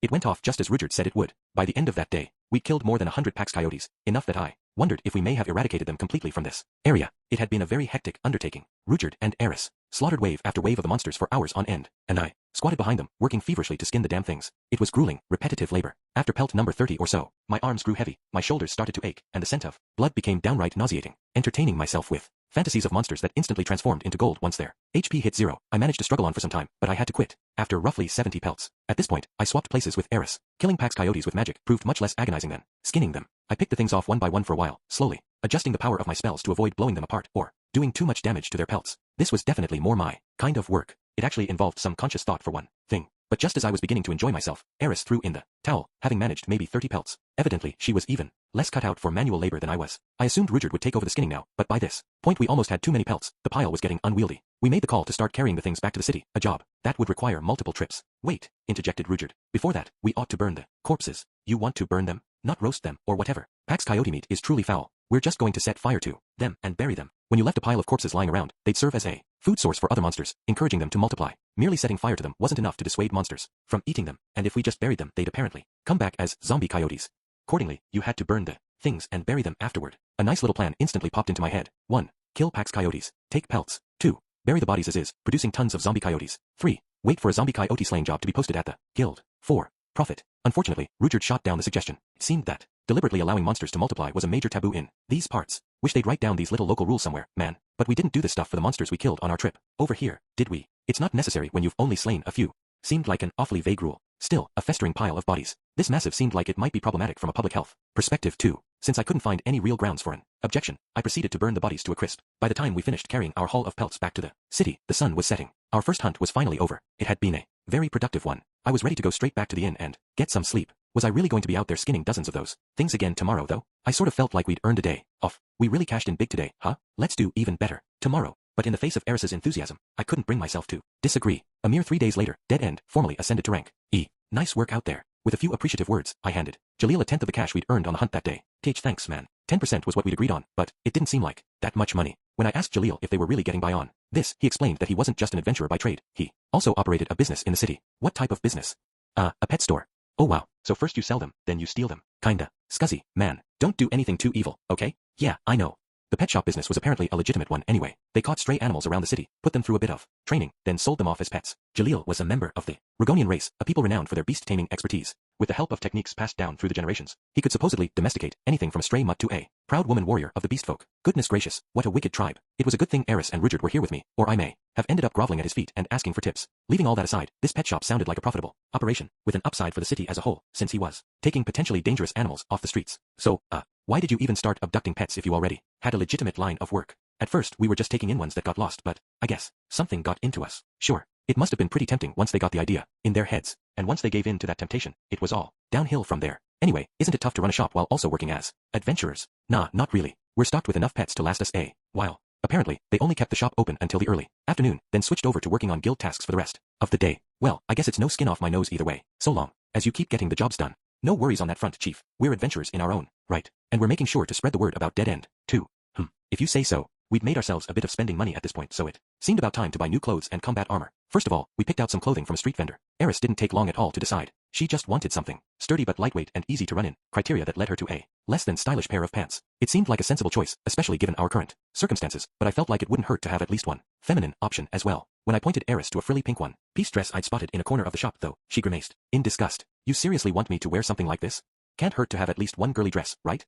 Oh yeah, then how about you buy something manly, Rudius? She pushed a fur vest at me. It looked like something a mountain bandit might wear.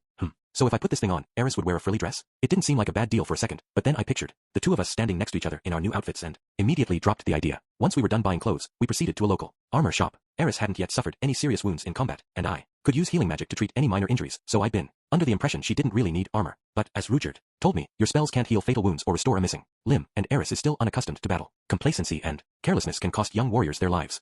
It wasn't a good idea for her to go without defensive gear. The armor shop was a large and impressive establishment, although still somewhat cruder than the stores I'd seen back in Azura. The wares on display inside were universally more expensive than the stuff you could purchase from the city's street vendors. The stalls and carts were your best bet for cheaper items, and sometimes you'd discover a hidden gem among the piles of junk, but shops like this offered reliable quality and a superior selection. They also had a wide range of sizes, which was pretty helpful, given that the two of us were children. Protecting your heart is really important, so I think we ought to buy the best one we can. At the moment, we were picking out a breastplate for Eris. There were a wide variety of these for female warriors in particular, designed to fit people with varying bust sizes. This looks fine to me, said Eris, pulling on a beast-hide model. That fit her perfectly. What do you think, Rudius? Naturally, I wasn't about to pass up a legitimate opportunity to stare at a girl's chest. Looks like things are coming along nicely. You should probably go with one that's one size larger. Why, come on, think about it. We're still growing kids. Anything that fits you perfectly right now will be too small in no time. I picked out a similar breastplate in a slightly larger size and handed it to Eris. It's all loose on me. Nah, you're fine. Don't worry about it. Muttering complaints, Eris proceeded to pick out other bits of armor for various parts of her body. All the fighting we'd been doing lately had given her a sense of where she was most vulnerable to injury. It wasn't hard to find gear to protect her joints and vital organs. Her head posed more of a dilemma, though. An overly heavy helmet would only slow her down. Still, we didn't want to leave such an important part of her body totally undefended. How about something like this? I said, presenting her with a full-face helmet that reminded me of one of the Eveler Hokuto brothers. Not a chance, she said with a grimace. Kids these days, no appreciation for the classics. We went on try all sorts of different helmets, but Eris rejected every single one of them on the grounds of heaviness, ugliness, smelliness, or making it too hard to see. Ultimately, she settled on a headband of sorts. It had iron plates sewn into it to offer some protection. Of course, the hood we'd purchased earlier was solely to hide her eye-catching red hair. It was meaningless from a defensive perspective. I guess that's all of it. What do you think, Rudius? Do I look like an adventurer? With the cutlass-like sword Rowan had given us fastened at her hip, Eris twirled to show off her new set of light armor. To be perfectly honest, it looked a bit like a cosplay, especially since that breastplate didn't quite fit. Splendid, miss. Simply splendid. You're the very picture of a seasoned warrior. You think. He. Eris put her hands on her hips and looked down at herself with a satisfied grin. As she savored the moment, I haggled down the cost of her equipment to 1 iron coin. Not a minor purchase by any means, but we were buying a full set of armor here. Okay, Rudius, you're up next. I don't think I really need anything, do I? Of course you do. You're a magician, so you should have a robe. I got the impression Eris had a certain fondness for stories, where a heroic young warrior set off on an adventure with a magic-using childhood friend at their side. There were nights when the girl barely got any sleep, but she was certainly spunky during the daylight hours. Ah well, guess I'll play along. Hey, mister, do you have any robes that would fit me? The elderly owner of the armor shop walked over silently and opened up one of his wardrobes. Here, these were made for halflings. Inside, there was a wide variety of colored robes, all with slightly different designs. They seemed to come in 5 hues: red, yellow, blue, green, and gray. None were particularly vivid. Does the color make some sort of difference?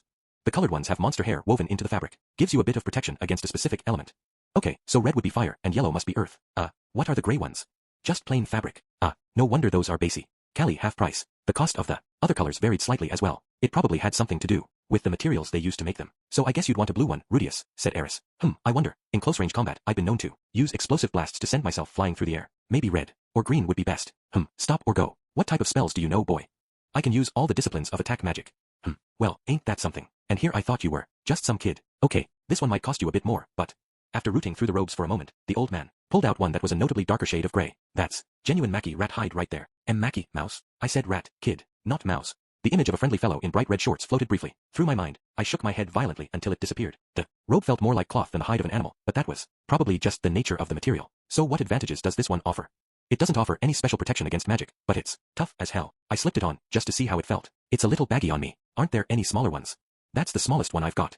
They must make some for kids, right? Why would they? Now I knew how that little judo guy must have felt when he tried to put on a normal suit for the first time. Oh well, I was still a growing boy, so maybe this was alright. The thing did seem to be made of quality material, at least. Judging from the feel, it'd probably provide some protection against stabbing weapons. I somewhat liked that it was made from a gray-skinned rodent, too. Fit nicely with my last name. Okay, maybe I'll go with this one.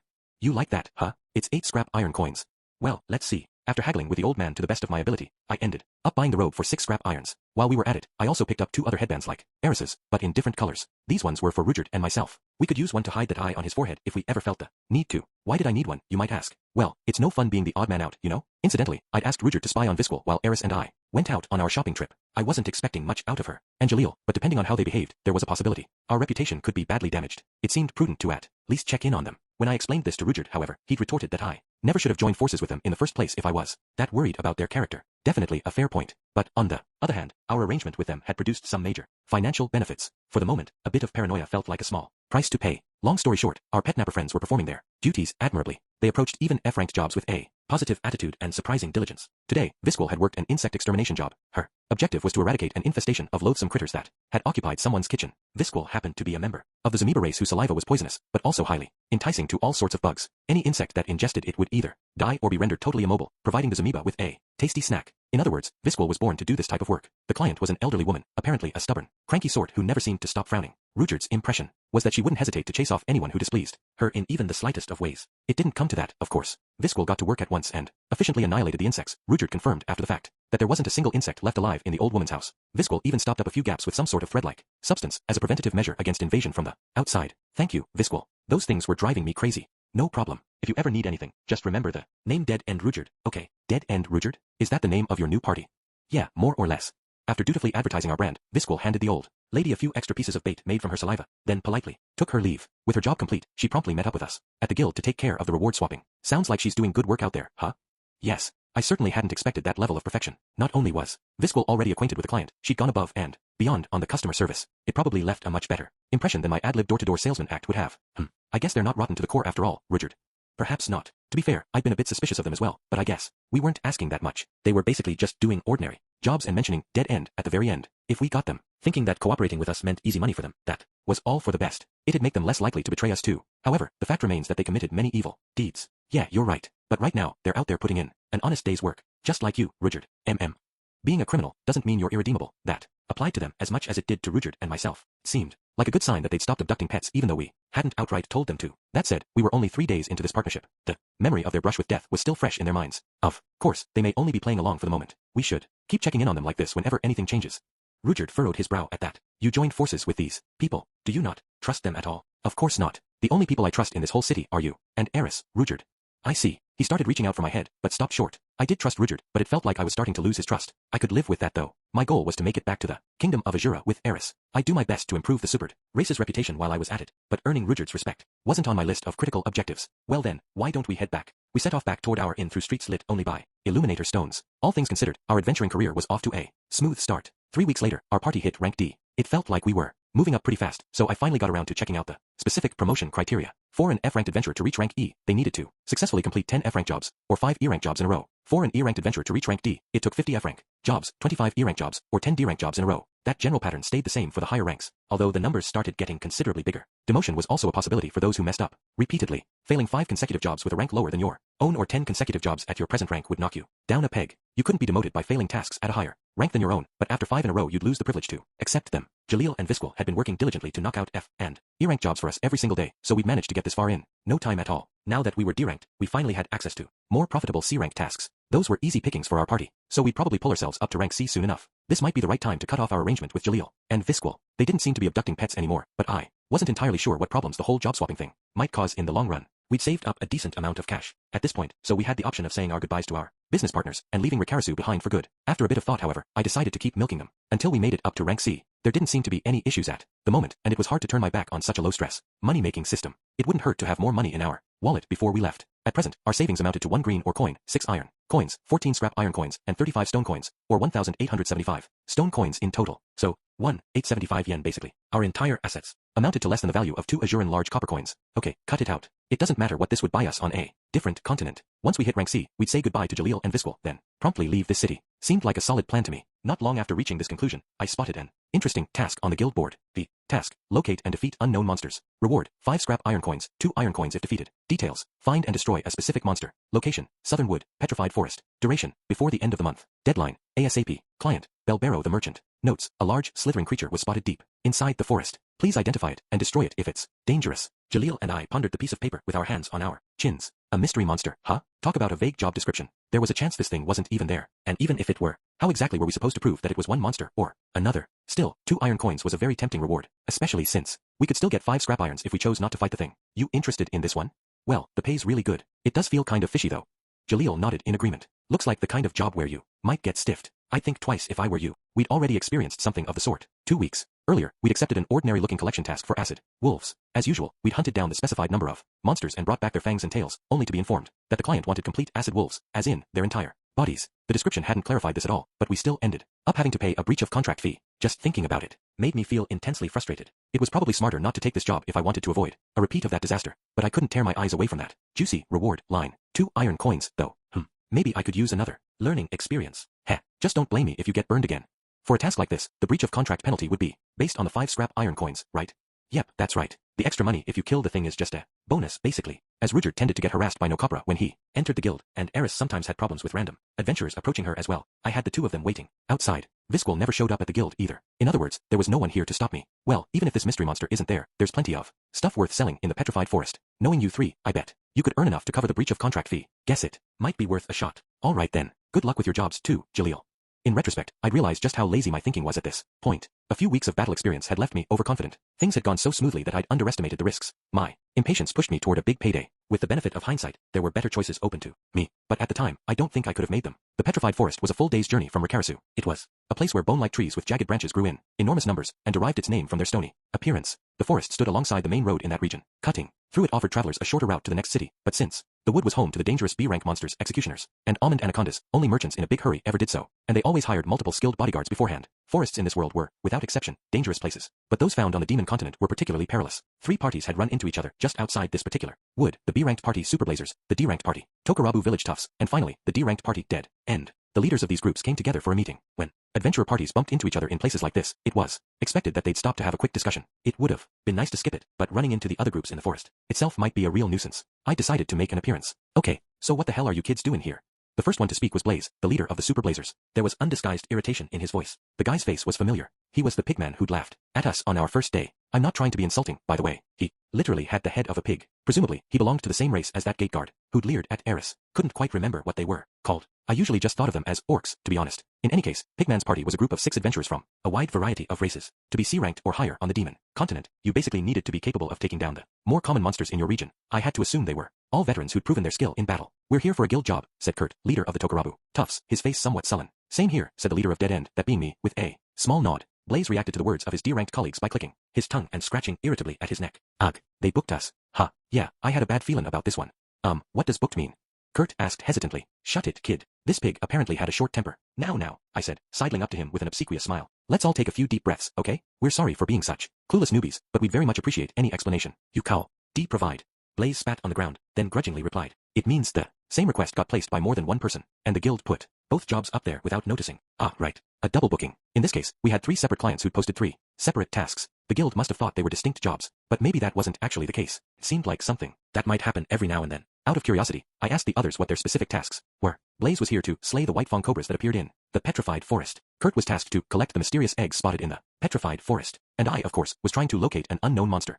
Ha, you're on a search and locate job? Do they even have those at rank D? Naturally, I'd worked out an answer to Kurt's question beforehand. It's a C-ranked task, actually. They put it up there after you left the guild. No kidding? Man, I wish we'd gotten that one instead. As the kid muttered to himself, I took a moment to think about the situation we were in. It did feel like there was at least some potential overlap between all three of our tasks. First of all, white fanged cobras weren't native to this forest, but judging from Blaze's job, at least one had recently been spotted here. That could very well be our unknown monster, and it might also be responsible for the mystery eggs Kurt was after. But of course, there was also a possibility that our mysteries were completely unrelated to the cobras. It was a little hasty to assume we'd been triple booked. Still, I wonder how this happened. How should I know, kid? It just works out that way sometimes.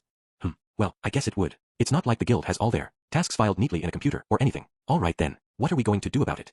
Nothing. Whoever finds the monsters first wins. What? Shouted Kurt. So what happens to our task if you get there first? Ha. Oh, your eggs or whatever. I mean, we'll smash 'em if we see 'em. Can't have white fang cobras hatching all over the place, can we? Blaze said with a smirk. Come on, Rudius, say something. If they kill all the monsters, we'll both fail our jobs. Kurt was turning to me for support. He did have a point. If Blaze's party happened to kill our unknown monster, we wouldn't get the chance to track it down or fight it. Wait a second. We basically just need to locate and identify it, right? I felt like reporting that the white fang cobras had been here might be enough to satisfy our client. And to hedge our bets, we could always hunt down some random monsters here before we left. A big enough loot haul ought to cover the 20% breach of contract fee. Well, we don't know for sure that this was a triple booking. There might be something other than the white fang cobras here as well. Blaze grimaced. So, you want to look around together, is that it? You expect us to be your babysitters? Who the hell wants your help anyway? Said Kurt, his face flushed with anger. Oh please, you're obviously hoping we'll protect you, right? This forest's pretty damn tough for a bunch of D-rankers. Now I get why he's so cranky. Blaze didn't like the idea of a pair of low-ranked groups following his party around like a string of poop trailing after a goldfish. Perfectly understandable. It would only make their lives harder after all. Of course, I didn't want to travel with them either. It wasn't a good idea to let anyone see Rudyard fighting with his spear. They might realize he really was a support when they saw how strong he was. Fortunately, Kurt had already given me an easy out here. Okay, I've heard about enough of this. Dead End doesn't need babysitters either. Thank you very much. We'll be working on our own. I promptly turned and left the leaders' conference without waiting for a response to my declaration. My party had been waiting for me a little distance away. So what's going on? Asked Eris, her voice betraying some impatience. Looks like we're all here to do the same job, more or less. Oh, what happens now? Does somebody back down? No, of course not. We'll all go for it and see who finds the monsters first. Oh yeah, sounds like a decent challenge. Well, she certainly seemed enthusiastic at least. I felt like Eris had been getting sick of our hunting missions lately. Those jobs weren't exactly adventures after all, more like manual labor. This probably seemed like a nice change of pace. As the three of us were speaking, Blaze and Kurt brought the little leaders' meeting to a close. Kurt said a few words to his two companions, and they all set off into the forest together. The super Blazers headed in as well, moving in a different direction. So what's the plan? Asked Eris. Let's see, I said. Rudyard can search the area for enemies, as always. We'll just move around and investigate until we single out this mystery monster. It seemed like a simple enough proposal to me, but Rudyard shook his head gravely. Hold on, Rudius. What's the matter? I'm worried about those 3 children. What children? Oh, he means the Tokarabu toughs. They're not strong enough to survive in this forest. So what you're saying is, we should help them. I really shouldn't have been surprised. Well, Rudyard, if we stick too close to them, there's a chance they'll realize you really are a support. I don't care. Yeah, well, I do. Okay, but it's going to cause us all kinds of problems if people realize who you are. What then? Are you telling me to stand back and let them die? That's not what I'm saying. Let's just follow them from a distance and help them out if they get in trouble. I couldn't hope to talk him out of this one. We'd just have to adjust our objectives. Those 2 iron coins probably weren't going to happen, but we could earn ourselves some serious gratitude at least. Still, was it really a good idea to thoughtlessly jump to the rescue here? If we had to protect those kids from a monster attack, the odds of them realizing Rudyard's true identity got that much higher. I didn't want to believe that they'd cling to their prejudices about a man who just saved their lives, but Dead End had a special place in the minds of people on this continent. It was hard to know how things might play out. If worst came to worst, maybe we could intimidate them into joining up with us, like we did with Jalil and Visquil. For now, our party set off after Kurt and his friends. As he watched the Tokarabu village toughs stride boldly along into the depths of the petrified forest, Rudyard furrowed his brow. What's the matter? I said. Is this the first time they've set foot inside a forest?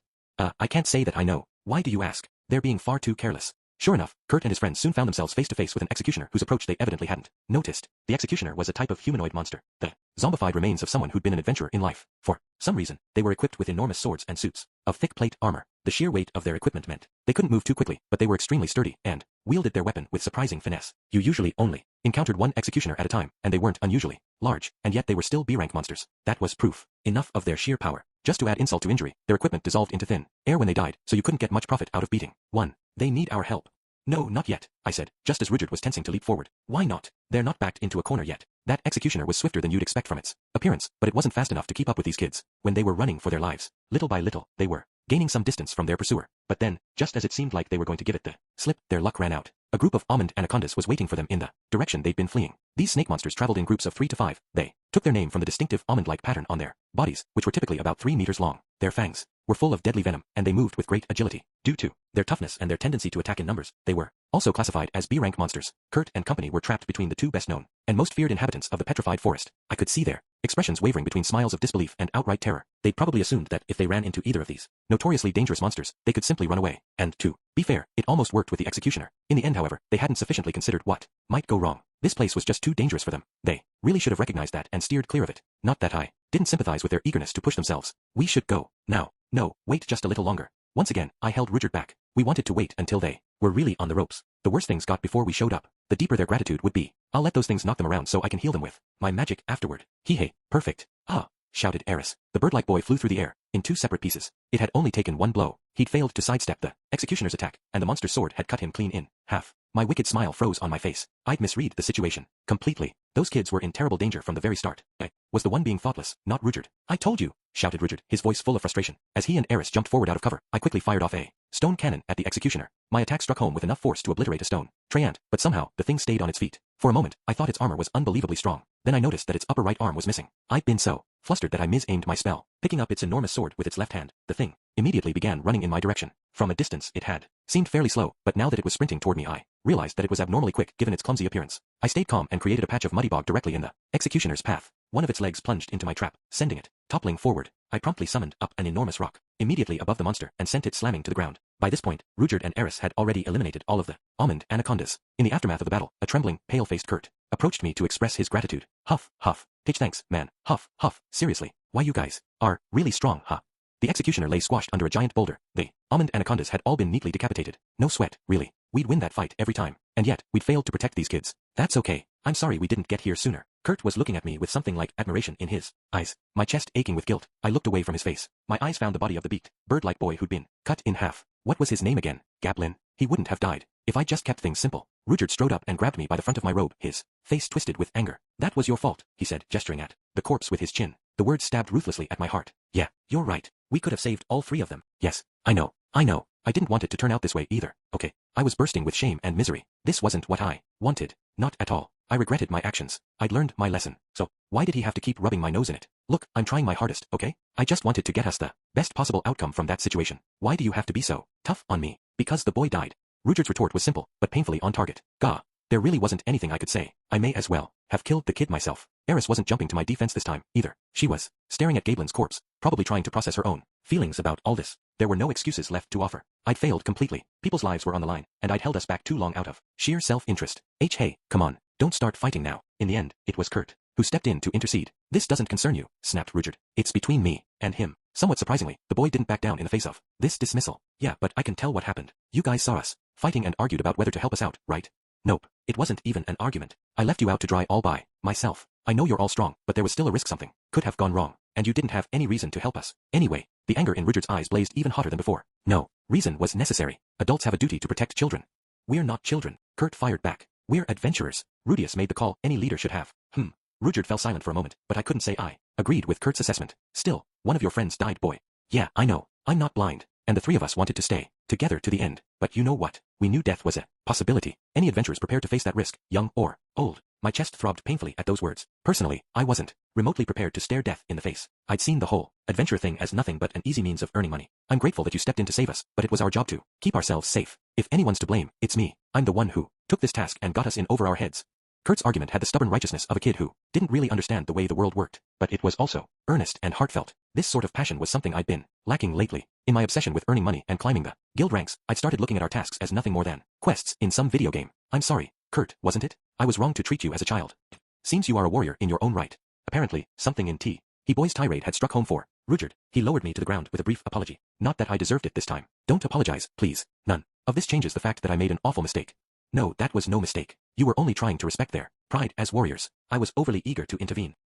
Nothing of the sort even crossed my mind, actually. Sorry. I was too hasty with those criminals as well. I'll have to be more careful in the future. Rudyard seemed to have neatly wrapped things up for himself, but I didn't find his conclusions too convincing. I was going to give my mistakes today some serious thought later. I needed to identify exactly where I'd gone wrong and make sure this never happened again. Still, there was definitely a part of me that was thinking, nice. Good thing he got the wrong idea. At least I got away with it. I wanted to smack myself in the face. Kurt and his friend told us they planned to carry their fallen comrade back to town. We escorted them back as far as the entrance to the forest. I'd expected Rudyard to insist we guard them all the way to Rikarasu, but he shook his head at the suggestion. He'd recognized Kurt and his friends as warriors. That changed things. They may not make it back safely with their party reduced in size, but they have resolved themselves to face that risk. Kurt had said as much, yes, but there was something deeply melancholic about his posture as he walked away from us. It was so obvious that Eris impulsively ran up to him and said, "Good luck out there." She didn't speak his language, of course, but Kurt clearly sensed the meaning of her words from the expression on her face. Thank You, he said.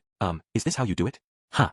The boy took Eris's hand, leaned forward, and kissed it near the knuckle of her thumb. With one last, bright smile, he turned and walked off once again. Eris had frozen up completely. I wasn't sure what to do, either. Suddenly, she spun around to look at me, then began vigorously, rubbing the top of her hand against the edge of her armor. No, you've got it all wrong. Was that actual panic on her face? I mean, the kid did kiss her, but she had gloves on. It didn't seem like anything to get that worked up about. I won't even use this anymore.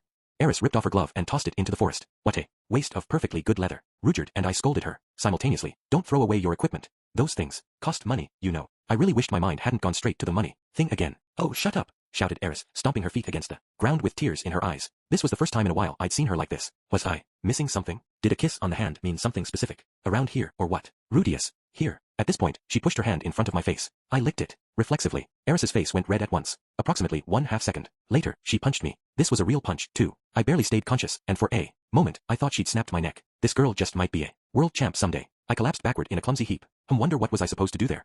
As I looked up at her from the ground, Eris stared at the spot where I'd licked her, then briefly touched it with her tongue as well. Instantly flushing bright red, she then scrubbed her hand forcefully against her clothes. Sorry about that, Rudius, but you can't lick me, all right. It was all pretty adorable, so I forgave her on the spot. This hadn't been a good day overall, but I wasn't feeling quite as miserable anymore. As we made our way deeper into the forest, I found myself thinking about Rudyard. He was a man with an absolute moral code, and he loved children. Those were the fundamental facts I was working with till this moment, but that conversation earlier suggested that warrior was also something of a keyword for him. Rudyard, what's your definition of a warrior?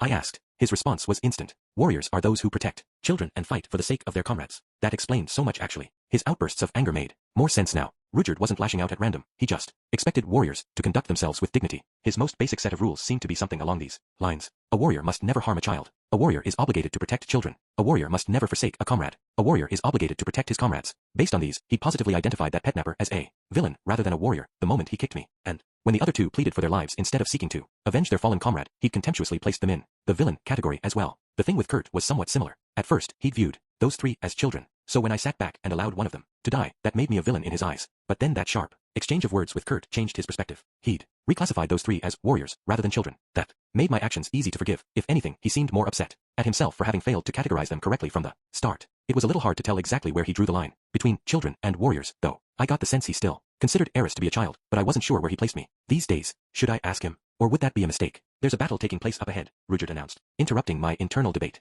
Oh, is it that other party? The Super Blazers. That's right. Apparently that pigman had found himself some trouble. I wasn't sure exactly what sort of sight Rudyard's third eye offered him, but he could apparently use it from underneath the headband, and well enough to pick out one adventurer from another. Talk about convenient. I want one too. You think we should help them? I asked. That's not necessary, he replied. Well, they're B-ranked adventurers after all. I guess he'd classify them as warriors from the start. We moved a bit deeper into the forest and came upon a single, enormous snake coiled in a clearing. 4 corpses lay scattered around it.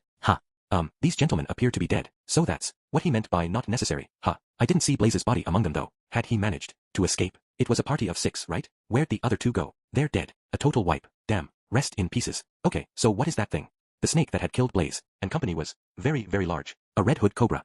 Its body was so thick that Eris and I couldn't have wrapped our arms around it fingertip to fingertip. It had to be 10 meters long, and its neck area was flatter and wider than the rest of its body. I could see 2 distinct bulges halfway down the monster's trunk. One of those was presumably a great big lump of pork. Weren't we looking for white cobras, though? I wouldn't have expected to find one in this forest, continued Rudyard, let alone such a huge specimen. They don't usually live here then? No, but one does spawn every once in a while.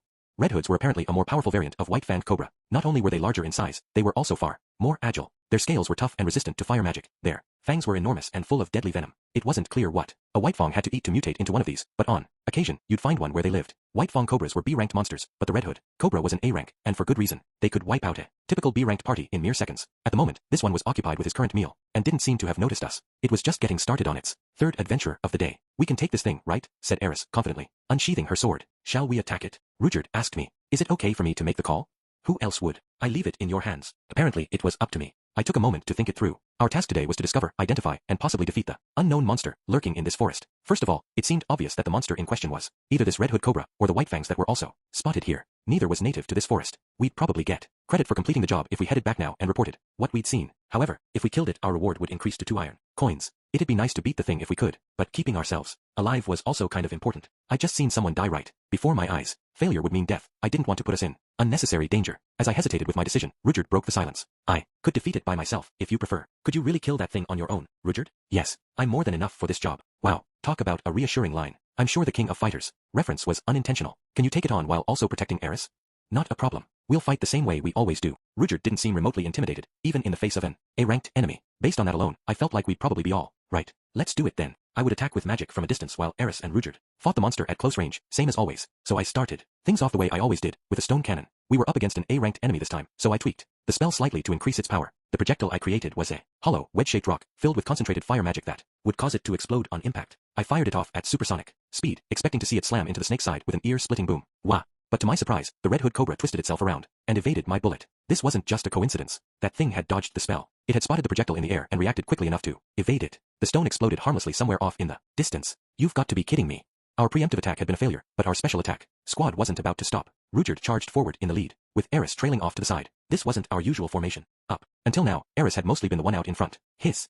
Humph. Rudyard led off with a typical thrust, stabbing at the snake's head with his trident. The red hood cobra swayed to avoid the attack, then tried biting him on the rebound. Its fangs were big, enough to punch a gaping hole right through a man, but Rudyard deflected them with a casual swipe of his spear. In the meantime, Eris had circled around to the rear of the cobra. She took a big swing at its tail with her sword. The blow struck home, but didn't cut all the way through the snake. Its scales, or perhaps its muscles, were clearly tough. Hisses. Just as the red hood's attention turned to Eris, both she and Rudyard jumped back to a safer distance. Without missing a beat, I fired off another spell at it. We'd worked out this sequence beforehand. It was pretty typical of our combat style as a party. What again? Unfortunately, the red hood cobra dodged my spell a second time. I'd sharpened the tip of my stone projectile to increase its speed, but to no avail. The bullet soared past the snake's flank and into the forest, knocking down a few trees as it went. Once again, the monster had reacted after spotting the projectile in mid-air. It wasn't the end of the world though. I didn't really need to hit it. Our frontliners attacked in waves. Rudyard persistently targeted its brain and vital organs. Eris darted in to chop at its tail, keeping the thing distracted. And every now and then, I fired off a potentially deadly spell. The pattern was a simple one, but it wasn't easy to deal with. If the monster had focused its attacks on Eris, it could have potentially broken through our lines. But Rudyard was so masterful at drawing aggro that the red hood cobra was forced to ignore both her and myself. Rudyard and I weren't landing any hits, but over time, the snake grew fatigued. Its movements began slowing, and in the end, one of my stone cannon spells finally struck home. By the time we finished processing the red hood cobra's body, the sun had already set. We were having a snake meat feast for dinner tonight. Naturally, I didn't know which specific parts of this thing were valuable, so we just ripped out its fangs, then stripped off its skin and rolled it up like a carpet. We'd found the eggs that Kurt's party had been looking for nearby, but they were so large it seemed impossible to carry them. I thought over our options for a while before deciding to smash the things. Deliberately allowing monsters to spawn was a no-no around here after all. As for Blaze and company, we relieved them of anything that looked valuable, then burned and buried their bodies. If we'd just left them lying there, would they have turned into executioners? Eventually, I didn't entirely understand this whole reviving as a zombie phenomenon, to be honest. Gotta say, though, that red snake was really something. I found myself thinking back on the battle we'd just fought, specifically about the way that Cobra had avoided my magic. It had dodged my spells numerous times, in fact, until that direct hit at the very end. I never really even grazed the thing. Come to think of it, the executioner earlier today had probably done something similar. I targeted my first spell at its chest, but it only lost part of one arm. Maybe I needed to assume that monsters ranked B or higher were capable of avoiding magic. That red snake was ranked A, of course. It had actually avoided Rudyard's spear thrusts too, but that was probably because he was holding back. If he really wanted to, I was sure he could have killed it instantly. Interesting that it never dodged Eris's sword though. Maybe it felt that wasn't necessary, given how much less dangerous she was. In any case, this world really was chock full of terrifying threats. Even some humans could supposedly ward off magical attacks, and now I'd run into monsters that could dodge a mid-air bullet. At this rate, I had to assume S-ranked monsters may be capable of shrugging off a stone cannon strike without a scratch. Now there's a scary thought. I've got to make a mental note to keep my distance from dangerous places. One way or another, we'd managed to complete our task. As it turned out, it would be the last one we ever finished in the city of Rikarisu. Having slain the Red Hood Cobra, our party headed back to the Adventurers Guild. As always, we met up with Jalil outside the building itself to exchange our task cards. We also handed over the snake's fangs and skin and worked out our stories to make sure they stayed consistent. There was a large amount of stuff to carry this time, so for once, we all headed over into the guild, even Visquil. The moment we set foot inside, no Copra came sidling up to us. It seriously felt like the guy never left this place, or left us alone. Hey there, looks like you've been hunting some real interestin'. Pray, are those Red Hood Cobra scales I see? Well, I glanced over at Jalil, prompting him to trot out the story we'd worked out in advance. Why yeah, that's right. We got lucky and ran into the thing when it was already real weak. You two took down a Red Hood, huh? No Copra stared down Jalil with something that looked like a condescending smirk on his horsey face. What's going on here? He seems kinda different today. We found the bodies of the Super Blazers guys before we ran into it, actually. They must have softened it up before they died. What? Hold on, you sayin' Blaze is dead? Yeah.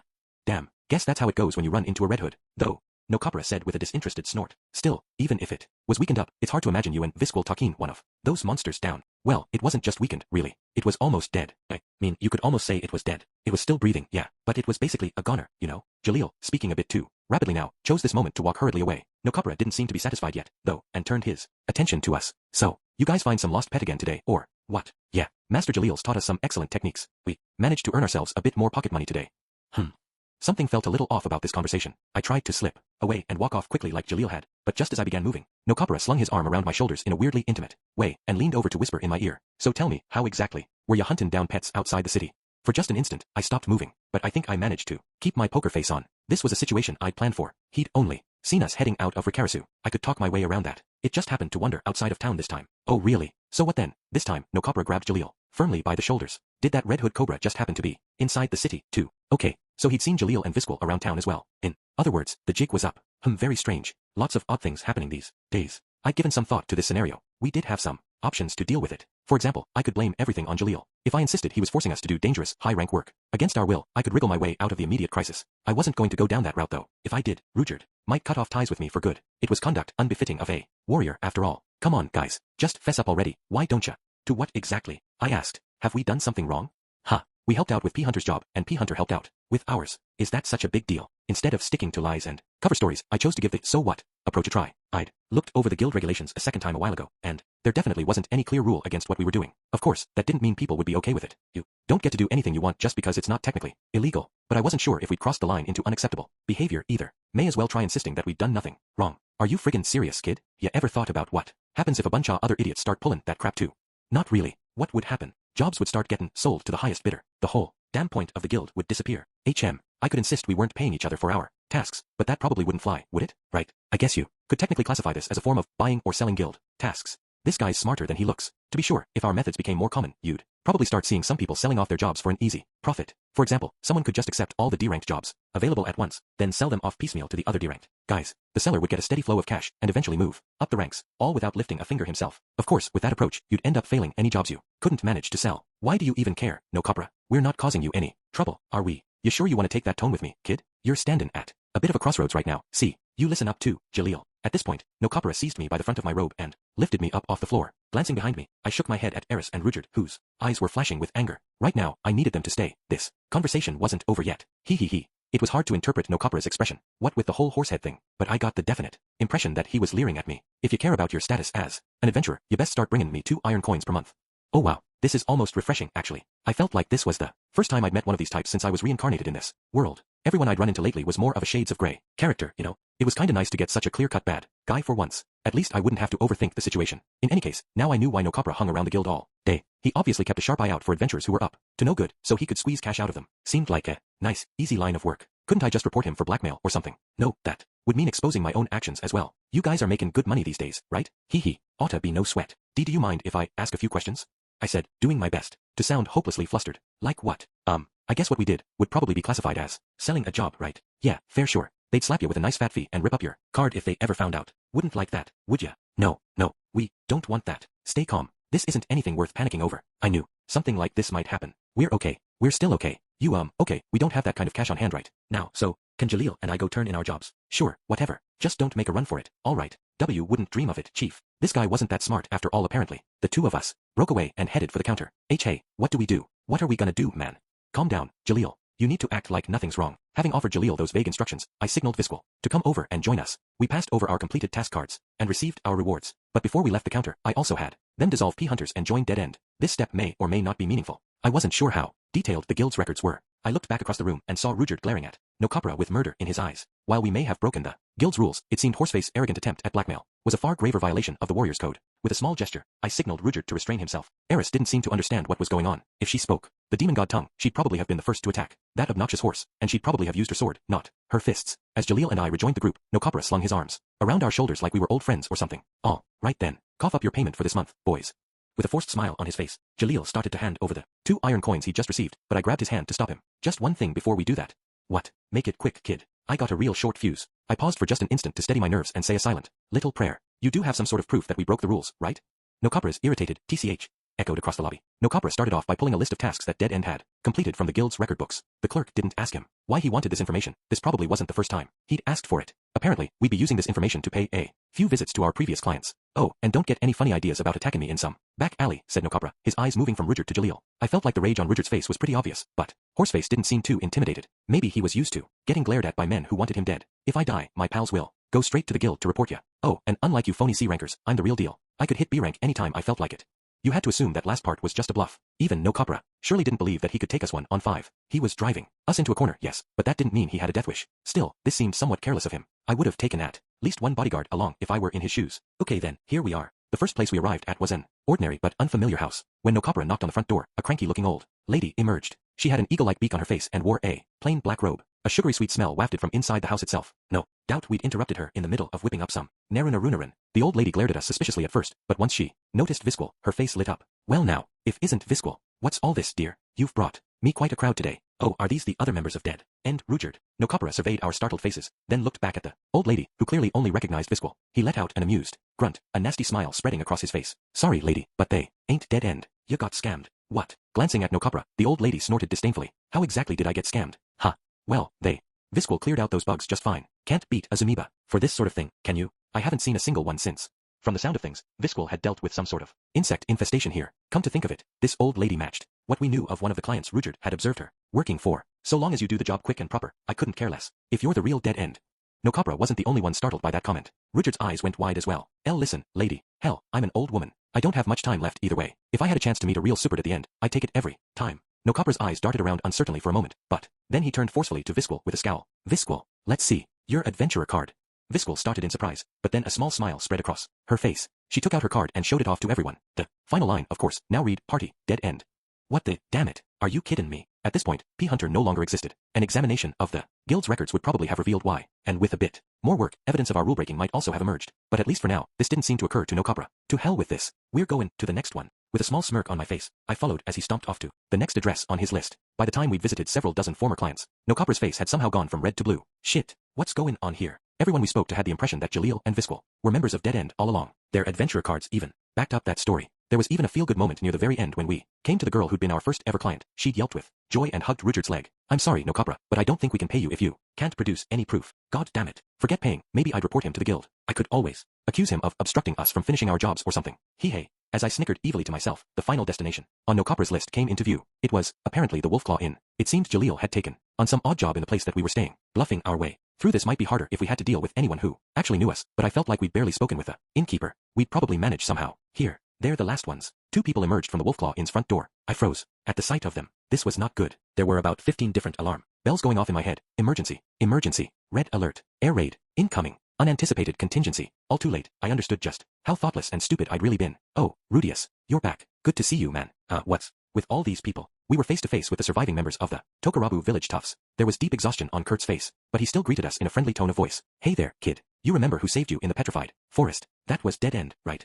Crap. I don't know if Nokapura had picked up on my panic, or if he'd planned to ask that question from the start, but either way, he had us now. Dead End's current party rank was D. The task P. Hunter had accepted was ranked B. In other words, we couldn't possibly have taken that job. Our story was about to fall apart. What? Kurt looked over at me and Rudius. I shook my head frantically, trying to tell him to keep his mouth shut. Come on, you're a proud kid. No one helped you. You got through that mess all by yourselves, right? If the kid would at least insist he had no idea what Nokapura was talking about, we still had a chance. I just had to pray his stubborn pride would come through for us. Meeting my desperate T.E. gaze, Kurt nodded decisively. Of course, it was. I've never seen anyone as strong as these guys before. Oh my, what an honest boy. He proceeded to explain just how strong we really were, describing our defeat of the executioner and the almond anacondas, in a vigorous style that involved tons of sound effects. Seriously, Rudius is freaking crazy. Those execs are hella scary. No doubt, but that one shoulda never got on Dead End's bad side. This was a one-on-one fight, right? Exec versus Rudius. How do you think that went? Boom. Splat. It was over in one shot, man. One shot. Oh, and Rudyard's unbelievable too. He was just like, whoosh, and then kablum, there go the anacondas. He was doing all this ridiculous stuff without even batting an eye. Seriously, I got goosebumps. Nokapura listened to the entire story with a great big grin on his face, tossing in the occasional, wow, ain't that something, or, no, kidding. When Kurt finally ran out of steam, he turned back to us. Well, that's awful weird. Didn't you guys take a job around the city? Why were you off in the forest, Savon, kids from Monsters? Well, we just tagged along with Jalil on that one. Sorry, but Jalil and Visquel were in the city that whole time. It was over. No point pretending anymore. Nokapura had obviously figured out how to use this to drive our backs against the wall. Calm down. You've still got a chance here. Focus, man. For now, we need some options to choose from. Let's say 3. Alright, here we go. 1. Kill Nokapura. If he really did have a bunch of co-conspirators, like he claimed, this plan would end very badly. But there was also a chance it might go off smoothly. It was a total dice roll, in other words. Bad idea. 2. Blame Jalil for everything. We were newbies, and Jalil was a veteran. If I started screaming that he tricked us into this and took advantage of us, we might slip off the hook. However, trying this one would cost me Rudyard's friendship. Betraying our comrades would just be wrong after all. Another bad idea. 3. Cough up the money now, find a way out later. This was another dice roll. I might find some way to resolve things quickly, but now that Nokapura knew we were dangerous, he'd probably set up a multi-layered scheme to keep us trapped in this city and safely in his gang's clutches. Another bad idea. Well, now I had 3 terrible plans to pick from. That was clearly time well spent. What the hell was I going to do? The single simplest way out was plan 2, but it was probably the worst choice by a long shot. Whatever its immediate benefits, we'd be crippling ourselves in the long run. Betraying Jalil and Visquel would mean losing Rudyard's trust for good. He'd probably never listen to a word I spoke ever again. Plan 2 was off the table. Absolutely off the table. Plan 1 was no good either. It was just senseless. I'd derail myself completely off the path I'd been following up until today. Didn't matter how casually people viewed death on the demon continent. That wasn't even the issue here. If I killed No Copra now, just to get myself out of trouble, I'd start solving all my problems the same way. I wasn't ready to commit to murdering my way through my life. Plan 3 wasn't any better though. By handing money over to these people, we'd be admitting our own guilt. That was the last thing I wanted to do. There was also a real possibility we'd end up breaking other rules or even laws as they were squeezing cash out of us. That would give No Copra more leverage over us. His demands would likely escalate. He might even try to get his grubby hands on Eris. I knew I would if I were him. If it came to that, we'd be forced to kill him after all. But even so, it basically had to be plan 3, right? No. Compared to going down that road, we may as well pick plan 1 from the start. We'd just have to kill No Copra, and all his friends too. Was that just my only option here? Was I really going to do this? Did I have to? I honestly didn't know if I could bring myself to murder someone. And how were we going to deal with the rest of his gang, wherever they were? Maybe Rudyard could track them down somehow, but how? If he didn't even know who he was looking for, that third eye of his probably wouldn't do us much good. There was always the option of just giving up on the adventurer thing. We could find ways to survive, even without the guild. I had a decent sense for the ways we could earn money on this continent by now. Still, let's say I made that call, painful as it may be. What would happen to Jalil and Visquel? Not only had they participated in our scheme, the guild's investigation might turn up evidence of their pet abduction business. Our party had some money saved up and no particular attachment to the city, but the two of them were different. This was their home, and they might end up getting driven out of it. Those two didn't have the skills to survive out in the wilderness. Wouldn't abandoning them just be another kind of betrayal? Could we take them in after they were banished? No, not a chance. It would be hard enough dealing with our own problems. We couldn't possibly take care of them as well. Okay, to hell with this. I need to steel myself. I'll become a killer if I have to. Remember the goal. I have to get Eris back home safe, no matter what. To make that happen, I'm willing to betray both Jalil and Rudyard. I don't care if Eris ends up hating me. I don't care if I can never look Paul or Roxy in the eye again. I'll flood this whole damn city with a Saint Tier spell. Eris and I can make a run for it in the confusion. Let them take away my status as an adventurer if they want to. I'm going to reach my goal, no matter how low I have to sink. Just you watch. With my mind made up at last, I began gathering magical energy in my hands, then noticed the look on No Copra's face. Wah, ah. He'd gone white as a sheet all of a sudden, and his knees were trembling. He wasn't looking at me though, he was staring at something behind me. I turned around. Rudyard was standing there, looking very wet. A water jug I'd noticed out behind the inlay on the ground next to him. Our Rudyard. His hair shone emerald green in the sunlight. It was soaking wet. He'd dumped the water over his head and washed out the blue dye. He'd also undone his headband to expose the red jewel on his forehead. He's a SS Supered. No Copra had fallen backward, landing on his bottom. I am Rudyard Superdia, also known as Dead End. It appears my identity has been exposed. I suppose I'll have to kill you all now. Rudyard delivered his line in a stiff, unnatural monotone. The man really wasn't cut out to be an actor. Still, the rage in his eyes was real. Someone let out an ear-piercing shriek, and suddenly everyone on the street was screaming. Girls, young men, and old people alike. They dropped whatever they were carrying and ran for their lives. As the chaos spread, Jalil was the first to betray us, shouting, "They threatened me. I didn't know anything. I'm not on their side."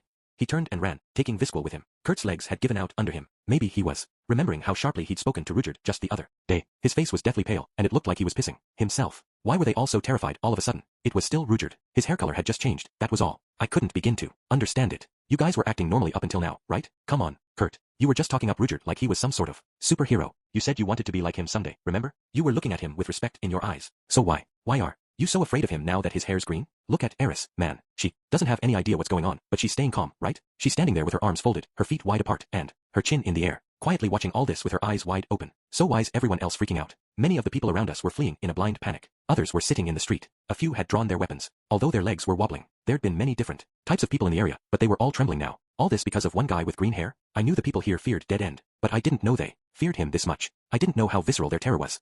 It kind of made me want to laugh. What was the point of all my plans and scheming anyway? They took one look at his real hair color, and this is what we got. Did I really think my little PR plan was going to change a thing? How ridiculous. Maybe I assumed everyone would come to understand him the way Eris and the Migard did, but that was never going to be possible. This wasn't a question of countering a few ugly rumors. For these people, the Supered were terror personified, and I wanted to change that. What a joke. It was hopeless from the start. As all hell broke loose around him, Rudyard slowly walked up to No Copra. You there? Your name was No Copra, wasn't it? Grabbing the horseman by the neck, he pulled him up off the ground. No Copra's body looked heavy, but Rudyard lifted him effortlessly. Rudyard, don't kill him. Even now that it had come to this, I found myself shouting out a warning. If he killed No Copra under these circumstances, with everyone watching, the name Dead End would be tainted forever. Honestly though, wasn't it already? Was there any point to holding back now? Nope, not really. Forget it. Go get him, Berserker. I am sorry. I had no idea you were the real deal. Please, don't kill me, please. Rudyard's face was full of rage. No Copra was shaking like a leaf. Hey, what the heck is going on? Hissed Eris, sounding a bit unnerved. We're in the middle of a worst-case scenario, I responded slowly.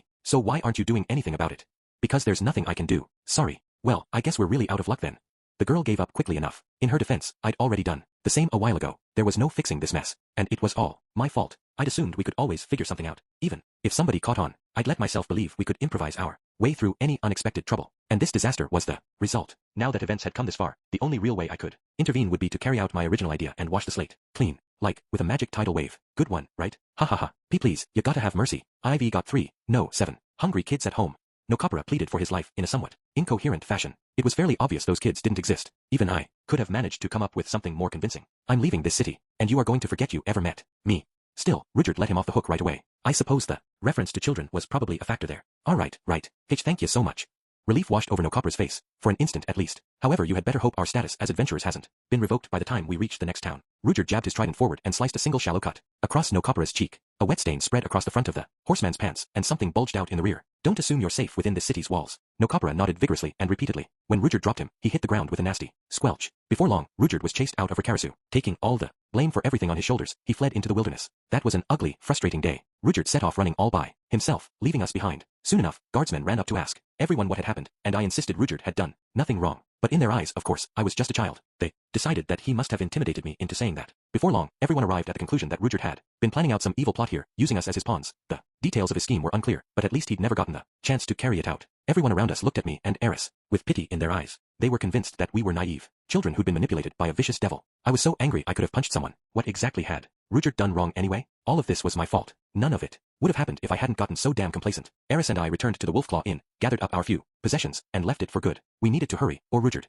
might wander off somewhere. It wasn't like we could stick around in this city ourselves anyway. Nokabara was still alive, as were his supposed allies, and the fact remained that we'd broken the guild's rules. Once things calmed down a little, we'd be boxed in again, and without Rudyard to rely on. Hey, Rudius. As we were walking out of the inn, Kurt approached us with an uncertain expression on his face. I didn't know what to say to him. Honestly, why the heck are you guys traveling with that monster? Don't call him a monster. You remember who saved you in that forest, right? Where do you get off pissing your pants at the sight of him? Well, that's true, I guess. My bad. Okay, there's no point taking it out on Kurt. He was trying to help us back there. Sorry, Kurt. That wasn't fair. Nah, it's fine. It's not like you were wrong. He really was a good kid. Although Eris was still glaring at him, with her hands clenched at her sides. I've got a favor to ask. I want you to pay us back for saving your life. Okay, Kurt said, his expression growing more serious. What do you need? Rudyard really isn't a bad person. People are afraid of him, because of things that happened a long time ago, but he's a good guy. I want you to spread that around the city, even after we leave.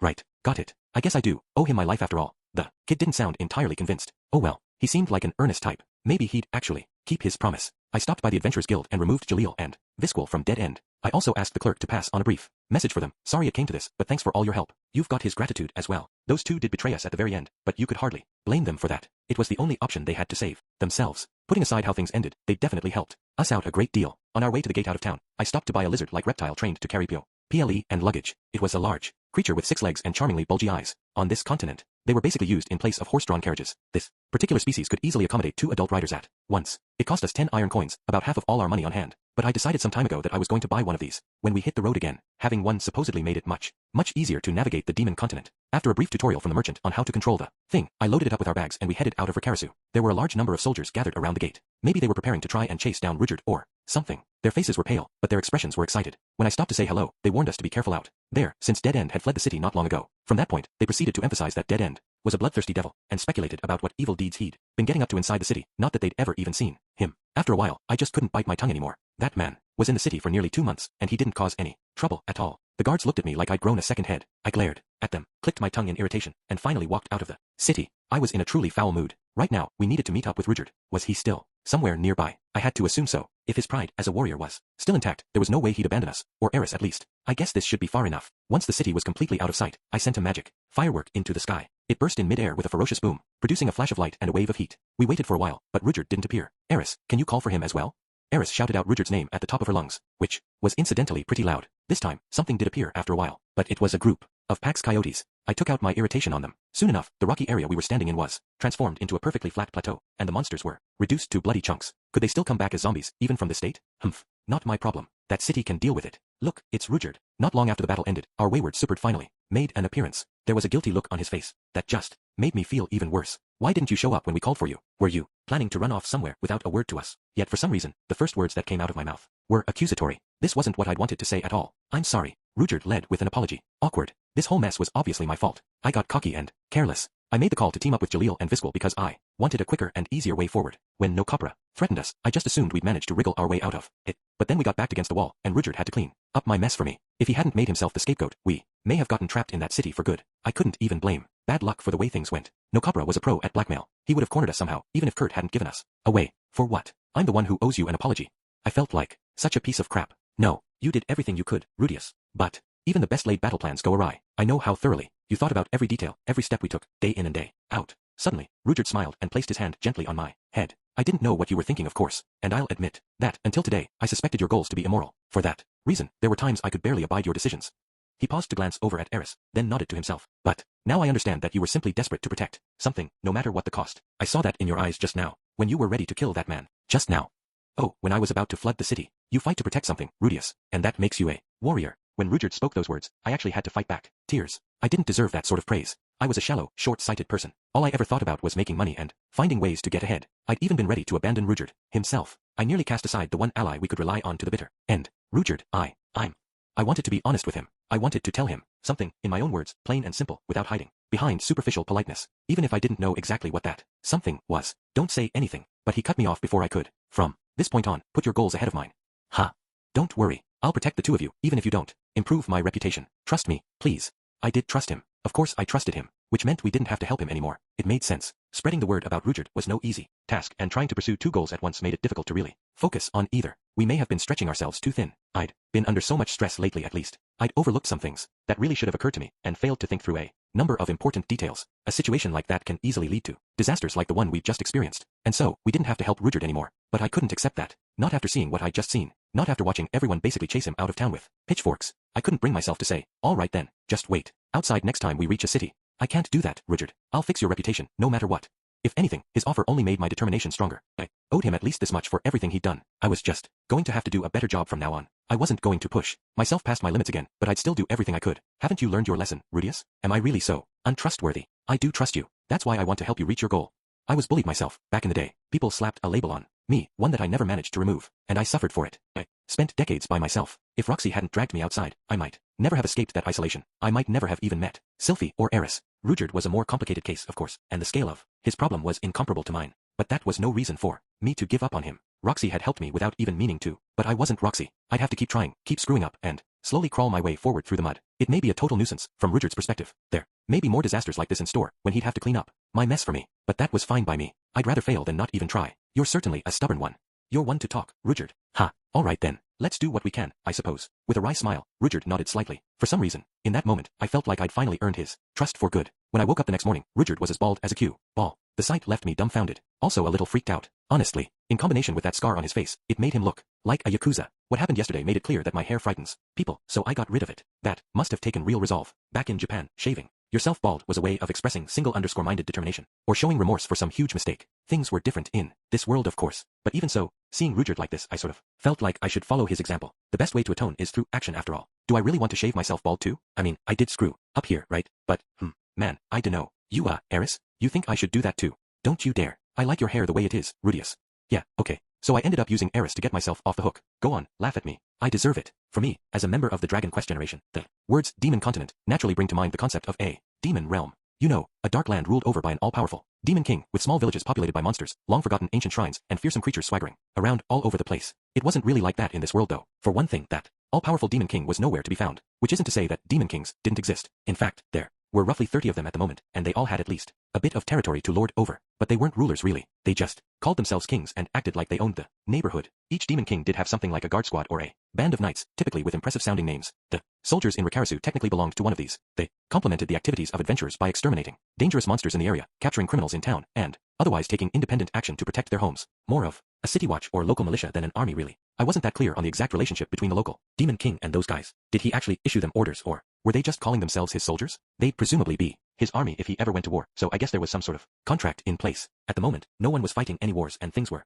relatively peaceful, but that only applied when you were in the neighborhood of a specific demon king. The majority of the demon continent was completely lawless. Things may be calm around Southern Cross and the Holy Emperor's Mausoleum, but everything in between was rampant with mohawk sporting biker gangs basically. In any case, the demon king who controlled the area around Rikarasu was named Batagati. He was said to be a muscular, macho guy with 6 arms and black skin. At the moment, however, he'd set off on an aimless journey, and no one had any idea where he was. Sounded like something of a free spirit. At any rate, the demon continent was crawling with powerful creatures. There was a reason the Adventurers Guild put all the monster-slaying jobs at rank C or higher. Basically, every monster you could find here was at least that tough. Stone Treants were maybe just barely D-ranked. That said, demon folk were generally stronger than humans. They were also very good in group combat, as the unique abilities of various subraces helped them play specific roles. Hitting rank B was still a real challenge for most people, but the adventurers who got there were stronger than the B rankers you'd find elsewhere. Those who couldn't get that far usually ended up like Nokabra or Jalil. The more I thought about it, the more incredible Ruijerd seemed. The man said he could take down A-ranked monsters single-handedly, and I believed him. All by himself, he was stronger than a group of 6 or 7 skilled B-ranked adventurers. You had to be pretty happy about earning the trust of someone like that, right? 3 days had passed since we left the city of Rikarasu. I'm not sure if it had anything to do with the fact that I was feeling a bit more relaxed after winning over Ruijerd, but my appetite was growing increasingly ferocious. The problem was, we didn't have anything good to work with. We were mostly living off great tortoise meat, and great tortoise meat wasn't my idea of a good time. I decided to try and improve our culinary situation slightly. The stuff was gross when you roasted it, so we may as well try a different method. Using magic, I whipped up a large clay pot, a basic but powerful cooking stove, and some delicious Grey Rat family artisanal water.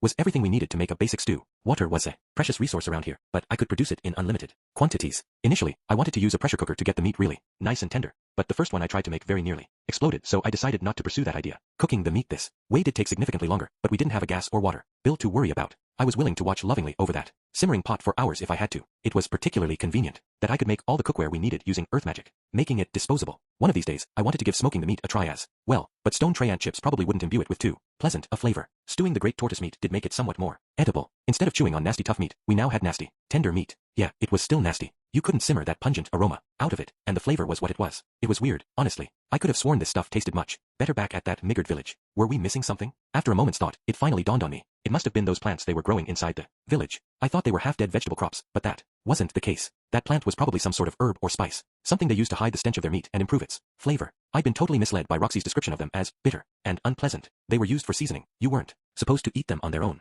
Good grief. My master could be such a blockhead sometimes. I made a mental note to try and buy some spices of that kind if any were available in the next city we visited. I wanted to pick up some other ingredients as well, just for variety's sake, but maybe it would be a waste of money. Food tended to be expensive on this continent. Vegetables were particularly pricey, since the region was inhospitable to plant life. You could buy 5 kilograms of meat for the cost of something that resembled a scraggly ginseng root. Great tortoise meat was cheap. It was the staple food around here, more or less. Those things were larger than a 5-ton truck, so killing one would get you enough meat to keep a family sated for quite a while. Of course, you couldn't feed an entire city that way. Sometimes, people ate Pax coyotes, or even the larvae of insects that lived inside Treants. Brave as she was, Eris hadn't been too interested in trying the latter. Not that I felt any differently. The culinary tour of this continent wasn't exactly to my liking. Depending on how you cooked it, great tortoise meat could at least be edible. By the standards of demon continent fare, it was probably on the tasty side. I could just barely understand where Ruijerd was coming from when he called it delicious. Still, I really needed to get my hands on some seasoning. Eris and Ruijerd seemed content to eat their meat plain though. In other words, I'd be making the call to buy the spices all by myself. That wasn't good. We were a team after all. We probably needed to get into the habit of talking our decisions over as a group. Gather round, everyone, I shouted. It was just about our usual bedtime. Eris was looking for a good spot to place the rolled-up bundle of cloth she used as a pillow, and Ruijerd was beginning to scan the area for enemies with his eyes closed. But tonight, we had something to take care of first. I'd like to call a group meeting. A group meeting? Eris said, tilting her head quizzically. Yes, I expect us to run into a variety of problems on our travels. By talking things through and making some important decisions in advance, we can avoid getting into arguments when time is of the essence. Wait. There was a dubious expression on Eris's face. Maybe she wasn't interested in dealing with the details? Ruijerd and I could probably make all the decisions by ourselves, but leaving her out felt like a bad idea. Eris wasn't a piece of baggage. She was a member of the group. I needed her to participate. Isn't this that thing you used to do every month back home? Every month? Oh, she's talking about those conferences I held with her other instructors back when I was tutoring her in Fit Toa. I'd honestly forgotten all about those. That's right. This is the adventure party version though. Zipping her mouth shut, Eris dropped herself in front of me with a thump. She was clearly trying to look very serious, but there was an uncontrollable grin on her face that seemed a little weird. It wasn't like we were doing anything fun here, but at least she wasn't complaining. Am I to participate in this as well? Asked Ruijerd. There wouldn't be much point to it if you didn't, man. Of course. Didn't you have group discussions like this back in your warrior band? No. I made all the decisions by myself. That was the way things usually worked in this world, I suppose. The leader calls the shots, and everyone else just follows orders. But I happen to grow up in a democracy. As of today, I want to talk things out among the three of us and make decisions as a group. Very well. With an easy nod, Ruijerd sat down as well. The three of us now formed a circle beside our campfire. All right then. I hereby call the first dead-end team meeting to order. Applause, please. Clap, clap, clap. Clap, clap, clap. Rudius, why are we clapping? That's just how these things work. You didn't do this in those meetings with Ghislaine though. How did she even know that? Well, whatever. This is our very first meeting, which makes it an occasion worth commemorating. Okay, that's why we're applauding. Also, we're adventurers, not tutors. May as well keep things lively, right? Ahem. Now then, as we all know, I recently screwed up big time. No, that wasn't your. Quiet, please. I shouted, doing my best impression of a high-strung lady in triangular glasses. Ruijerd, if you want to respond, raise your hand after the current speaker finishes. Understood. All right then. Now that I'd overpowered Ruijerd into silence, I continued. I've already identified a number of factors that contributed to my failure. I was lax about gathering information, too focused on making money quickly, overeager to kill two birds with one stone, etc., etc. I was going to make a personal effort to be careful about all that, but I also had a more systematic solution in mind. As a precautionary measure, I want all of us to make sure we report when something happens, communicate our thoughts, and consult each other about our options. Report, communicate, consult. That's RICOCO for short. Remember that, please. It's important. RICOCO, is it? An excellent buzzword, if I do say so myself. Sounds almost French. That's right, RICOCO. First of all, I want the three of us consulting each other constantly. HRM. What would this involve specifically? When something's troubling you, or there's something you want to do, bring it to the group instead of keeping it to yourself. To be honest, I didn't have much practical experience with that type of discussion myself, but we didn't have to make this too complicated. Making an effort was the important thing. I'm planning on asking you too for your opinions also. When someone consults you, listen carefully and think the matter through. Ask yourself if it's a good idea or not, and why. Sometimes, you may come up with an even better plan or something. In retrospect, I'd made most of my decisions without asking Rujard for any input at all. I always told him that I trusted him, but maybe deep down that wasn't true. Secondly, communicate. When you realize or notice something, make an effort to speak up and tell each other about it. Eris was nodding, but the look on her face suggested she was thinking hard. It was tough to tell if she was really following me. Last but not least, report. The details can frequently be important, but you can keep it simple if you want. Just make sure to inform me when something goes wrong, or when something goes right. I was still technically the leader of this group after all. I needed to act like it. Any questions so far, people? None. Please continue. Rujard shook his head, but Eris raised her hand. I have one. Yes, Eris. So the three of us are going to consult about stuff, but you're the one who makes the final decision, right? Well, at the end of the day, I suppose I will. Why don't you just make all the decisions right away then? There's a limit to how much I can think through all by myself. But I'm never going to have any ideas you couldn't think up. Rudius. It was nice of her to say that, but to be perfectly honest, I was also looking for some reassurance here. I wanted the chance to run my plans past them and hear something like, that should work, fine, or, you'll pull it off, no problem. Even if that's true, you may say something that gets me thinking in a different way and points me toward a better idea. You think? Eris didn't seem to fully understand the point of this, but that was probably to be expected for now. The important thing was to get all three of us using our heads. Well then, moving on. For the moment, I'd like to discuss our future course of action.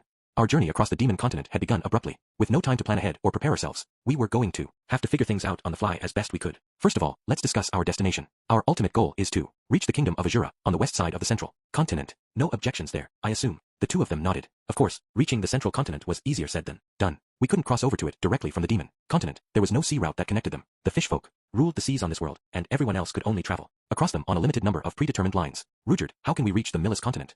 Boats travel to it from Windport, the demon continent's southernmost city. Which meant we needed to head all the way down to the very bottom of the demon continent, cross over to Millis, cut across it to the western coast, and catch a boat there to the eastern seaboard of the central continent. It wasn't technically our only option. There was something of a backdoor route as well. You could travel to the northwest of the demon continent, then cross over to the divine continent. This allowed you to reach the central continent without going all the way down to Millis. Theoretically, it could cut several months off the necessary travel time. However, this route wasn't as simple as it sounded. The divine continent was totally encircled by steep walls of rock. Unless you had wings, it was essentially impossible to make it up there. That meant we'd be crawling our way around the bottom of the cliffs. There were no roads down there, and no stable footing either. There were also many monsters. Supposedly, only 1 in 20 who risked that journey lived to tell the tale. On top of it all, even if you managed to survive the divine continent, the next sea route took you to the north of the central continent, its most inhospitable region by far. Only desperate criminals with bounty hunters hot on their trail ever chose this option. The potential time gain was only theoretical. It would probably take significantly more time if we actually attempted it. There wasn't much reason to put ourselves in mortal danger in exchange for a minor difference in the length of our trip, which meant our only real option was to head south. Do you know how much the fare will be? No idea. How long will it take us to travel all the way down there? Quite a while, I'd expect. If we stayed on the road continuously, perhaps 6 months. 6 months even at a constant march? This is going to be a real hike. Is there any way we can get there faster? Like a teleportation circle or something? The use of teleportation circles was forbidden in the aftermath of the Second Great Human-Demon War. Some may remain intact, but using them would likely be difficult. I wasn't being too serious, but I guess there really are teleportals out there. So we're basically stuck plodding along on the ground then. That's right. There were apparently no high-speed transportation options to speak of. Traveling for 6 months straight sounded pretty daunting. Maybe I was just thinking about this the wrong way though. We weren't actually going to stay on the road for months at a time. We were going to move along bit by bit, hopping from one city to the next. Slow but steady. A journey of 1,000 miles begins with a single step and all that. Okay, well, let's think short term. If we start traveling toward Windport now, how long will it take us to reach the next town? We should arrive at a sizable city in about 2 weeks. 2 weeks, About what you'd expect out here, I guess. Do you know if it has an adventurers guild? I would expect so. According to Rujard, in the old days the demon subraces all created their own small villages, and cities developed as central locations for them to trade, mingle, and exchange information with one another. As a result, modest-sized towns didn't really exist on this continent, and you could expect any city to have a guild that employed warriors from the local peoples. Originally, before the guild's existence, the cities were protected by warriors chosen to represent the various races living in the area. Sometimes a more warlike people would dispatch additional fighters on behalf of a race who rarely fought. The Superd and Migard apparently had a relationship like that at some point. Marriages between different peoples were also common from the start, as a means of strengthening such bonds between villages. No wonder there was such a wide variety of demons. The whole continent was probably full of mixed-race people. Whoops. Wandering a bit off topic here. Alright then. In general, I think we should make our way south by traveling between cities with guilds in them.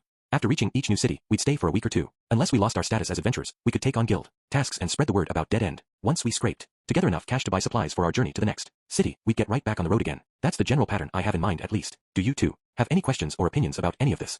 Rudyard raised his hand. You don't need to bother telling anyone about me. That's part of the reason I cut off my hair. Right now, I'm not even a superd. Well, we won't go out of our way. We'll just do what we can while completing our tasks. After seeing what Jalil and Viskel had accomplished, I realized we didn't need to do anything too fancy. We'd just do our jobs politely and thoroughly and introduce Dead End Rudyard to the client if it went well. And if something went wrong, Rudius would be the one to step up and take the blame. Nice and simple. From now on, I'd be the one associated with Dead End's missteps and misdeeds. I plan to keep that last part a secret from Rudyard though. What's that you say? Didn't you just decide you should talk everything over as a group? Don't be such a nitpicker, buddy. Any questions specifically about what we're going to do while staying in the cities? Yes. Go ahead, Eris. It made me a little nostalgic to see her raising her hand like this. Almost felt like we were back in the classroom. Again. Are we going to look around to see what the shops are charging for stuff like you used to? Oh, you mean my market research? HRM. Come to think of it, I'd slacked off on that in Rikarisu. I really had been rushing around thoughtlessly back there. If I'd bothered to study the local market in advance, I may have managed to get our all-terrain lizard for a somewhat better price. Yes, let's do that. Knowing the local prices is the first step towards spending money wisely after all. Anything else come to mind? Rudyard and Eris looked at each other silently. Seemed like the answer was no. Well, this was probably good enough for our first meeting. We'd no doubt run into thornier problems as we moved forward. The important thing was to talk them out slowly instead of getting into fights with each other. All right then, looking forward to working with you.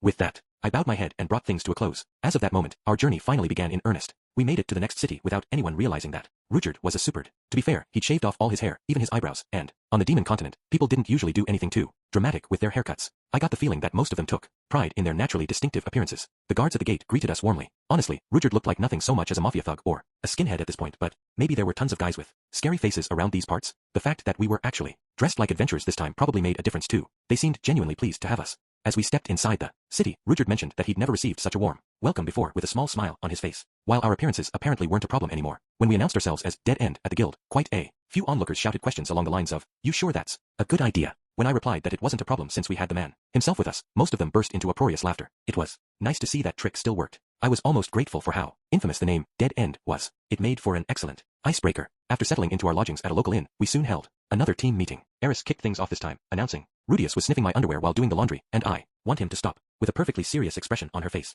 I was immediately forbidden from touching Eris's panties again. That was kind of a problem though, since it meant only Rudyard was now capable of doing our laundry. I wasn't about to hand over my darling Eris's underwear to some old pervert who couldn't help but pat every child he saw on the head. Therefore, we taught Eris how to do the laundry, and it became one of her responsibilities moving forward. Before too long, however, I happened to spot her furtively sniffing my underwear. Of course, I didn't raise an objection. A man has to be broad-minded about these things, you know? Gathering information didn't prove to be too difficult. I could find out almost anything I needed to know at the Adventurers Guild. All I had to do was act like a child and innocently ask the other adventurers. It went so smoothly, it almost made me wish I could stay a kid forever. Eventually, I got a bit carried away and asked a lady adventurer with a nice body what her vital statistics were, at which point Eris knocked me down and sat on me jiu-jitsu style. Sadly, the concept of tapping out was a foreign one in this world. We moved along from city to city, following the same general pattern, and made our way steadily to the south. 1 month slipped by, then 2. One day, Eris decided she wanted to start learning the demon god tongue. Without Roxy's dictionary, I couldn't really put together a detailed curriculum or anything. Still, she had both Rudyard and myself to learn from, and seemed to pick up the basics quickly. Back in the Azura Kingdom, she'd basically refused to learn how to read and write her own language, but I guess circumstances can change a person.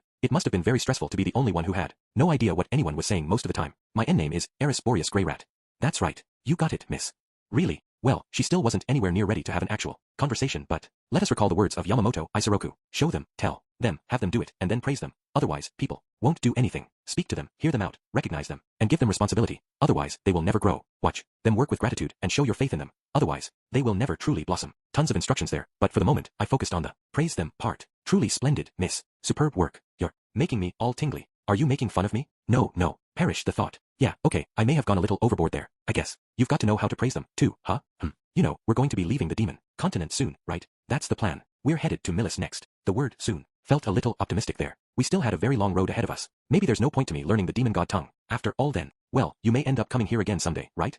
Although she'd been driven to it by necessity in this case, it seemed clear that the girl still didn't enjoy studying very much. While I was tutoring Eris in the demon god tongue, Rudyard was also teaching her how to fight. At first, I joined in their training sessions, but I honestly couldn't keep up. Rudyard's method of instruction was very simple. He exchanged blows with you for a while. Before too long, you'd end up sprawled out on the ground or with the tip of his spear up against your neck. At that point, he'd simply say, "Do you understand?" Unfortunately, I didn't understand. Not at all. No matter how many times I tried. However, Eris was a different story. Every now and then she'd say, "Yeah, I get it now," with an excited expression on her face. I did theoretically understand what she was picking up from these lessons. Most likely, Rudyard was pointing out our mistakes and weaknesses. Combat is fluid and dynamic. It's difficult to describe the perfect step or feint in words, so instead he demonstrated by example. That said, I never got anything out of it, except a few bruises. If I were capable of improving just by getting knocked around, I would have made more progress years ago. Eris, on the other hand, was probably a prodigy. When it came to battle, she was on a totally different level. I found Rudyard's combat style incomprehensible, but somehow it made sense to her. She wasn't just pretending to understand, she was actually learning from him. I could see her getting stronger and stronger by the day. I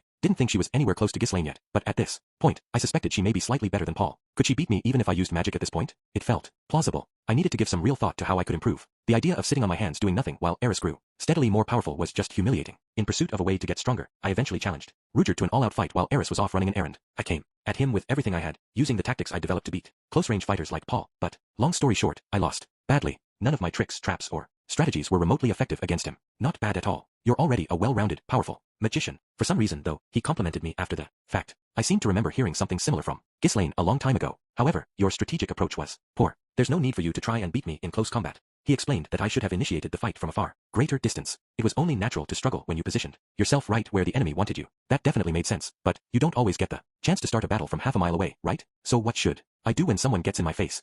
Hard for me to say. Spellcasting is outside my field of expertise. The dragonfolk are said to be proficient at using magic in close-range combat, but my only first-hand experience of that was briefly observing Perugius in battle. I couldn't tell you much. Perugius? Isn't that the guy with the floating fortress? How did he fight? Yes, he summoned his front wormgate and rear wormgate, and attacked using magic claws. Oh, summoning spells. I don't know any of those though. What types of summons are these wormgate things?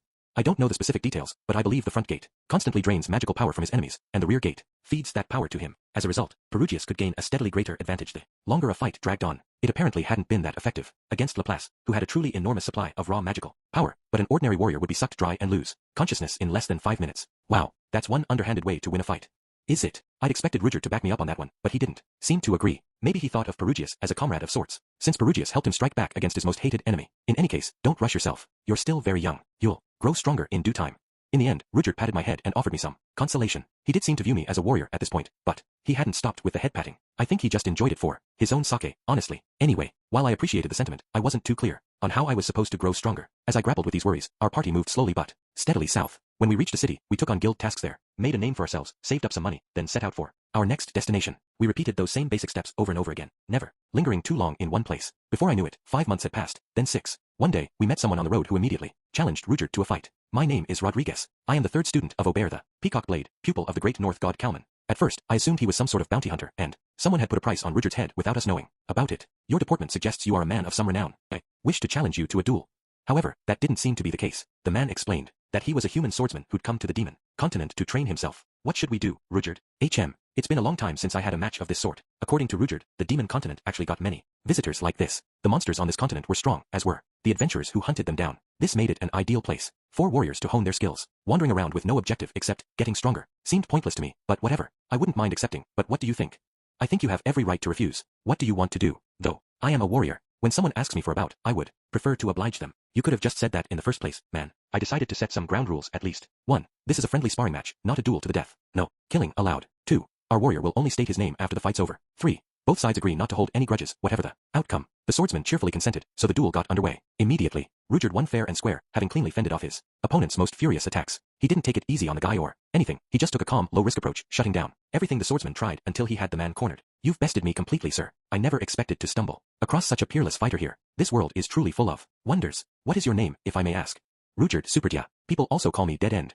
What? You're Dead End himself, the fearsome Superd warrior. I've heard tell of you many times on this continent. The swordsman seemed totally astonished by this. It seemed that much of humankind knew surprisingly little about the Superd at this point. Many weren't aware that they fought with 3-pointed spears or had a red jewel on their forehead. Their emerald green hair was the only feature that remained common knowledge. In other words, 4 centuries after the war, they were deeply prejudiced against a whole group of people based on nothing but their hair color. How could anyone think that was a good enough reason to oppress someone? However, I noticed that you have no hair, sir. Yes, I recently felt the need to cut it off. I see. Well, I wouldn't want to pry. By now, the man knew he was standing face to face with the most fearsome and vicious of the terrible Superd people, and he'd experienced the Superd's strength firsthand. I would have expected him to shrink back in horror, but the two of them were both warriors, and that was apparently enough to form a bond of mutual respect between them. For those who lived in pursuit of strength, Rudyard was someone to be admired rather than feared. To think I had the chance to spar with a legendary figure such as yourself. I'll have to boast about this to everyone back home. That man, unlike most of the others we would run into, was clearly happy to have met Rudyard. It was almost like they'd ran into a Hollywood superstar on the sidewalk and discovered that despite his reputation for being rude, he was actually a warm and friendly guy. You there? My name is. Following that first duel, Rudyard began receiving a constant stream of challengers. The farther south we went, the more of them we ran into. A number of these warriors in training were well versed in history and pointed out that Rudyard had the same name as the leader of the infamous Supered band from the days of the Laplace War. When he explained that he was that same man, they all reacted with astonishment. He'd then proceed to spend an entire day and night recounting his experiences during the war to them. Old man Rudyard did tend to prattle on once you got him started on the past, but his simple, straightforward descriptions of what really happened were apparently enthralling to other warriors like himself. In particular, they loved the part where he broke through a ring of 1,000 soldiers, went underground, and eventually got his revenge on Laplace. More than a few macho tears were shed. If we turned that whole story into a book and got it published, somehow, maybe we actually could rehabilitate the image of the Supered to some degree. War without justice, mortal combat on the demon continent. Sounded pretty good, right? Or maybe, history's untold truths, the real story of the Supered. Hey, I could probably print them up myself using earth magic, right? And I knew all 4 of the major continental languages at this point. Of course, there was a possibility I'd break some local law in the process and get thrown in jail somewhere, but it felt like an idea worth filing away for future reference at least. Goodbye then. Thank you again. I learned a great deal. The warriors in training always said their farewells cheerfully. I don't think a single one left angry or upset. And all of this was only possible because Rudyard had cut off his hair. Maybe we should just have all the Supered shave themselves bald. All the while, we kept moving south, never losing sight of our goal. The 8th and 9th month of our journey came and went. Of course, it wasn't all smooth sailing. Problems popped up numerous times. Eris could understand what the people around us were saying now. As a result, she'd sometimes flip out and start fights when people mocked or insulted us. Rudyard's identity was exposed numerous times, which resulted in us being driven out of several cities. I also repeatedly tried to EP on Eris in the bath, only to have Rudyard drag me off by the scruff of my neck. The same problems kept cropping up at a fairly steady rate. First, that made me anxious. I tried to think up ways to fix them, or prevent them from happening in the first place. But when I really thought about it though, Eris got into fights. Yes, but she never drew her sword on anyone. And when Rudyard got chased out of town, it was never as violent and chaotic as his flight from Rikarisu. Once, a soldier we'd gotten to know actually said, "Sorry, some people just get scared when they know there's a Supered around," in an apologetic tone of voice. Also, I never actually succeeded with spying on Eris in the bath. All of these problems were pretty minor in the scale of things. In other words, they never snowballed into any major crisis. So I started worrying a bit less. Eris was a violent person, Rudyard was a Supered, and I was a pervert. We'd all been the way we were since birth, and there wasn't much hope in changing us now. The 3 of us were managing as best we could. That was good enough for me. A screw up now and then wasn't the end of the world. No reason to stress out about it, right? At some point, I really did start to feel that way. I wasn't taking our mistakes lightly or underestimating what they cost us. I just learned how to relax a little and keep things in perspective. That may sound simple, and I guess it is, but it took months and months on the road with Rudyard and Eris before I finally got the hang of it. About a year had passed since we set out on our journey from Rikarisu. Before we knew it, the 3 of us had become ranked adventurers, and at long last, we'd reached the city of Windport on the very southern tip of the demon continent. Ours, the capital of the kingdom of Azura, was the largest and most populous city in the world. At its very center, there stood a white-walled castle, naturally enough, one said to be the world's largest and most beautiful. It was known as the Silver Palace, and it was the residence of the royal family. Within its walls, there raged a vicious, ugly, and perpetual struggle for power that belied its immaculate appearance. The kingdom's nobles never tired of plotting, deceiving, and betraying each other. They waged battle day and night. The world of this palace was a small and hellish one, a place where it was said that absolutely no one could be trusted. As it happens, the displacement incident that had taken place in the Fittoa region of the kingdom had a major impact on the course of the wars waged within this castle. This is the story of how those events were set in motion. Aside from the residences of the royal family, the Silver Palace contained a number of splendid gardens. There was the rose garden, full of plants with red flowers, the peony garden, full of plants with black flowers, the hydrangea garden, full of plants with blue flowers, and finally, a place where only white flowers bloomed, the lily garden. This last was the particular favorite of a certain personage. Her name was Ariel Anemoy Azura, and she was the second princess of the kingdom of Azura. From her mother, the queen consort, a famous beauty, she'd inherited lovely features and shining golden hair. From her father, the king, she'd inherited a peerlessly beautiful voice, and though she was not yet of age, her charisma was overpowering. The majority of the capital's residents already spoke of her as the most beautiful princess to have ever lived. Once every 3 days, this young lady came to the lily garden. She would seat herself at a pure white table, accompanied only by her guardian knight and her mage, and quietly take her tea. In these moments, the sight of her was charming enough to make any woman sigh longingly, and so enthralling that no man could help but stare. Her beauty, like that of a fairy from some old folk tale, was such that it seemed uncouth even to approach her. Thus no one came up to speak with the princess when she visited the lily garden. Not a single soul dared to try and drink tea with her. Sitting all alone at her table, she enjoyed her momentary respite, alone, exchanging only a few brief words with her 2 guardians. Her guardian knight was a boy of great beauty in his own right. He had lovely bright chestnut hair and strong facial features. His nose was shapely, his jawline well-defined. His name was Luke Noto's Grey Rat, second son of the Grey Rat family, one of the kingdom's 4 great provincial houses. He was a talented young knight who had already reached the intermediate rank in the sword god style. There wasn't a single girl inside the castle who didn't know of him. Although still in his early teens, he already possessed a silver tongue and never lost the interest of any lady he conversed with. With his dashing looks and clever mind, he was said to entrance every noble daughter who crossed his path. The very least, no other man in the castle was nearly so admired by the girls his age. The princess's guardian mage was somewhat older, perhaps 16 or 17, a young man rather than a boy. While not as remarkably good-looking as Luke, he was still handsome by any ordinary standards. His somewhat slender face possessed an amiable attractiveness. His presence added a dash of playful charm that nicely complemented the beauty of the other two, making it all the more difficult for anyone to imagine approaching them. His name was Derek Redbat, third son of the well-known Redbat House, and he was a magician of advanced rank who had graduated from the illustrious Azura Institute of Magic. What did these three talk about when they were alone? It was a matter of the utmost interest to all the young people living in the Silver Palace, but none of them knew the answer. On this day, as on many others, they were conversing quietly in the lily garden. Well then, what color were they? Ariel's words echoed faintly through the quiet garden. Her voice truly was uncommonly beautiful. The sound of it brought to mind the tinkling of bells. A lovely shade of pink. Ah, but with a tinge of orange as well, replied the young knight Luke from across the table, where he stood in attendance. His own voice was somewhat high-pitched, as one might expect from a boy of his age, but had clarity and fullness. Derek, the princess's guardian mage, listened in silence. The somber expression on his face suggested he was ruminating on their words. Personally, I prefer pert cherry blossom buds on a field of porcelain white. With all due respect, Lady Ariel, I feel those that turn inward have a certain appeal as well. Goodness, you like the inverted ones. Ariel's tone was somewhat shocked, but Luke replied calmly. Well, I will admit I'm not especially particular when it comes to such details. In the end, size is all that truly matters to me.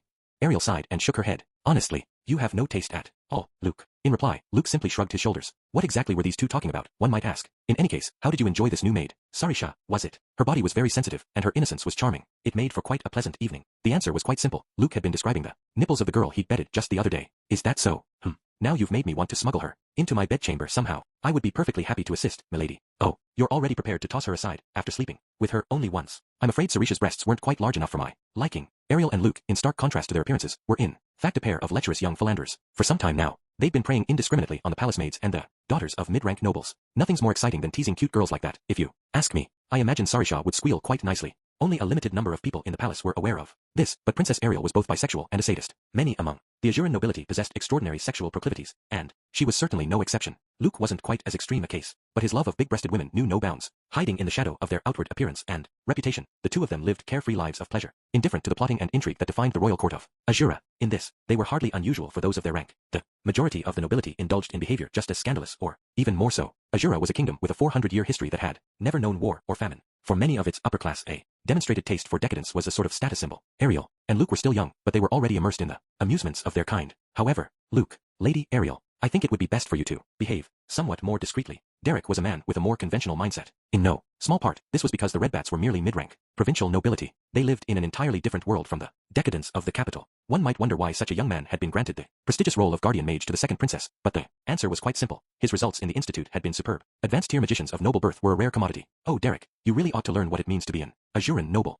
Milady is quite right, Derek. You're always like this. If you don't figure out how to read the room, you'll never be popular with the ladies. As Ariel and Luke shrugged their shoulders, Derek heaved a heavy sigh. That's not what I meant, Lady Ariel. You may very well rule this kingdom someday, so it seems unwise to expose yourself to gossip and jealousy. You risk making enemies. This time, it was Princess Ariel's turn to let out a long sigh. Look, Derek, you're always saying things like that, but you do remember that I'm the second princess, correct? Of course, which means you're high in the line of succession, and a potential candidate to succeed the throne. I have 2 older brothers and 1 older sister. It does appear that they found a husband for my sister, but my brothers are wrestling ruthlessly for the throne. With them around, there isn't the slightest chance I'll ever become queen. That isn't true. You're the daughter of the queen consort. That makes you the only fully legitimate heir to the throne. And stop it, Derek, Ariel interrupted sharply. What if those words reached my brother's ears? Do you want them to send assassins after me? It's bad enough that I've got all these nobles swearing fealty to me out of self-interest. If you chose to fight, Lady Ariel, I'd happily lay down my life to protect you from anyone they may send. Would you please stop saying such alarming things? That's not too convincing anyway. I know what you really think of Luke and me. You'd probably like to get me caught up in a power struggle just so you can abandon me when the fighting starts, wouldn't you? Wah! Derek's eyes went wide with shock. After a moment, his body began quivering, his face grew fierce, and he clenched his hands into fists. Look here, Derek. I don't care if I never take the throne. I can still drink tea in a lovely garden and live my life the way I please, and that's enough for me. I wouldn't stand a chance against my brothers. Anyway, the idea of throwing myself voluntarily into that mess is just absurd. Ariel's pessimism was fully justifiable. No matter how high her place in the order of succession, she was younger than her rivals and had far fewer allies. Her chances of victory were slim to none. Surely, then, it was wiser not to strive for the throne at all and simply live a life of indulgent pleasure. She was still a princess of the largest country in the world, so that option was available to her. Never mind then. Derek's heart was clouded with frustration, but he could find no other words to say. As he turned and left the garden, Ariel and Luke shrugged their shoulders, then resumed their discourse on the nipples of the palace's women. It wasn't that Derek had abandoned his responsibilities as the princess's guardian mage. He was just going to the bathroom. Derek and Luke were tasked with protecting Ariel at all times, but they were only human, so their bodies had certain needs. When either of them felt the call of nature, they would usually inform the other and do their business as quickly as possible. In this world, as in any other, people were never so vulnerable as when they were relieving themselves. The sweetly fragrant air of the lily garden had never agreed with Derek. At first, he'd informed Luke every time he felt the need to leave it for the nearest facility, but over time, this became so routine that Ariel and Luke began to expect it. Eventually, the princess ordered him not to bother announcing his intentions anymore. However extreme her tastes might be in some respects, she didn't care to be reminded of scatological matters in the middle of her tea time. As he shut himself up inside the lavatory, Derek let out a long sigh. He was mentally replaying the conversation he'd just had with Princess Ariel. Ariel insisted she had no interest whatsoever in becoming queen, but Derek so badly wanted her to take the throne. It wasn't that he thought her brothers, the first prince and second prince, were unworthy candidates. If either took the throne, they'd no doubt mature into a respectable, ordinary king comparable to those who'd come before. But the way Derek saw it, that wasn't good enough. With either prince on the throne, Azura would continue on its current path, rotten to the core, but expanding nonetheless. The nobility's ugly, meaningless squabbling would continue unchecked, wasting money and energy that may otherwise go toward progress. And in time, Azura might grow vulnerable to foreign influence. This land had never known hunger. No matter how corrupt the nobility, no matter how severe their taxes, the people never went hungry. Thus, their discontent rarely festered into fury. Few emerged to challenge the status quo. There had been no major rebellions or civil wars. As a result of this, the kingdom had stagnated. Of course, it was still making steady progress in the fields of magic and technology, but the King Dragon realm to the south had overtaken it in technological development, and the magic nations to the north were making greater strides in arcane research, while Azura still had overwhelming advantages in other respects. At this rate, it was hard to say where things would stand after another century, or even half a century. The King Dragon realm in particular was watching Azura like a hawk for any sign of weakness, eager to claim some part of its bountiful land. Azura currently believed that the mountains lining its borders meant it was safe from foreign invasion, but how would it fare against an even more technologically advanced King Dragon realm army 50 years from now? And what if the magic nations seized the chance to invade from the north? Lady Ariel could change everything, and yet Derek genuinely believed that the second princess was capable of pushing Azura onto a different path. He still remembered the first time he'd met her very clearly.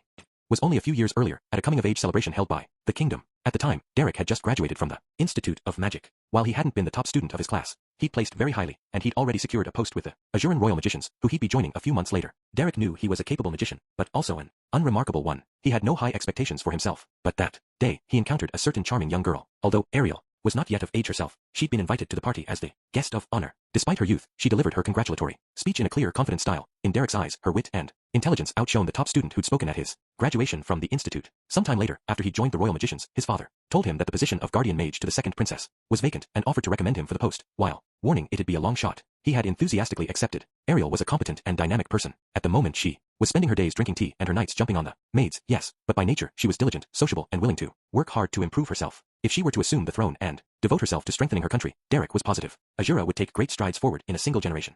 Might even be possible for it to conquer the entire central continent. For one thing, she was remarkably charismatic. Both the Institute of Magic and the Royal Magicians were full of what one might call disaffected people. There were many who whispered words of criticism toward the ministers who currently dominated the government, or toward the nobility and the royal family. However, in all the years he'd spent in these places, Derek had never heard anyone speak badly of Ariel. He had every confidence that she could become a ruler like Gani's friend Azura, who'd led humankind through the latter stages of the Laplace War and taken the throne in its aftermath, a ruler beloved by all her people. There were already quite a few people who would gladly give their lives for Ariel's sake. Derek himself was one of them. It had been painful and infuriating to hear her dismiss that loyalty so casually. To be sure, her life's at little risk if she keeps acting in this fashion, but she's lowering herself to the level of some corrupt nobleman. Perhaps she truly didn't want to shoulder the expectations of her countrymen. Had he been chosen as mage guardian specifically because she thought he wouldn't push her toward a more difficult path? The princess never said as much, but perhaps she detested him. Derek heaved another sigh, but just as he was sinking deeper into melancholy, he heard the faint sound of a human voice.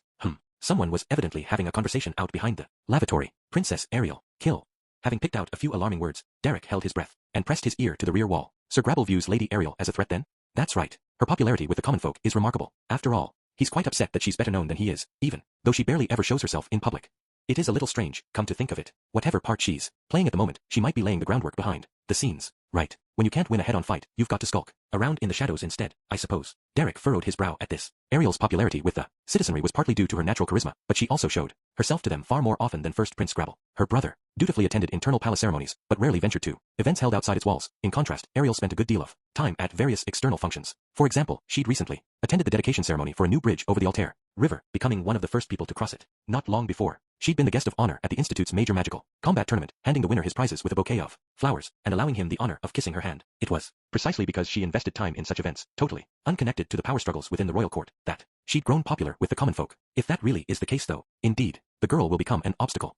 I suppose it might be best to take precautions against future trouble. I feel similarly. And so, out of deep concern for the interests of Prince Grabble and the kingdom of Azura as a whole, I've already made certain arrangements. Ha ha ha, I really ought to have expected as much from you, I suppose. Derek was tempted to burst out of the lavatory and kill the men outside it, but quickly quashed the thought. These two were almost certainly nobles of the first prince's faction. They were men who'd spend their fortunes freely and resort to the vilest deeds imaginable for the sake of shaping events to their liking. When cornered, they would offer every cowardly excuse they could to save their own skins. There were many of their ilk inside the palace. Derek could kill them here and now with his magic, but that would be a meaningless act. Everyone would assume that Ariel had ordered her guardian mage to murder two nobles loyal to the first prince. That would be interpreted as an act of open hostility against Grabble himself and lead to a constant stream of attacks from his followers. For a moment, Derek wondered if such an outcome might force Ariel to pursue the throne after all. But if the princess had no actual motivation to fight, they would be put on the defensive, driven into a corner, and ultimately butchered like animals. Abandoning the idea of killing the men, Derek left the lavatory. Without a word, one way or another, he had to take action against this new threat. One of the nobles said that arrangements had already been made, in which case, something would likely happen soon, perhaps, even within the next few days. Their objective was likely Ariel herself, but as her most loyal guards, Derek and Luke were also potential targets.